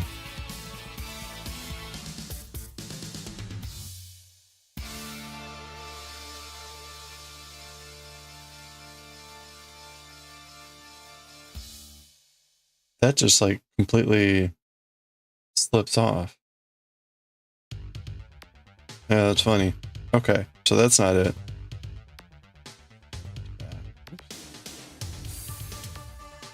Oops.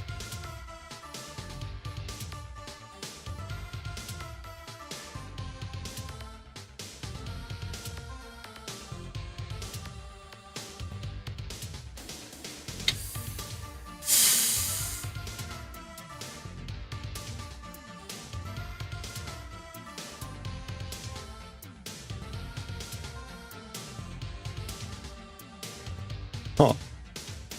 Need to bring the stitch around the front leg. Oh, you mean like... Oh, yeah. Okay, right. So...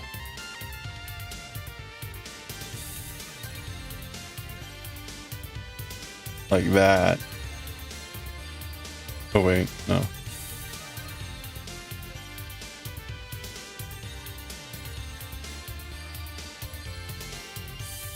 There we go. Okay. All right. There we go. Thank you. Okay. So that was make one right purl. And then we normal purl. Okay. Whew. All right. So we increased in pattern where we've got purl, purl, knit, knit, and now an increased purl. Okay.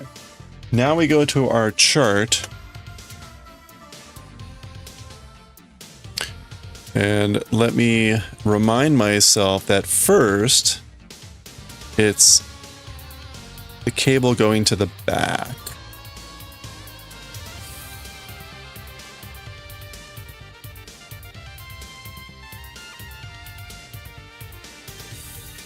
I'm gonna... knit.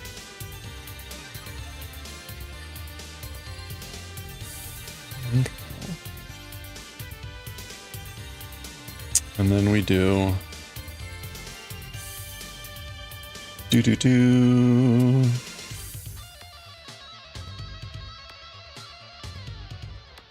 we exile 2 stitches to the back. Get thee gone. We do our cable. Yeah, this is right. I had that momentary freak out. And then we do...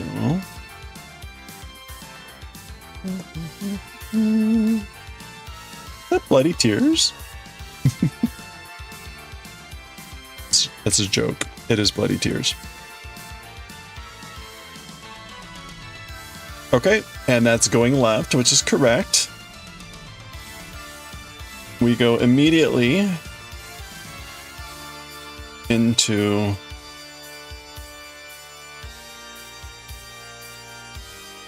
another cable. This is for 4 successive cables.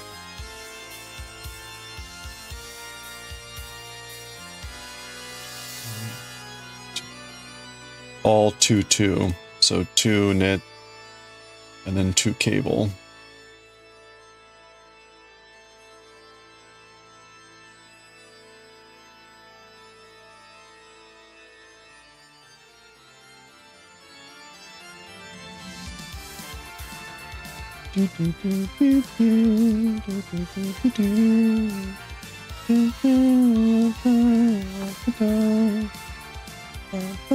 That's going to the right. That is correct. I am now going to be verifying this every time. Okay. 2 to the back.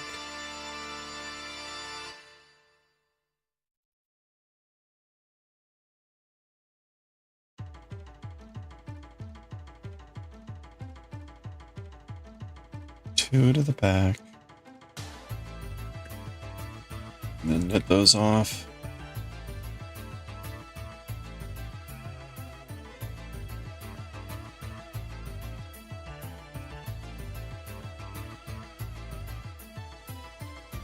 Okay, and then our final cable for this section, definitely not our final cable for this row, is 2 to the front, actually, this is back.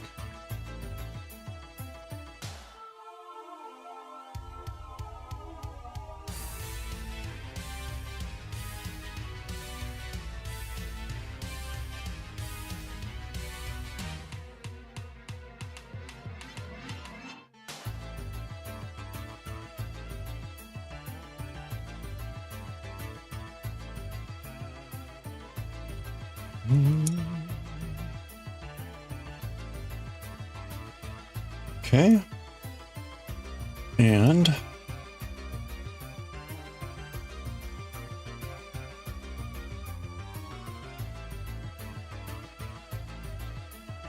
oops.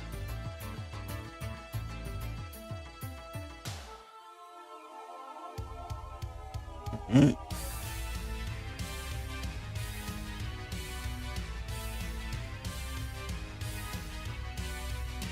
Okay, there we go.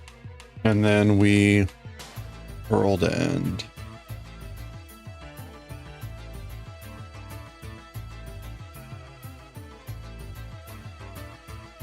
All right. So there we go. And that all looks correct. Going left, right, left, right. Okay, the middle section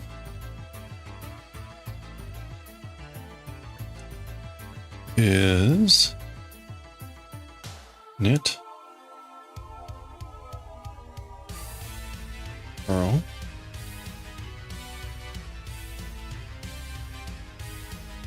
and then knit, knit, and then the cable.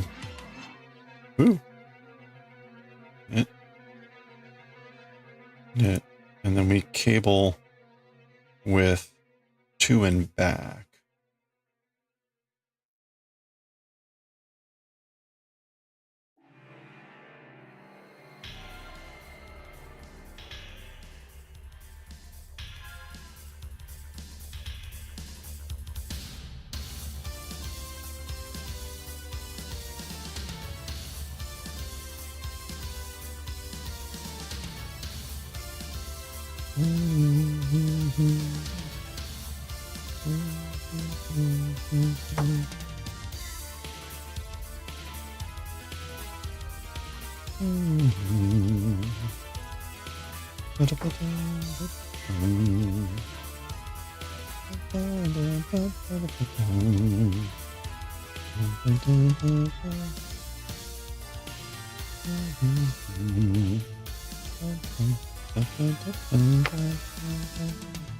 And then we purl to end.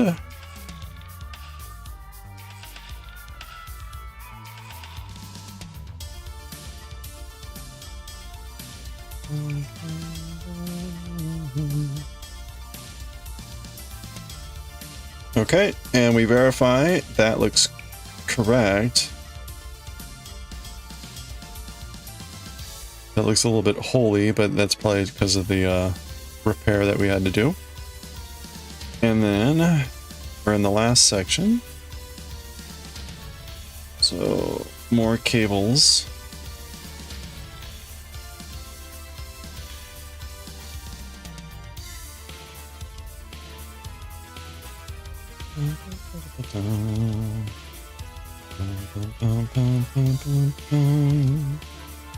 Oh yeah, look at that big hole.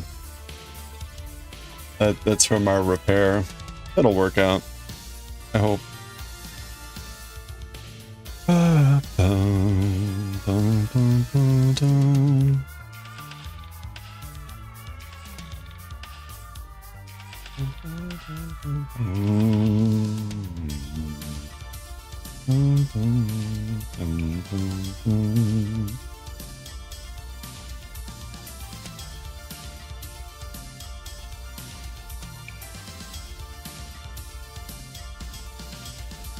Oop. All right, hold on. Oh, crap. Crap.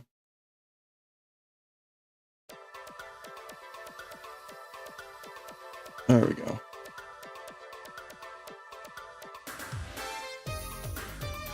Do do do do do do do do do do do do do.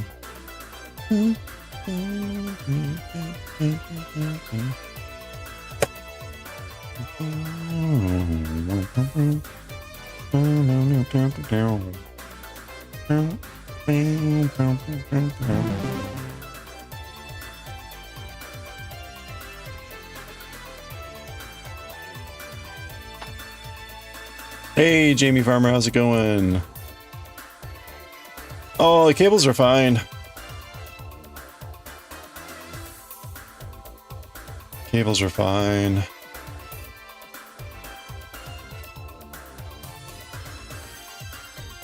It's just a little bit slower.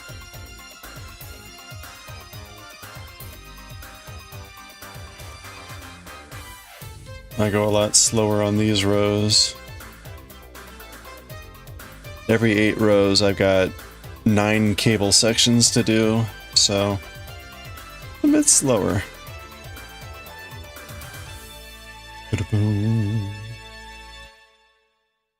How are you doing? Hope you're doing well.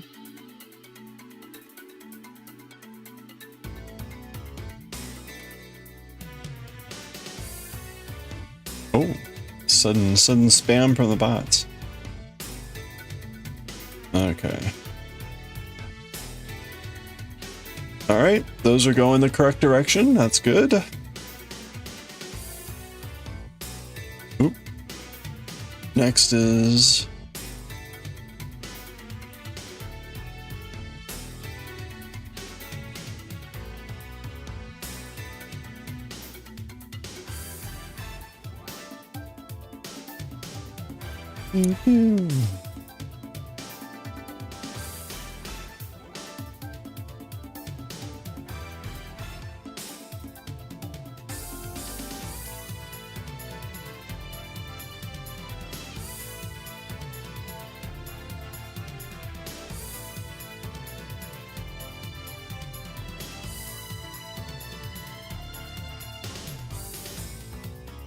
Doing good. Always like cable stitches. You like the texture? Yeah.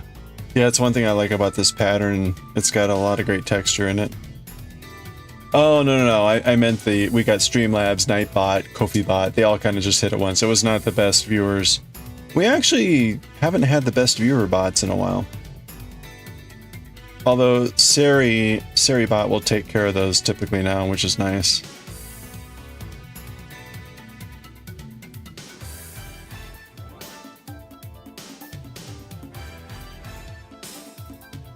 Yeah, it always does seem like there's like, you know, the bot masters figure out the secret to getting around the defenses, and there's a surge, and then the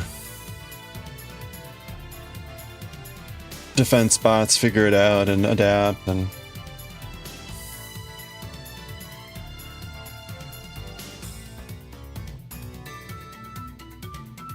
okay, I think we're on the right spot here. So this is now forward. We did have a nasty error a couple days ago where this cable kept going. This one didn't come up in front, and so we had to work back and undo that. And Amu helped us figure that out so that we didn't have to untink 3 rows, or we didn't have to tink 3 rows. So that was a huge help.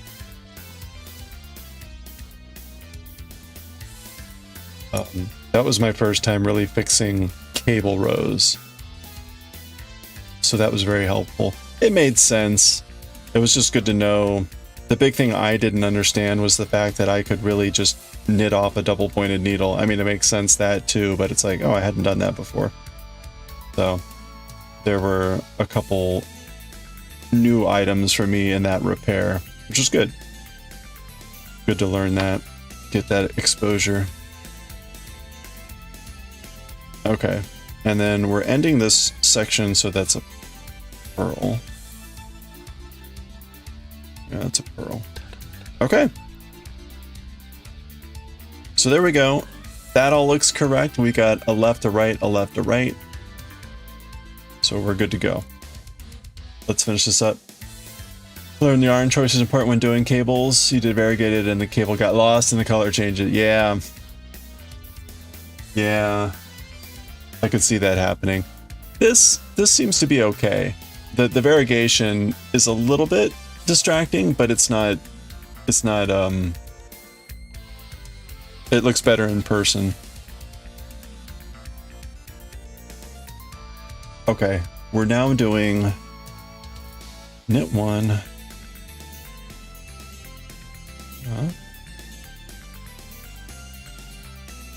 Okay, and now we're doing our basket weave, which is the opposite of what we see. So we see knits, we're purling. And we see pearls, so we're knitting. And finally, we need to make one left purl. We're going to make one left purl, so that is back to front. Back to front.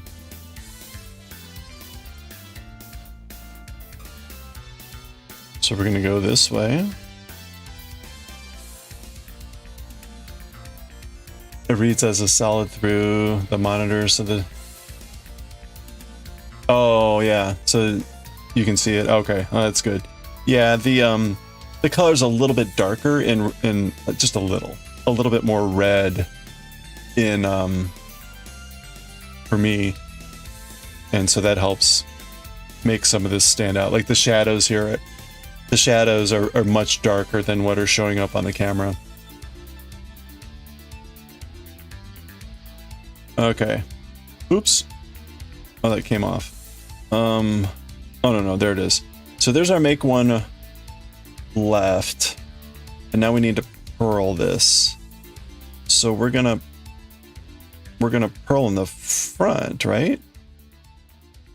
Is this much easier?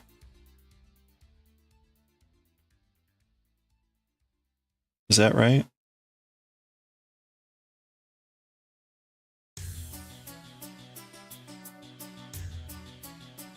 You think so? Okay, so that's just much easier because you're not having to like contort into the back. Okay. All right, and so then we purl one and knit two and we're done.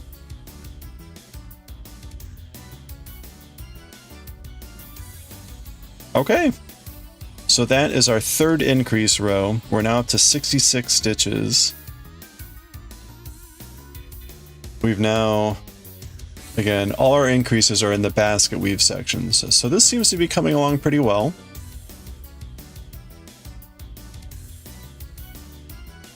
All right, cool. We're well on our way. We're on row 25 or row 26 now. Haven't had a lot of chance to work on this because we were finishing up the chainmail, but Master Roshi is done. Master Roshi is done. We will be working on other chainmail items, but they will be a lot easier, a lot faster. So we're gonna pause there. We need to read some Galaxy Express, and then I need to get to bed. So we'll be working more on that tomorrow.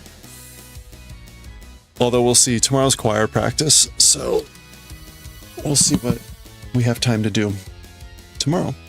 I need to finish, we need to be working on the woodblock. We did not do any woodblock carving today. I don't want to be too delinquent on that.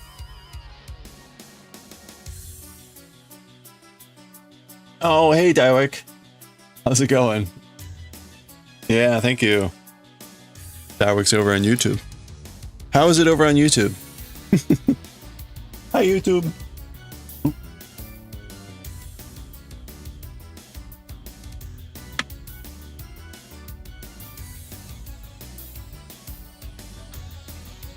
Oh, a kangaroo. There we go.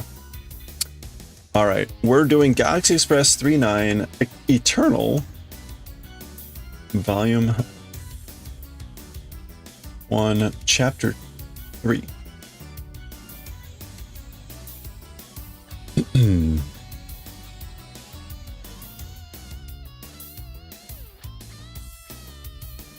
And no bleach.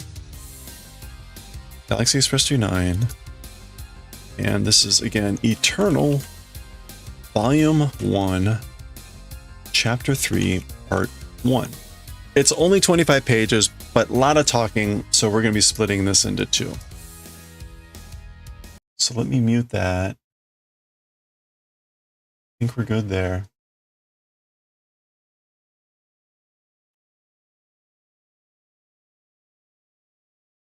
Okay.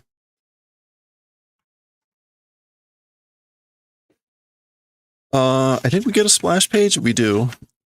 Kukan Mugen Kido. Kukan Mugen Kido. So this is, well, I'll wait till we actually get there.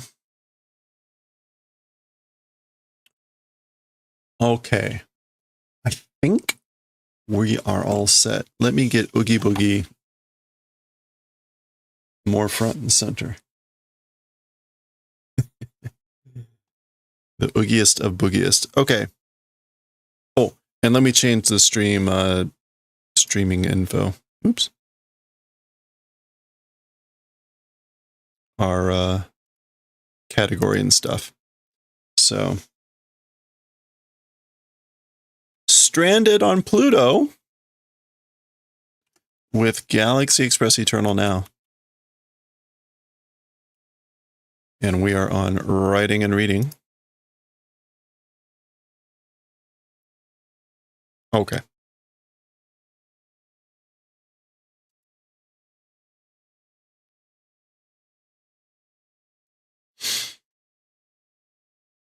Okay. We are good to go. Let's do it. Okay, let's read Chapter 3 of Volume 1 of Galaxy Express 39 Eternal. Tetsurou and Meitoru were on Pluto. They're still on Pluto, and the train has left. Train has left, and that is how that chapter ended, Chapter 2. We're going right into Chapter 3. They're still on Pluto. This is only 25 pages, but we're going to break it into 2 because there's a lot of dialogue here. So likely these sessions will still take a while. So let's just roll, and we'll see what the title is more formally on the next page. 39 ga ichatta yo. Oh, the 39 went, you know? So it went, and itte shimao. So it went, and there's nothing we can do about it, or it went, and it's regrettable.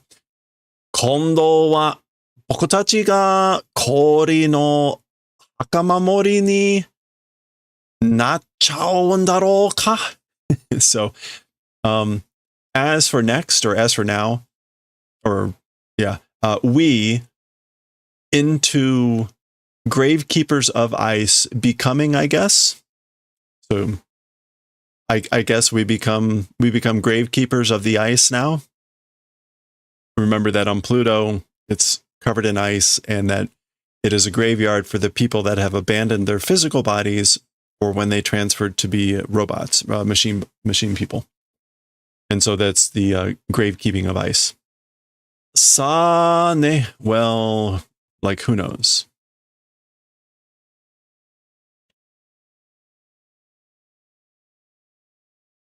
Okay, so there we go. We go right into the splash page. Oh, well.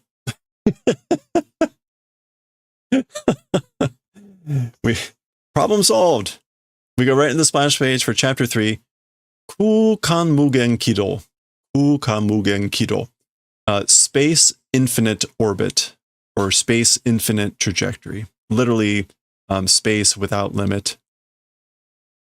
So.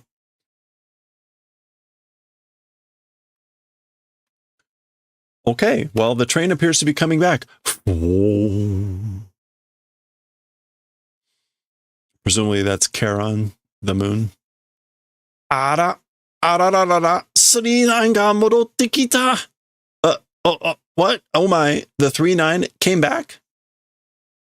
You can get a little reflection of it in the ice there.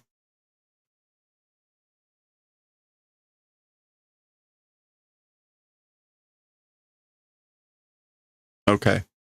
Yeah, I know, right? Solved. 珍しい走り方ね. It's a rare way of running, you know? Oh, ha, ha, ha, ha. Come on, Don, get out of here. バックして切るのが普通なのに、まるで冥王星の衛星カロンを回ってきたように見える. Okay, so even though normally coming and doing back, meaning like going in reverse, bakushite, doing back, again, like doing back up or doing reverse. So even though normally as for doing, or as for coming in reverse, or as for doing a backup, yeah, I guess like normally if it were actually backing up, we'd see the caboose first is what she's saying. She's saying it's as though Pluto's satellite or moon, Charon, it's visible in the manner of encircling and going around. So you could see it as though as it just went around Charon is what she's saying. Okay, so there we go. Psych, got him. Got you baited. The classic. Okay, so we get a whole page here where I guess we're going to get some detail about some stuff. So we see this is Charon.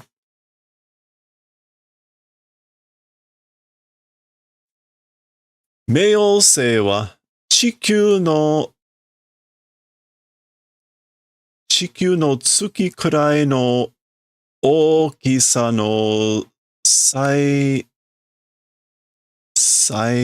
果ての惑星である. So as for Pluto, Earth's moon extent of largeness no sai hatte.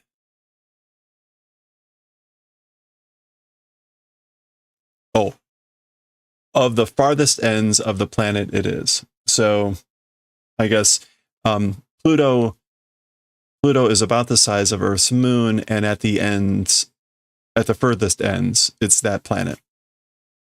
I guess that's what Sai Hatte is supposed to be here. Yeah, like the furthest planet that's of the largest of the extent of Earth's moon.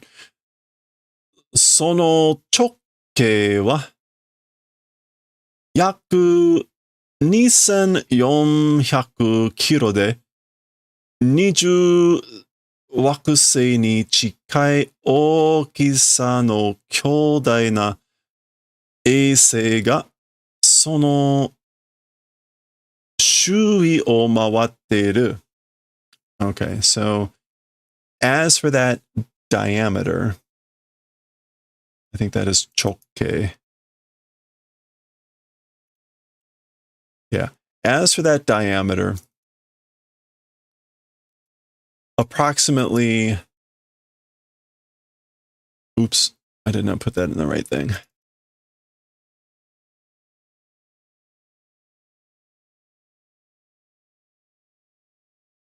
As for that diameter, it's approximately 2,400 kilometers, and I guess two times planet approaching bigness of a largeness moon. Okay, so a giant moon of the size approaching like a double planet. Okay. But that Sono. I guess that surrounding is rotating around. I don't know why sono shui.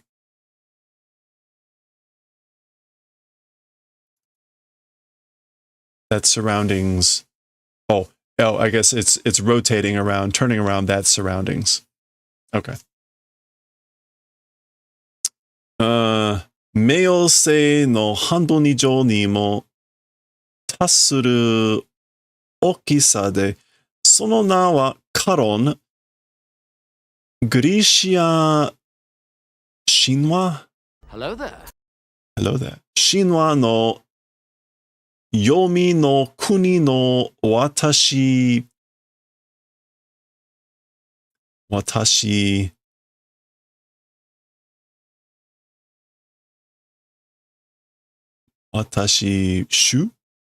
に何した明るい、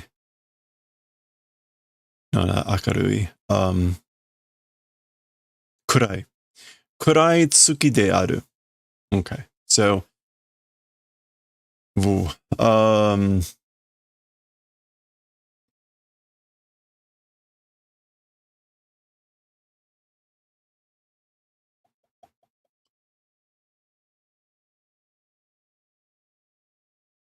like even greater than the half part of Pluto.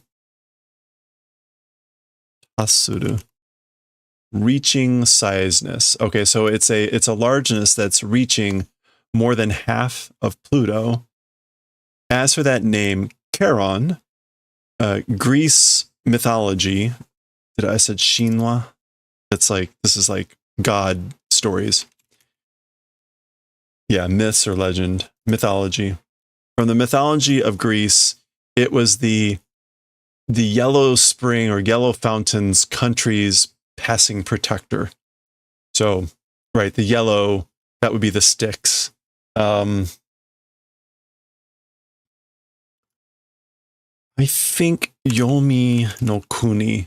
Yeah, so Yomi no Kuni gets translated into Hades, the realm of the dead. It's literally the country of the yellow fountain or the yellow spring.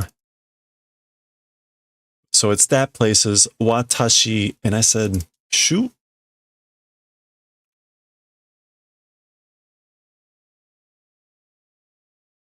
Okay, it's not shu. Watashi Mamori? It is Watashi.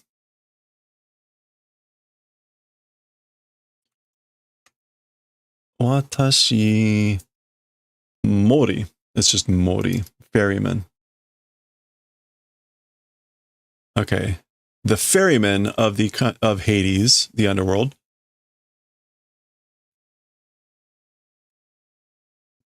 It's not Yudai. That is Yudai. Having done as the origin, dark moon it is. Okay, so again, it's the dark moon deriving its origin from the ferryman of the underworld of Greece mythology, Greek mythology, as for that name Charon, which again approaching the largeness of more than half of the Pluto. Hori no hakaba no eien no hakamamori wa honrai kono eisei Charon no yaku nani nano kamo shiranai. Okay.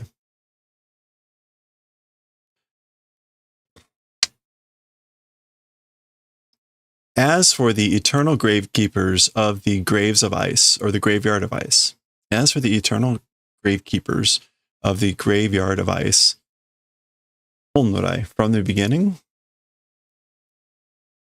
Yeah, originally, this planet, Charon, this is like role or duty, like a role and a function. Yaku. Yes, it's Yakuwari. their part, their role, their duties, probably is.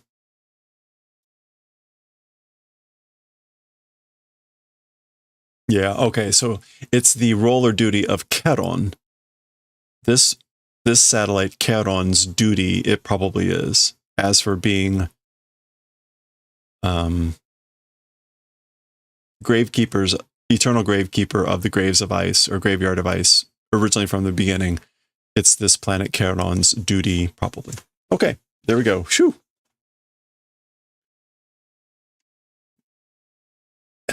Meteru? Ki. So it looks like Meiteru's on the train.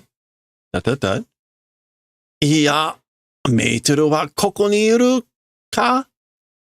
Well, as for Meiteru existing in this place, question mark? Like, Meiteru's right here, isn't she?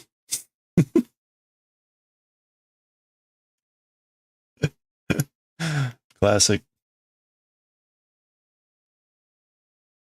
どうしたの車掌さん一周して戻ってきるなんて What happened, Mr. Conductor? One circumference doing and coming back, what could that be? Or why do that? 一周? Yeah, one revolution, one lap. いや、何かなり局のお許しが出たので、少しばかりサイトシングを、はい。So, well, what is it? The administration office's apology coming out. Oh, it's not apology. This is yurusu, oyurushi. Permission came out. But with that, just a little bit of sightseeing, and o meaning doing, or the doing sightseeing, indeed. And the kanji here aren't saito shingu, would be what he says. It's, what's this? Kanko something. It's like sightseeing.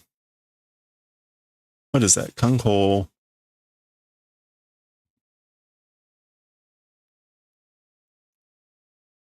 Yeah, there's Kanko, and then Kodo.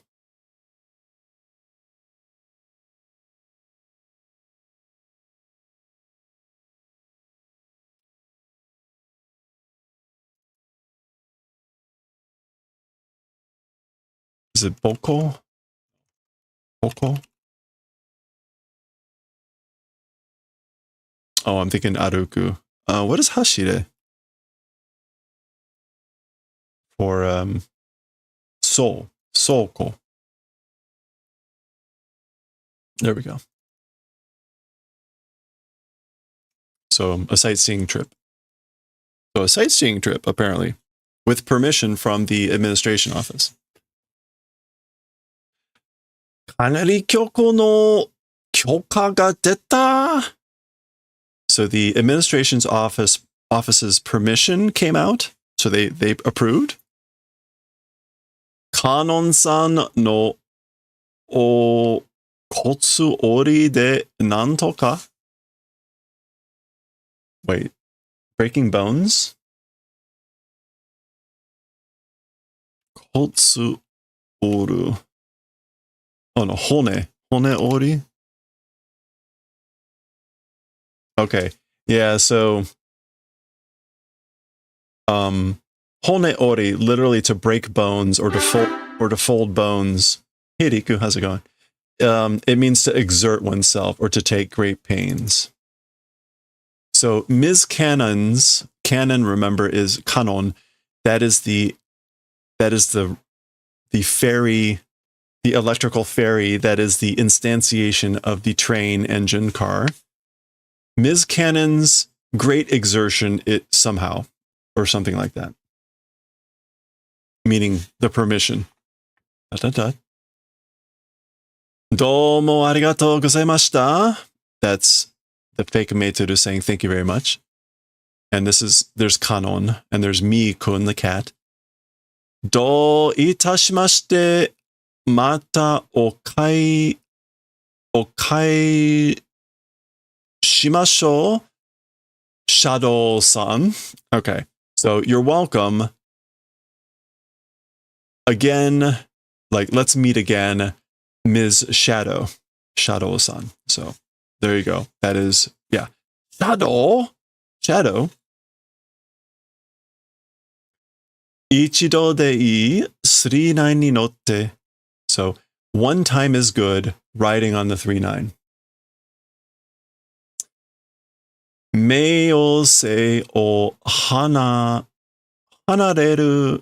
yume o hatashite mitakatta.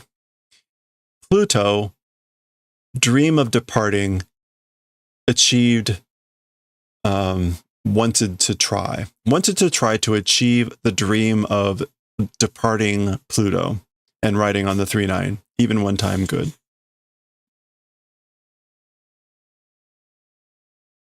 Even though it was just a little bit of a round trip.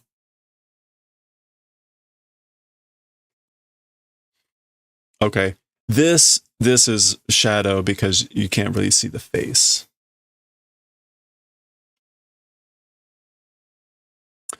Ichido de ii, mei o se no kori no hakaba kara hanarete. That is hanarete, right? To be separated from. Yes. Okay. To leave, to go away. So with one time it's good. So just one time being good.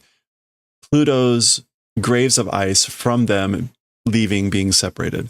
So just getting away for once would be good. Was good.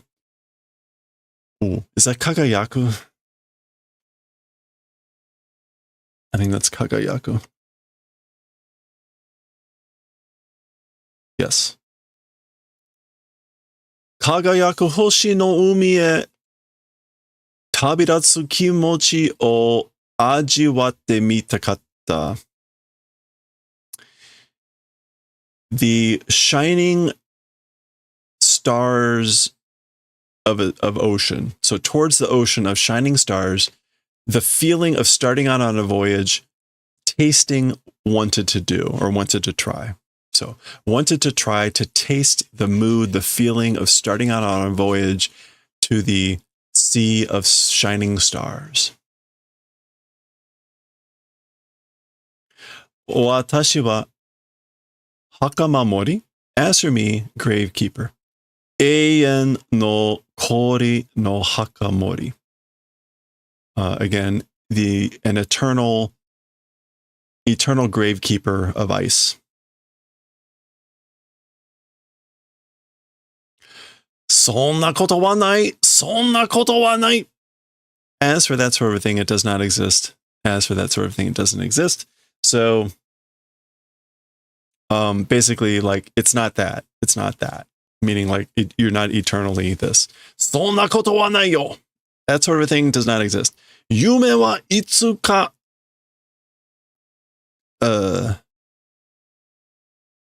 Kao? No. This is to wish for. It's not kao. It's close. What is it? It's not kamao, that's to mind. Is it kanao? Yes, thank you. To come true. Yes, to be wished. Kanao is one of these funny words that means about wishing and coming true, and it can also mean to be suited or like well matched. In the fighting manga, we see it usually meaning this, to be suited. So, thank you. Okay. Yume wa itsuka kanao monda. So as for the dream, as for your dream, at some time, coming true thing it is. It will come true someday. Oh. Okay, now we get a series of these 4 tall panels. Tetsurou it's going to be a dialogue between Shadow and Tetsurou.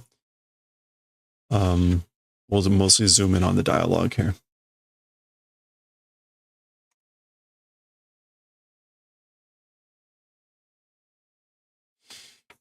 Kibo osute nakareba. Okay, oh, this is an implied double negative. So, nakareba naranai. So he just doesn't do it. Literally, it's hopes throwing away, if not doing, but it's the implied double negative. So you must not throw away your hopes. Jikan wa yume o uragiranai. As for time, will not betray dreams. So I guess we've got the theme. We've got the theme for this series. Time will not betray dreams. Keshite uragiranai. Certainly, absolutely will not betray. Jikan wa yume o uragiranai. So she repeats that phrase. As for time, it will not betray dreams. Yume o uragiranai. Will not betray dreams. Okay. She turns to him. Tetsuro-san, anata wa kokoro yasashii ko. So, Mr. Tetsuro, as for you, you're a gentle-hearted boy. Soshite anata wa wakai. And in addition, as for you, you're young. Wakai here is probably not just young.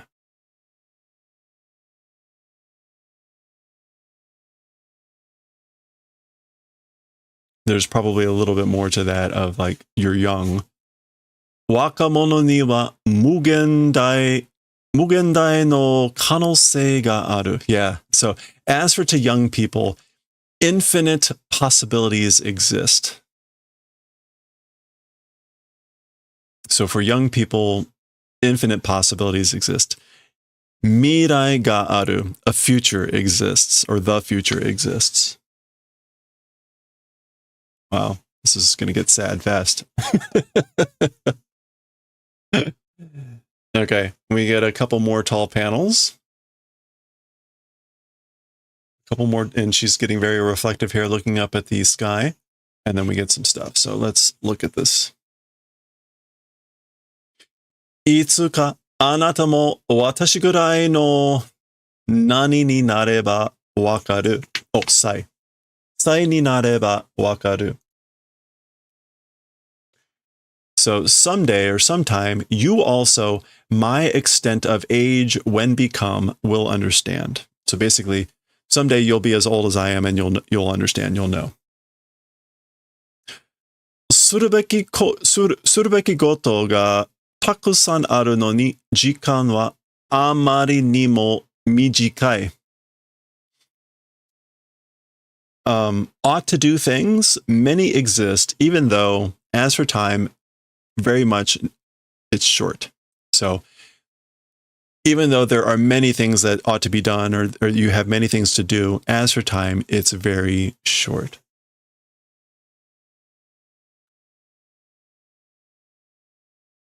Sono mijikai jikan no naka de jibun wa nani o suru tame ni umarete kita no ka?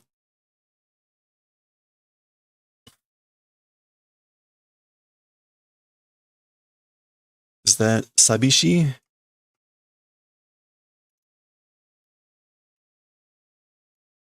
Yeah, sabishi.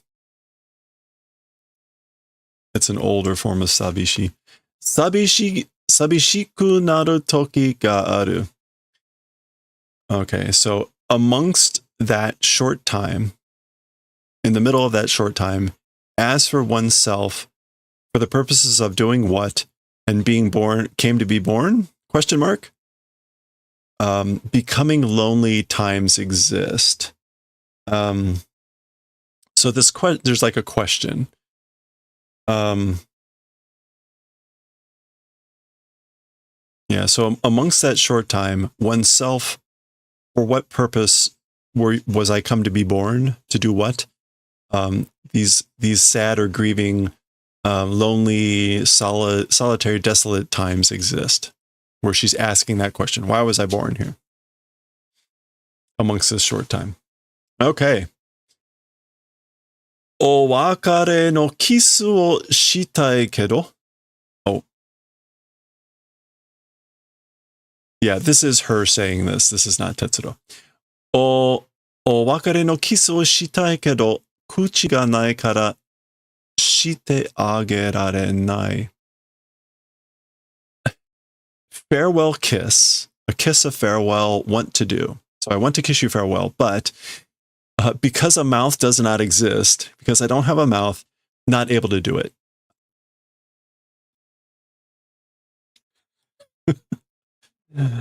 もしもいつかあなたがここへ戻ってくる時があったら, if perhaps someday, sometime, you to this place, coming and returning time, if that occurs.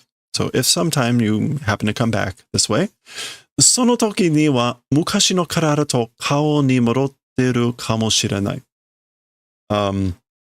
As for at that time, ancient body and face, returning to the ancient body and face, maybe. So as for that time, I might have returned to my old body and face. ずっとずっと先のお話だけどね. Very much or continuously a head story it is, but 先のお話.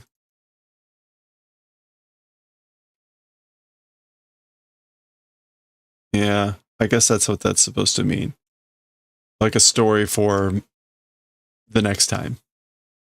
Like very much a story for the next time, I guess. But, you know, 嫌でなかったら、その時キスをしましょう. I guess like if it's not bad, if it's not detestable, then that time let's kiss. Let's kiss then.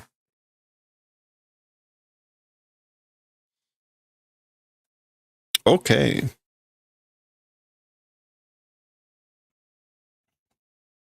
All right. So the train departs. We get a nice break out of the train from the panel. So there we see Pluto and Charon. Nice shot.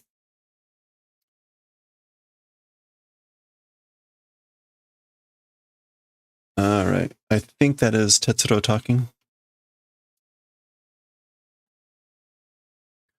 冥王星の月カロンが自国の私森って言うけど、まるで氷の袴森のように見える. The Pluto's moon Charon, it is Hell's ferryman. The ferryman of hell, that's what it's called. It's a thing called that, but it's as if the ice gravekeepers in that manner, it's visible. So you can see Charon in the manner of being the gravekeeper of the graveyards of ice. It's like that. So like it is the gravekeeper for the planet with all the graves of ices. 永遠の守り、墓守りはシャドウさんじゃない. Oh, that could have been made to do talking. Anyway, as for the gravekeeper of eternity, or as for the eternal gravekeeper, Ms. Shadow, it isn't. So it's not her. 本当の墓守りは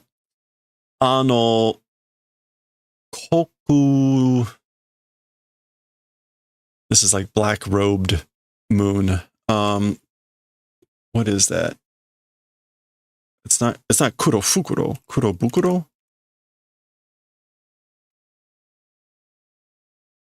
Yeah, okay, it's not. What is the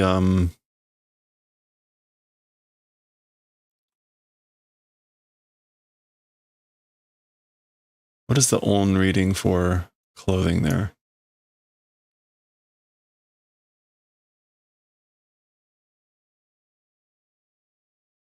E. Kinu. Okay. Koku-i. Black clothes. Kokui no tsuki karon yo. So as for the true gravekeeper, it's that black clothed moon Keron, you know.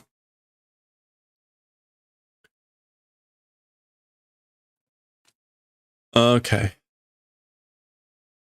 We just saw this. What was it's Kayu? Yomi. No, not even close. Yomi no kuni no watashi mori. The ferryman of hell, or ferryman of Hades. Okay. That is the gravekeeper. All right. We're at the halfway point for the chapter, and we're about 35 minutes. Let's go ahead and read this page so that we're through this big block of text, and I think that will set up well for the next session to finish off the chapter. カロンと名前が似てるのが気になるけど Wait. カロンと名前が似てるのが気になるけど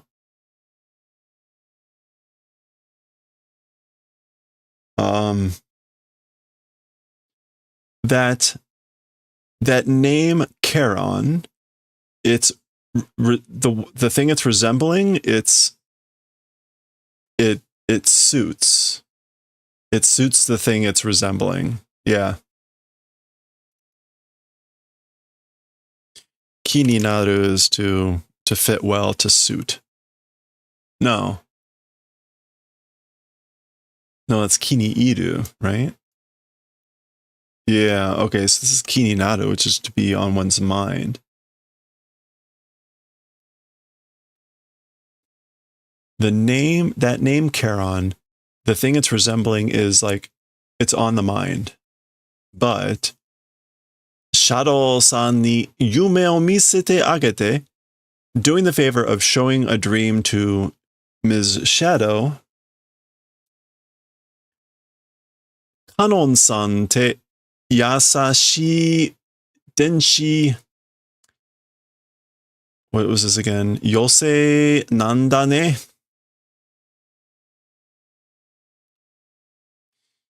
No, it's not, or is it Yosei?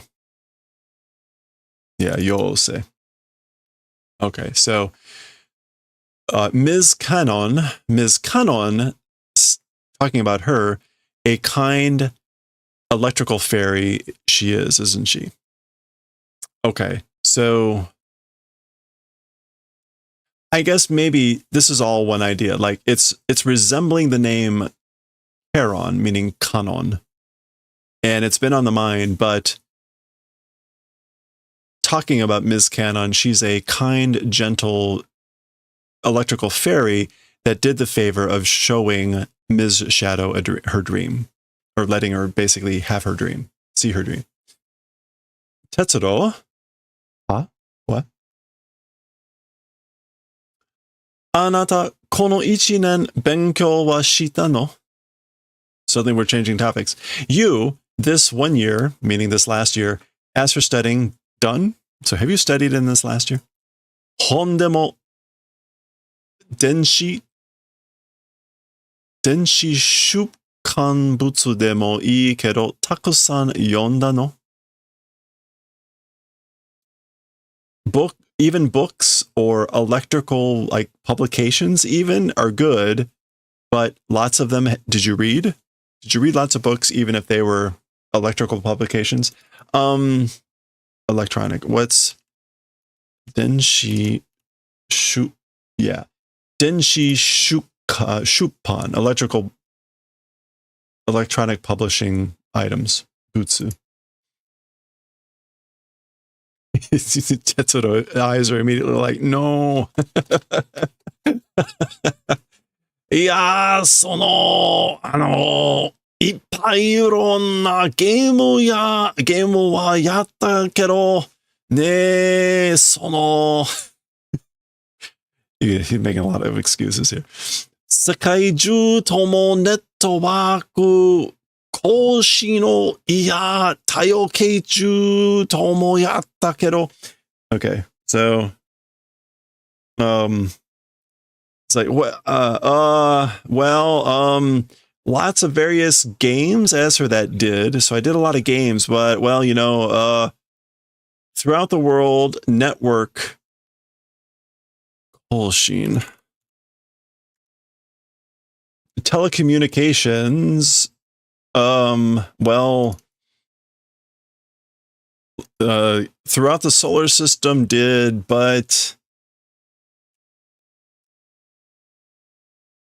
he's like stumbling here.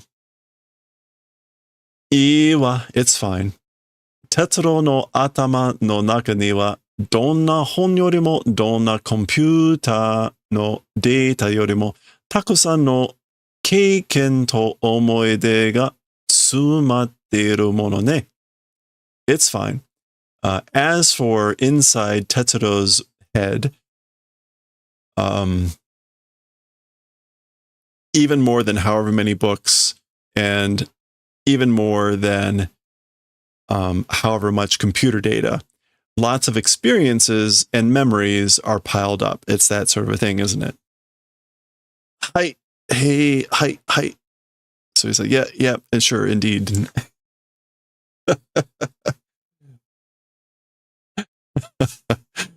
Okay, I think we'll pause there. Let me double check real quick. We've got 1, 2, 3, 6, 7, 8, 9, 10, 11, 12 pages left. Yeah, that'll be a good pause point. Actually, we'll go ahead and finish this page because we get kind of like a pausing scene here. So this is the end of the conversation. So let's finish it off. That's what it looks like, at least. 本を読む、読まないは個人の自由. So as for reading books or not reading books, it's an individual choice. Individual freedom. 読む人は読む、勉強する人はする。後で公開するのも確認の自由. I think that's right. So as for people reading, or as for reading people, they read. And as for studying people, they will do study. After or later, even the ones doing regret, it's each person's choice.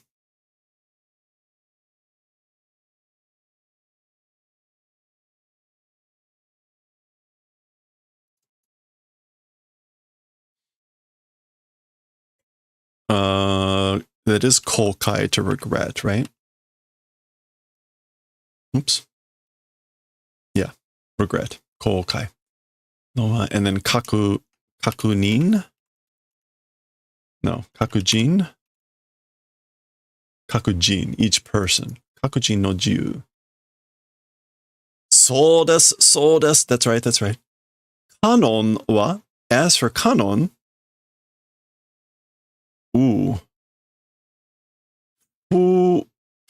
nani tekina uchu shinwa de no hikari no megami no imi. Oh, okay. So this is not, let's see. Yeah, we didn't talk about the name kanon at all. So we're getting into this. Fuhen teki. So universally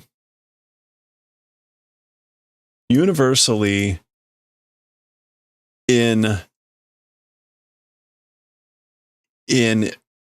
space mythology or space legend, the light of the goddess of light meaning. So as for kanon, generally, universally in space mythology or legend, it's the meaning of goddess of light, Kanon. And that is kind of the, I think, the Buddhist origin of Kanon, right?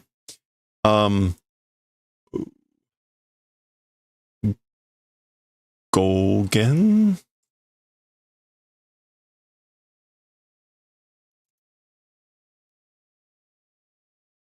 Gogen.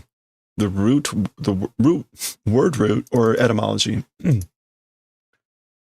Gogen wa Grisha go no Kijun. No. Is it Kijun? Kijun. Okay, so as for the etymology for Kanon, it's Greeks. Oh, it's this whole thing. Kijun, kono yo o sadameru kihon gen nani to yu imi. Sadameru. Establishing, determining, deciding, fundamental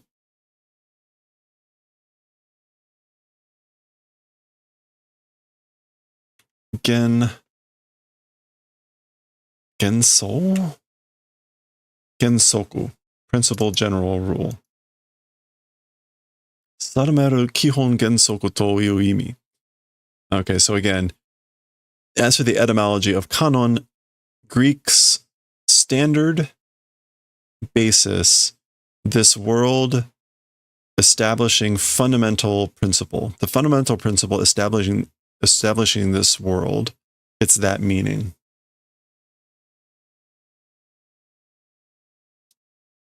Oh, that is the origin. It's kihon or kijun, a standard, a basis, a criterion, a norm, a reference, and then that's what this is, right? A fundamental principle that establishes this world. And that's the origin of Kanon. Okay, that's the meaning. All right, we're getting there. Mukashi Cho Kyori o hogeki suru tame ni kayaku shiki no Kanon ho, this isn't right. Toyo no ga atta wa. Okay. A long time ago, long distance. What did I say? Hogeki? Okay, bombarding, doing that for that purposes. For the purposes of doing bombardment or shelling at long distance. I said kayakushiki, like this is like not gunpowder, but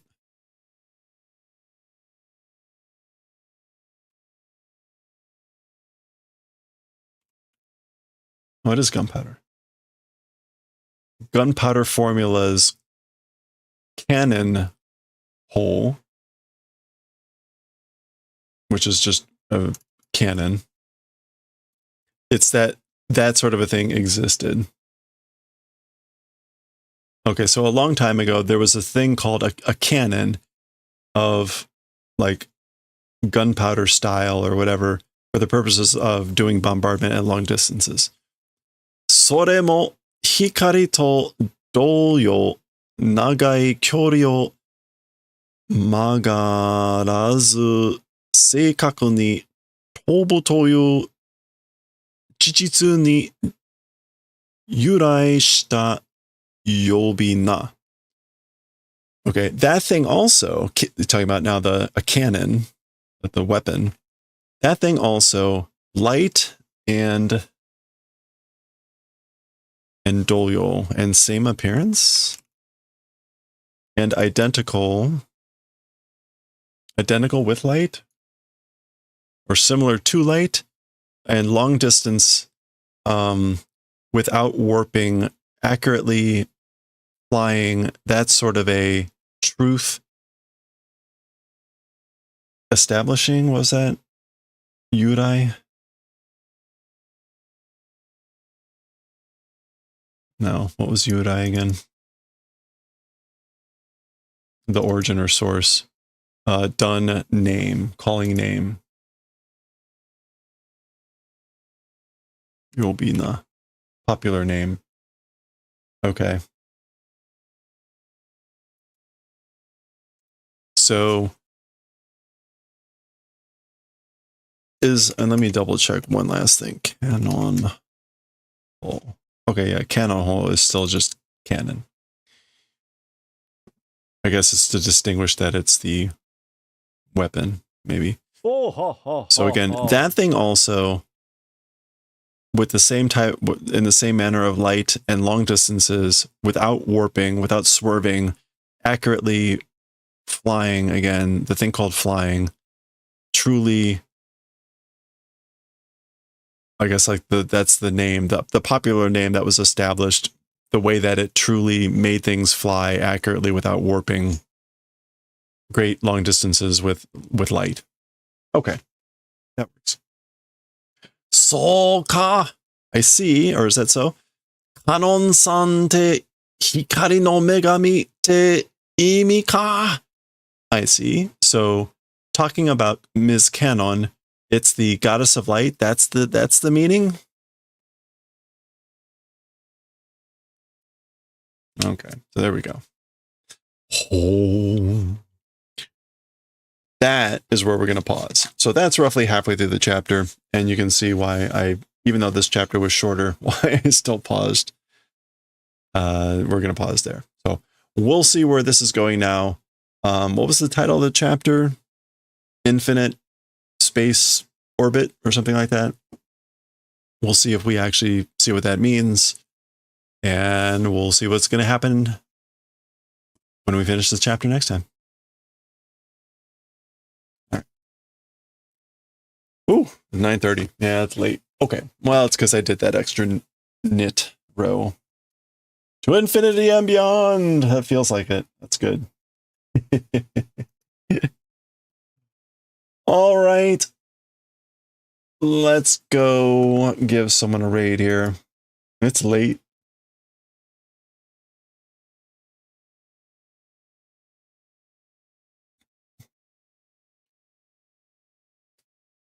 Okay, Vintage is on. Let's go give her a raid. Did she just start? Oh, Mario Day is coming up, isn't it? No, she's been on a while. Huh.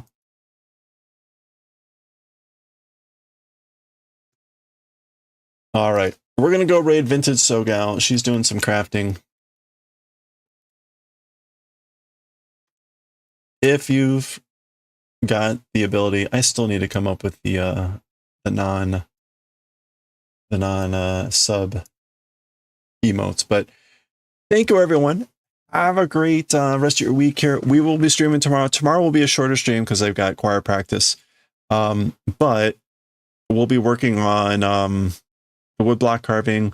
We'll probably read some Jujutsu Kaisen, maybe, we'll see, and hopefully we'll get some other stuff done. Maybe we'll start one of the other chainmail items. I don't know. We'll see how it goes. I hope you all have a good rest of your week here. Again, appreciate you all hanging out. Hope you have a good one. Stay safe, stay well. Let's go raid Vintage, and I will catch y'all again next time. Thank you again. Bye for now.